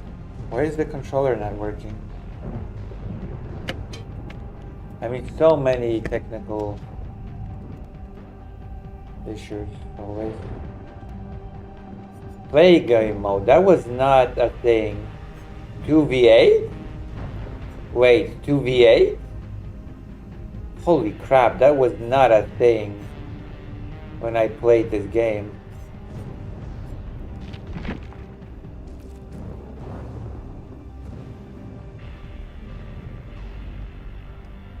Two killers versus 8 survivors? Holy crap.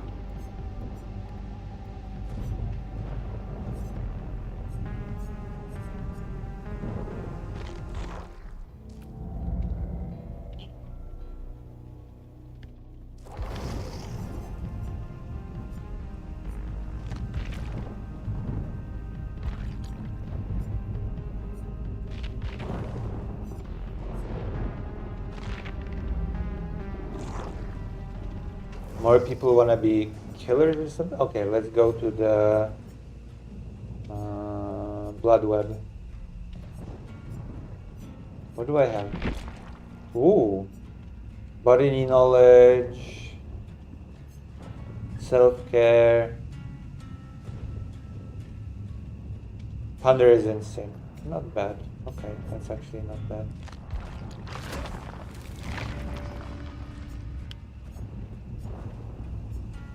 Lightweight. Lightweight has always been a good perk. Hope. Ooh, that's quite cool.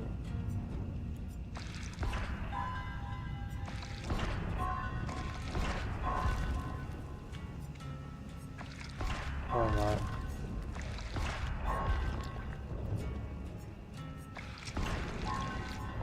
Okay, let's forget about this for now. Let's play a game. Let's find a match, okay? I'm not going to be doing well. It's been a while since I played this game, and I don't know half the killers, so this is going to be... Oh boy.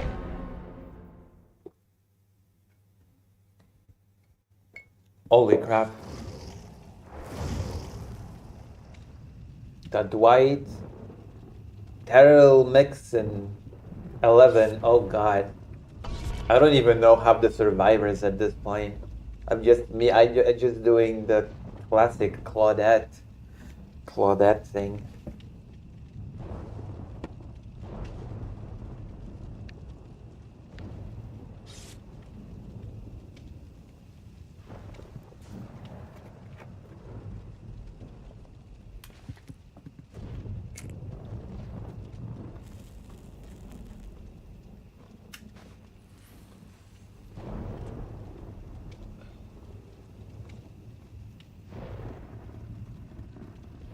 Let's do this. This game actually has dedicated servers now. It used to not have dedicated servers in the past. It used to be a peer-to-peer game. The killer's internet decided on how well everything went. Believe it or not, that used to be a thing.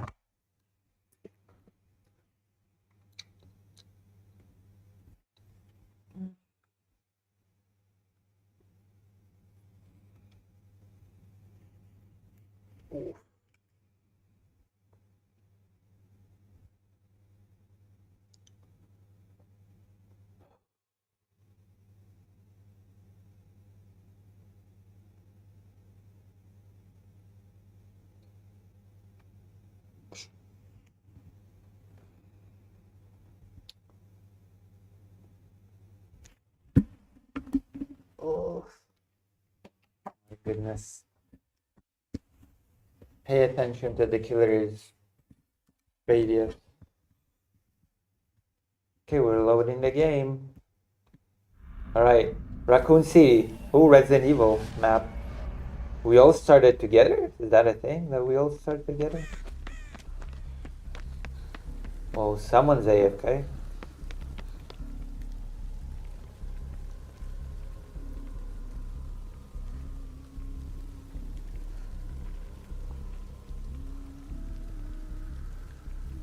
The Huntress. What?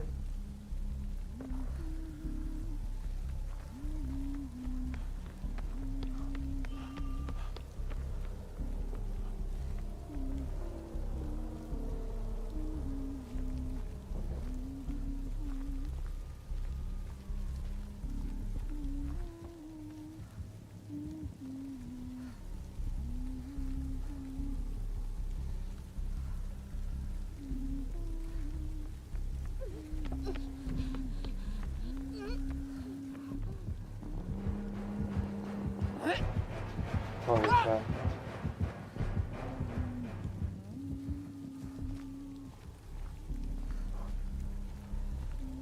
W stream, thank you.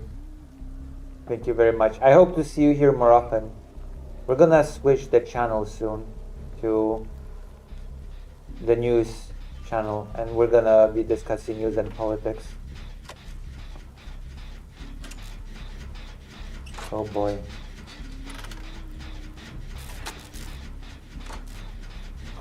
I'm a scaredy cat. Ooh, good chest.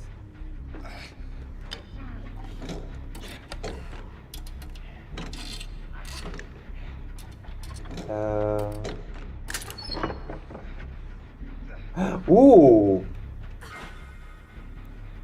that's cool. That's a good item.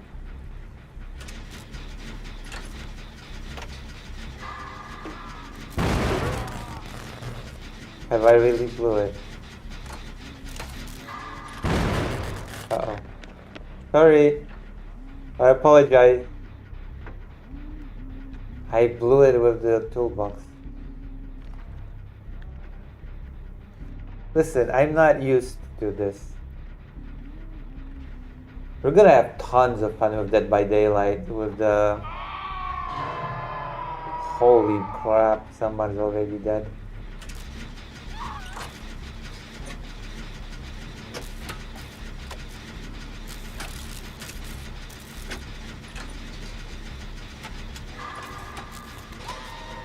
Alright, I did it. I did the check. 2 people are dead? We're not surviving, are we? Hold on, I should save them. I should go and unhook a person. That's just common courtesy.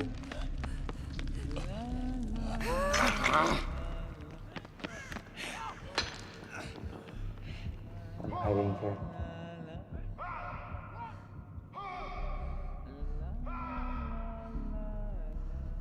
This is scary. Okay. Uh-oh. She didn't see me! Okay, I'm just gonna quietly leave.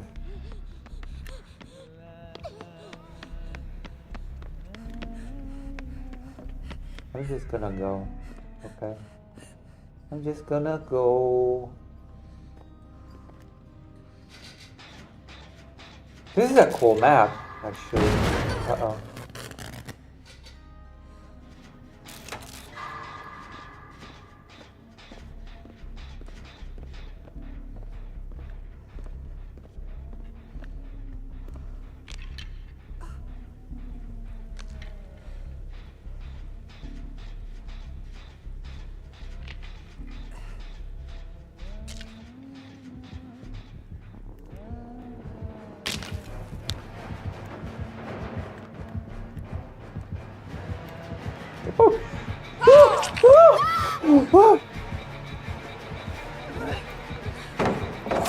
No, they're not bad.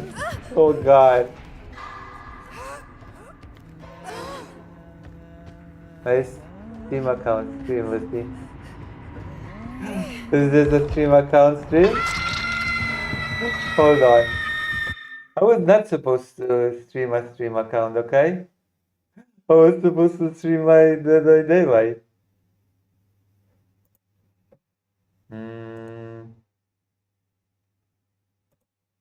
It's not my fault.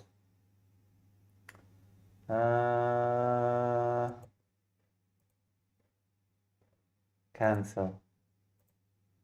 How do I change this actually? Listen, it's not my fault. How do I properties? Not working.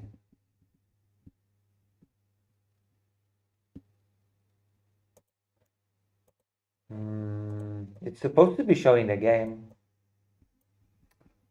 I hate this. Do I have to do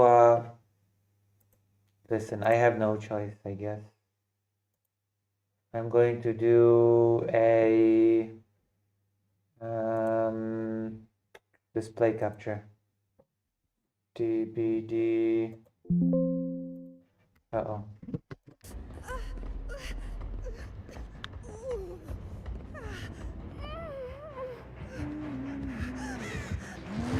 Uh-oh. Okay, I have to show the game. I have no choice.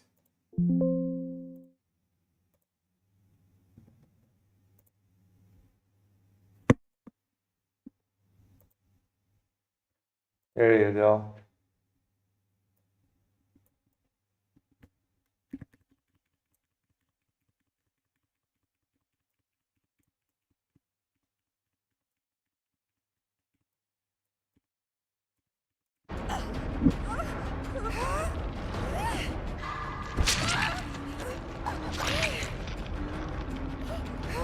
Is it working? Is that better?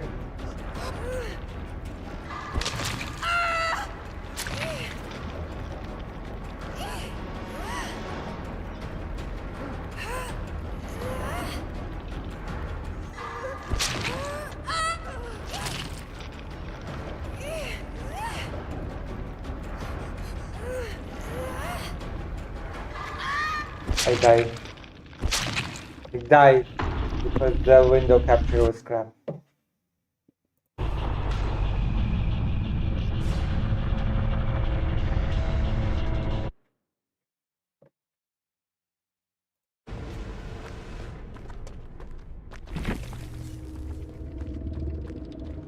Alright. Continue. We got a lot of... Okay, now I have to do the actual map. Okay? Okay. The window capture said that I was capturing Dead by Daylight, okay?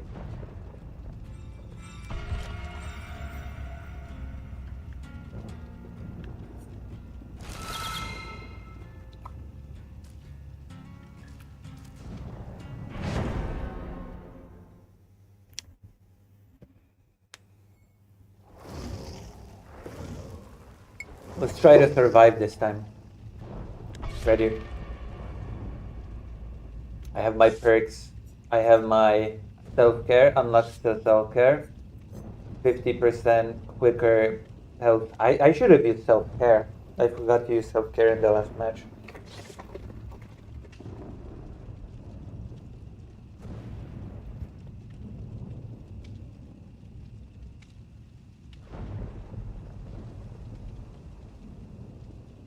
I don't even know what the best perks are right now, to be quite honest. I don't know which... Leon S. Kennedy. That's a character. Okay. David King. I know David King was around when I used to play the game. Let's not get overboard. David King was already a thing when I was playing the when I used to play the game. That was already a thing, David King, I think.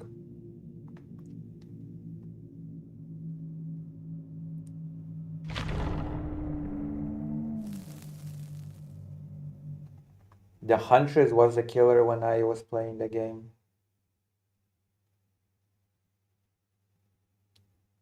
So I definitely know what the Huntress is capable of. Right, let's go.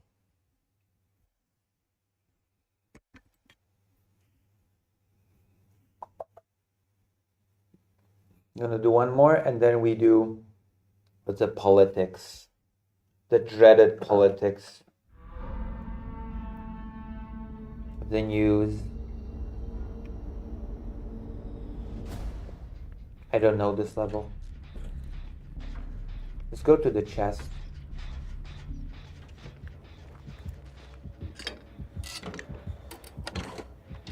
I'm such a greedy person. I don't know who the killer is.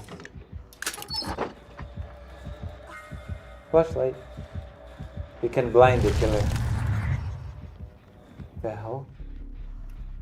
The hell was that? Ding.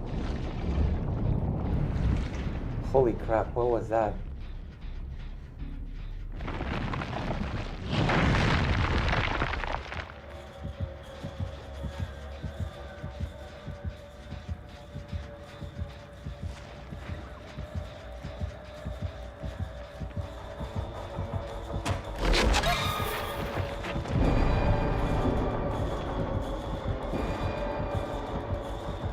Prepare yourself.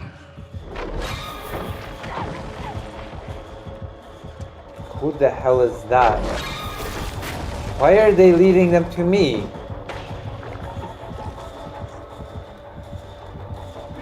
Can I leave now? A brave one. Uh-oh.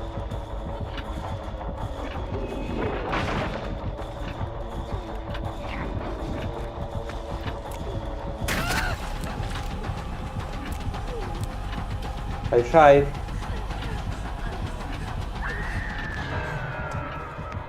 I should probably leave.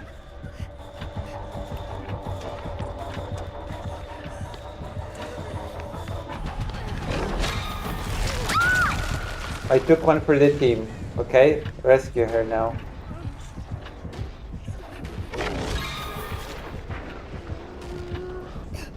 Unhook.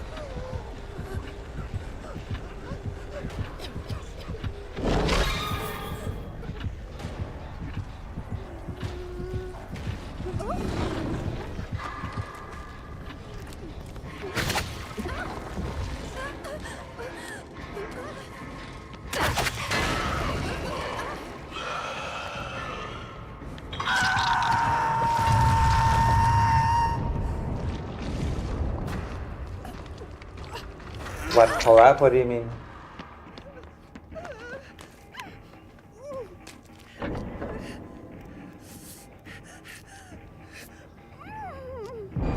I'm gonna do a collab with a small developer and a friend. Right now I'm just trying to get back into the game before I play with anybody else. Oh, the collab is Stranger Things, I think.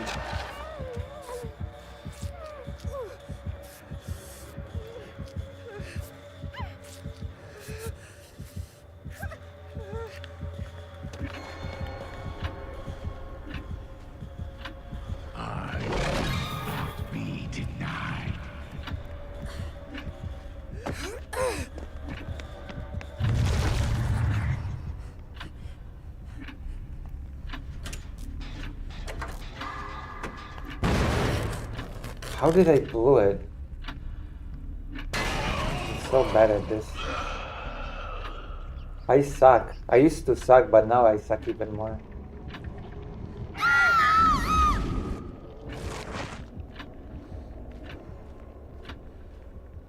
I didn't even know this map. I've never been on this map before. I have no clue.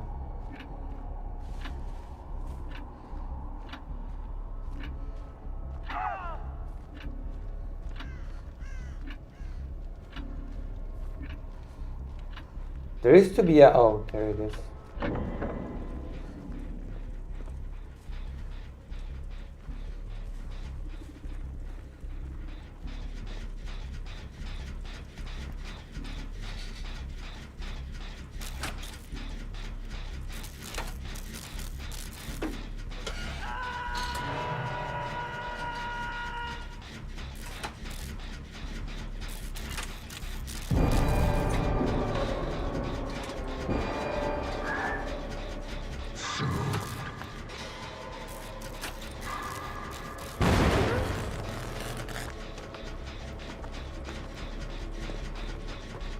I have to help that person. I have to unhook them.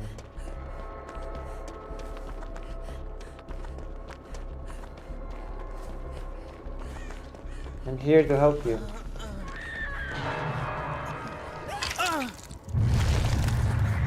I'm here to help.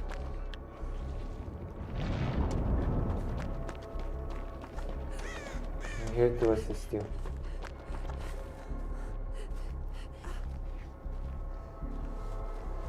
Yeah.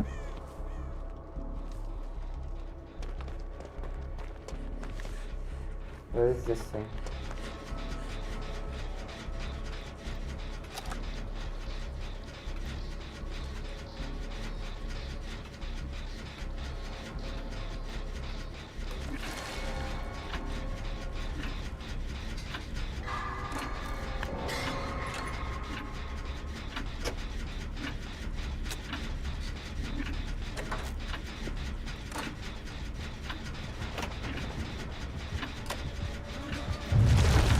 Oh, thank you for bringing the killer here. Jesus Christ.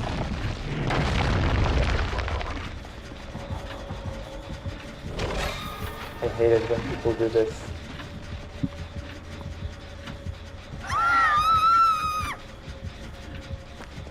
Thanks, person. Jesus Christ Almighty.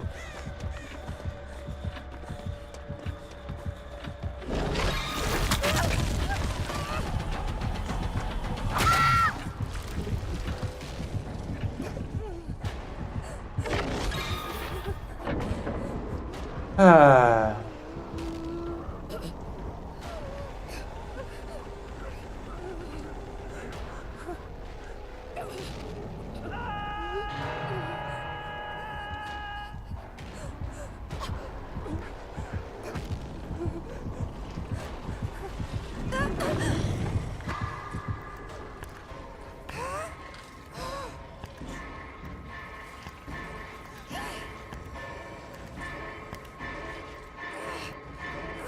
What does that even do? What does this check even do?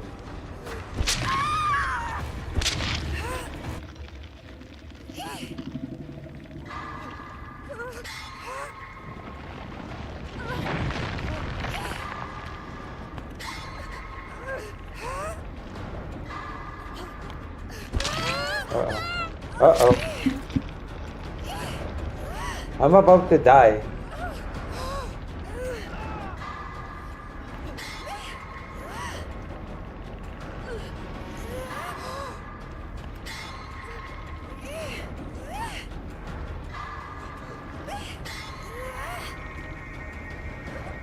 Thank you.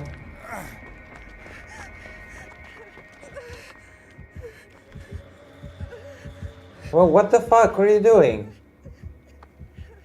Oh, thanks. Okay. Gonna help me?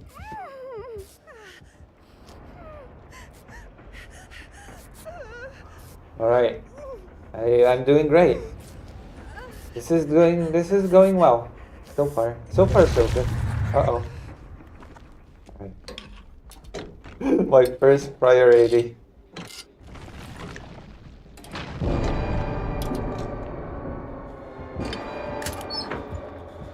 I am superior.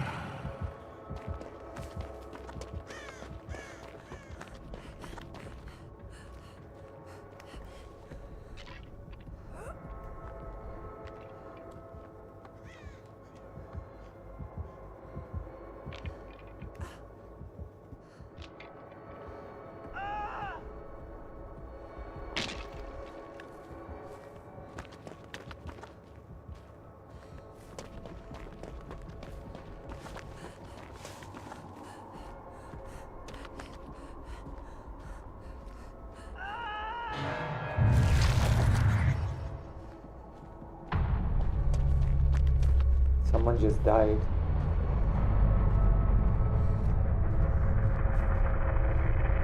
I don't think we've even done a single generator, by the way.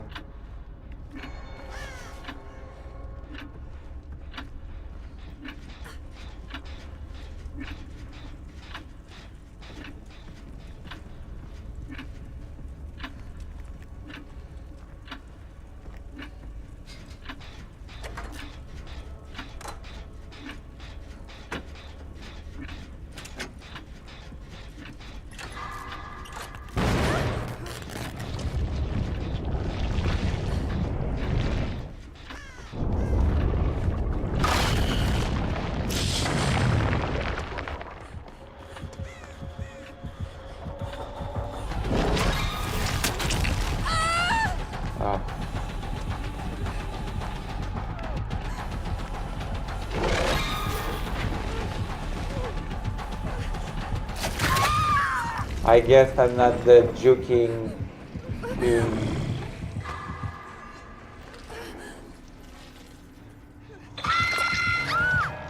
I died. I'll be right back. I'll go to the toilet, okay? We did our Dead by Daylight for... we politics it now, okay?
Great DBD gameplay? Okay, then I'll ask. Okay, if this is great DBD gameplay, then I'll ask.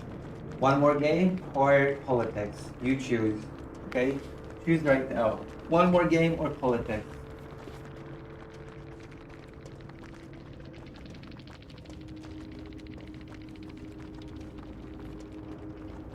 You choose, okay?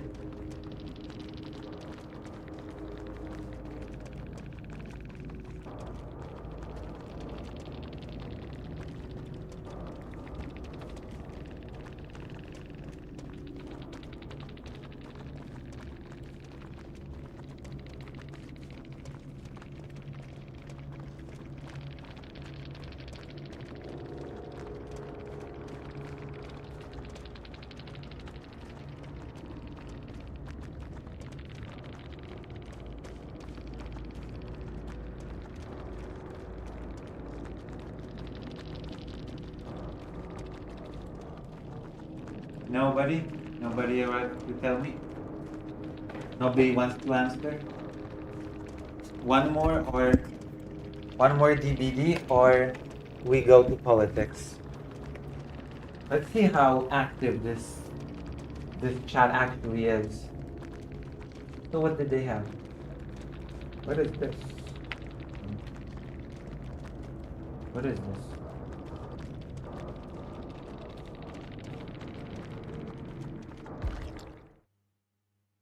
Politic? So no one more Dead by Daylight? I've been praised for my Dead by Daylight gameplay, okay? Bloodfed.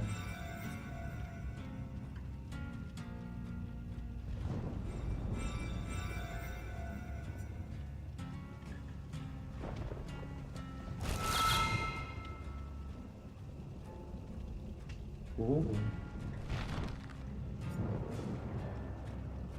Yeah? The chat is so quiet all of a sudden. Okay, we'll do one more, okay? One last game, and then we do politics, okay? Here we go, here we go. Here we go, everybody.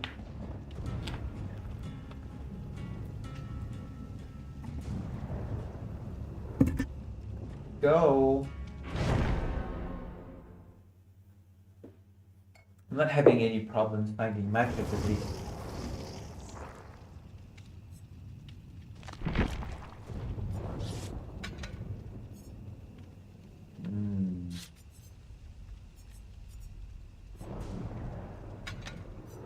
Why not?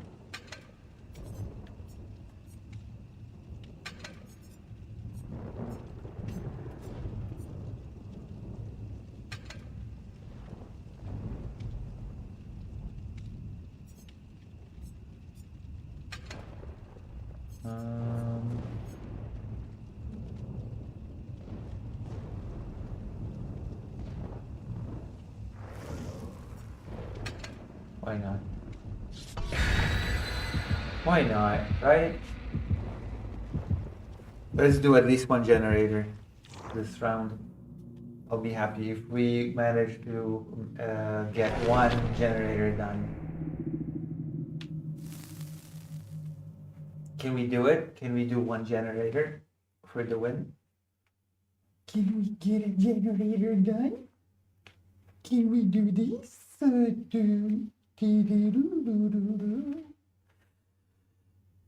Can we do this? Monsieur. Monsieur.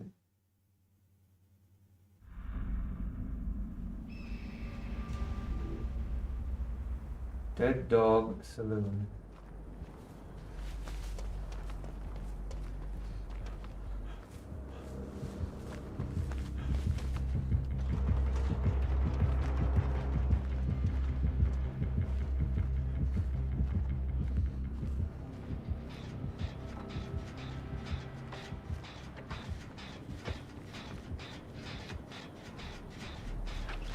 What the hell was this killer? I don't know that killer.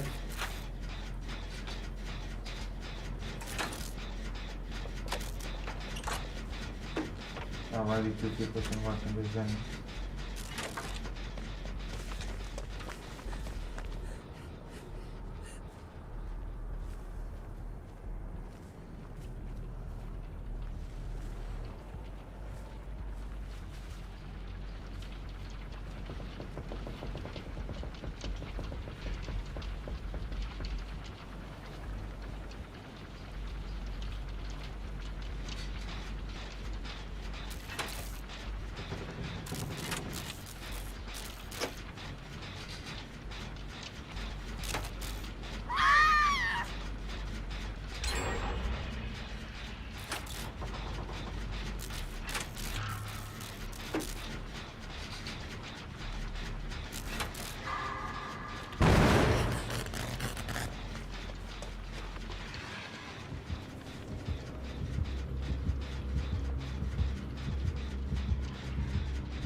I don't know this killer. I don't know this killer. I've never seen this killer before. This is the first time seeing this killer for me.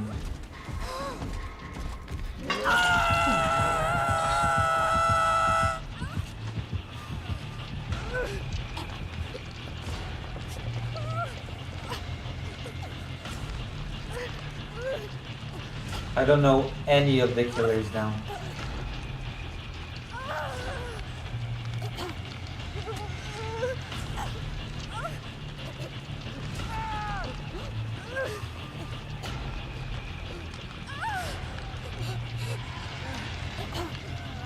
Thank you.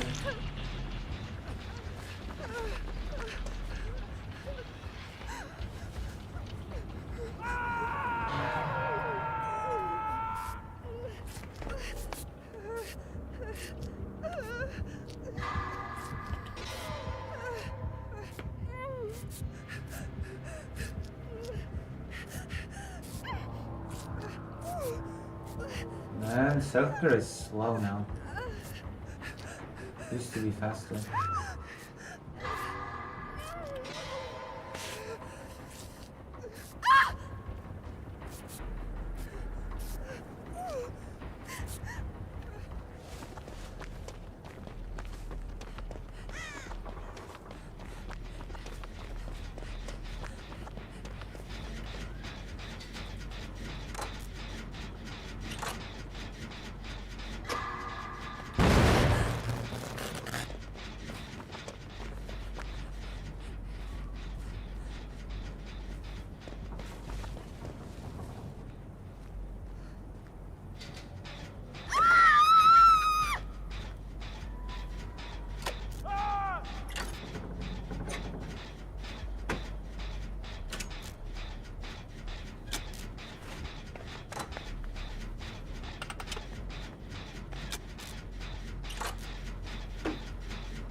How did I... What the fuck? I was clearly on it.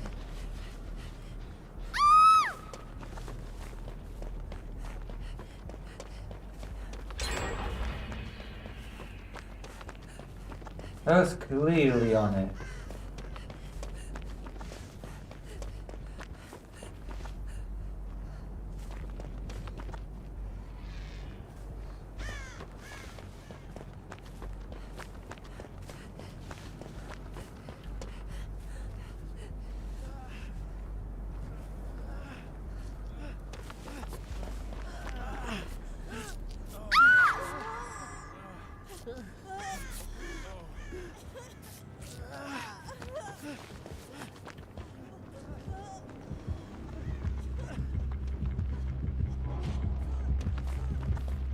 Alright, I'm out of here.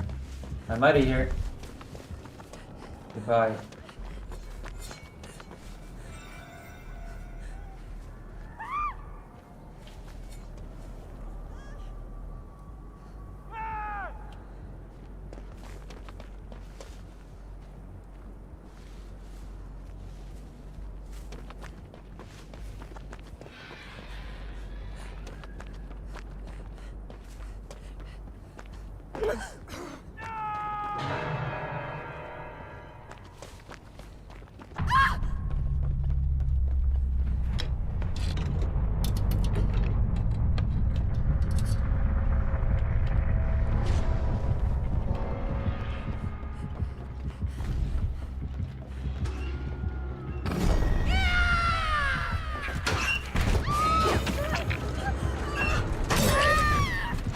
Oh boy.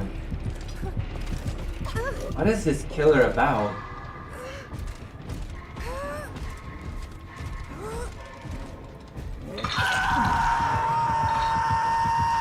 Well, we did one generator at least.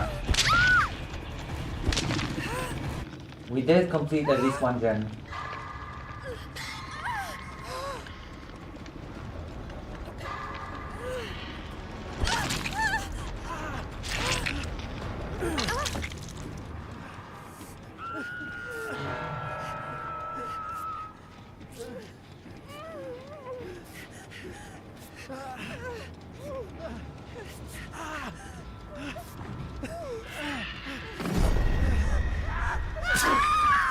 Thanks.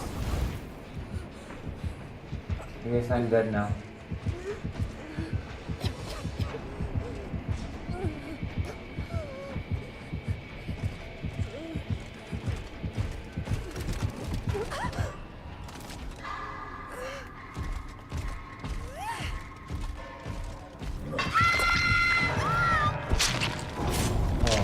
I've not managed to survive once tonight, but you know what? Whatever.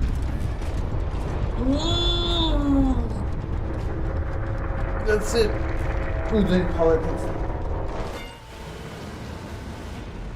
It's time for politique, okay? So I guess we're gonna raid me. Yeah, whatever.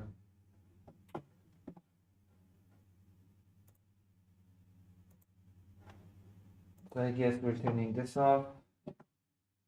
Okay. Quick. That was nice, wasn't it? That was a nice change of pace, wasn't it? Wasn't this beautiful?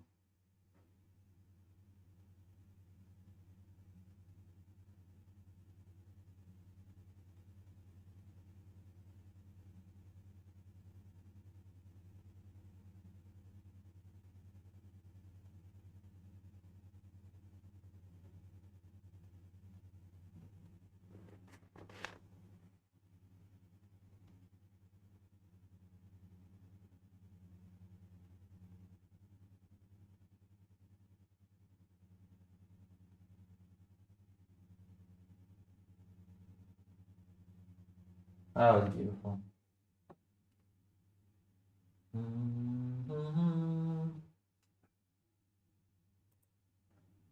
Alright, we're gonna raid me, myself, and me. Me, my, and myself, okay? Is that okay? Do you approve of this course of action?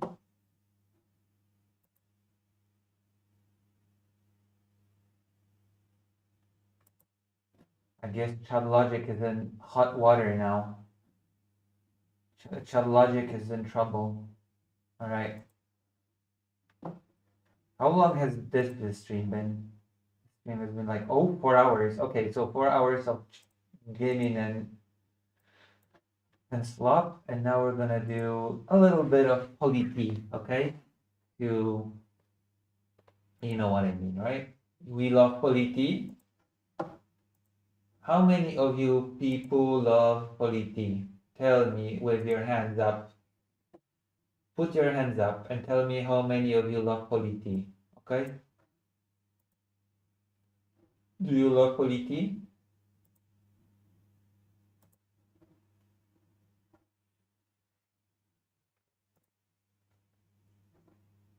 You big fans of politique?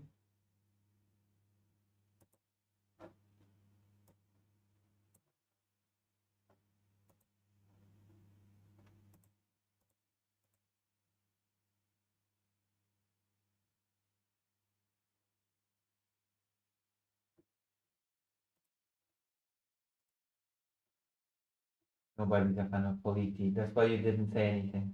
I'm setting up the politique stream, okay? There's no time to lose.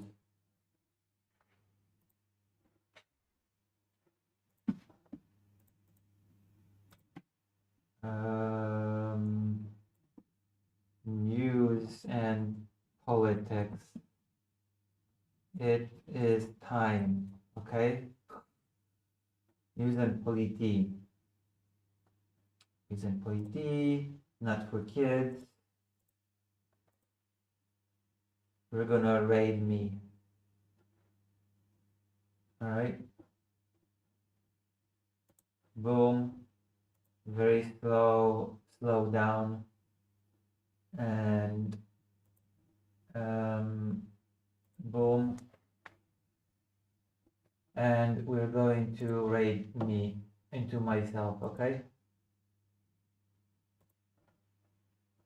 Where is the ready? Okay. time to raid me and to raid into myself, okay?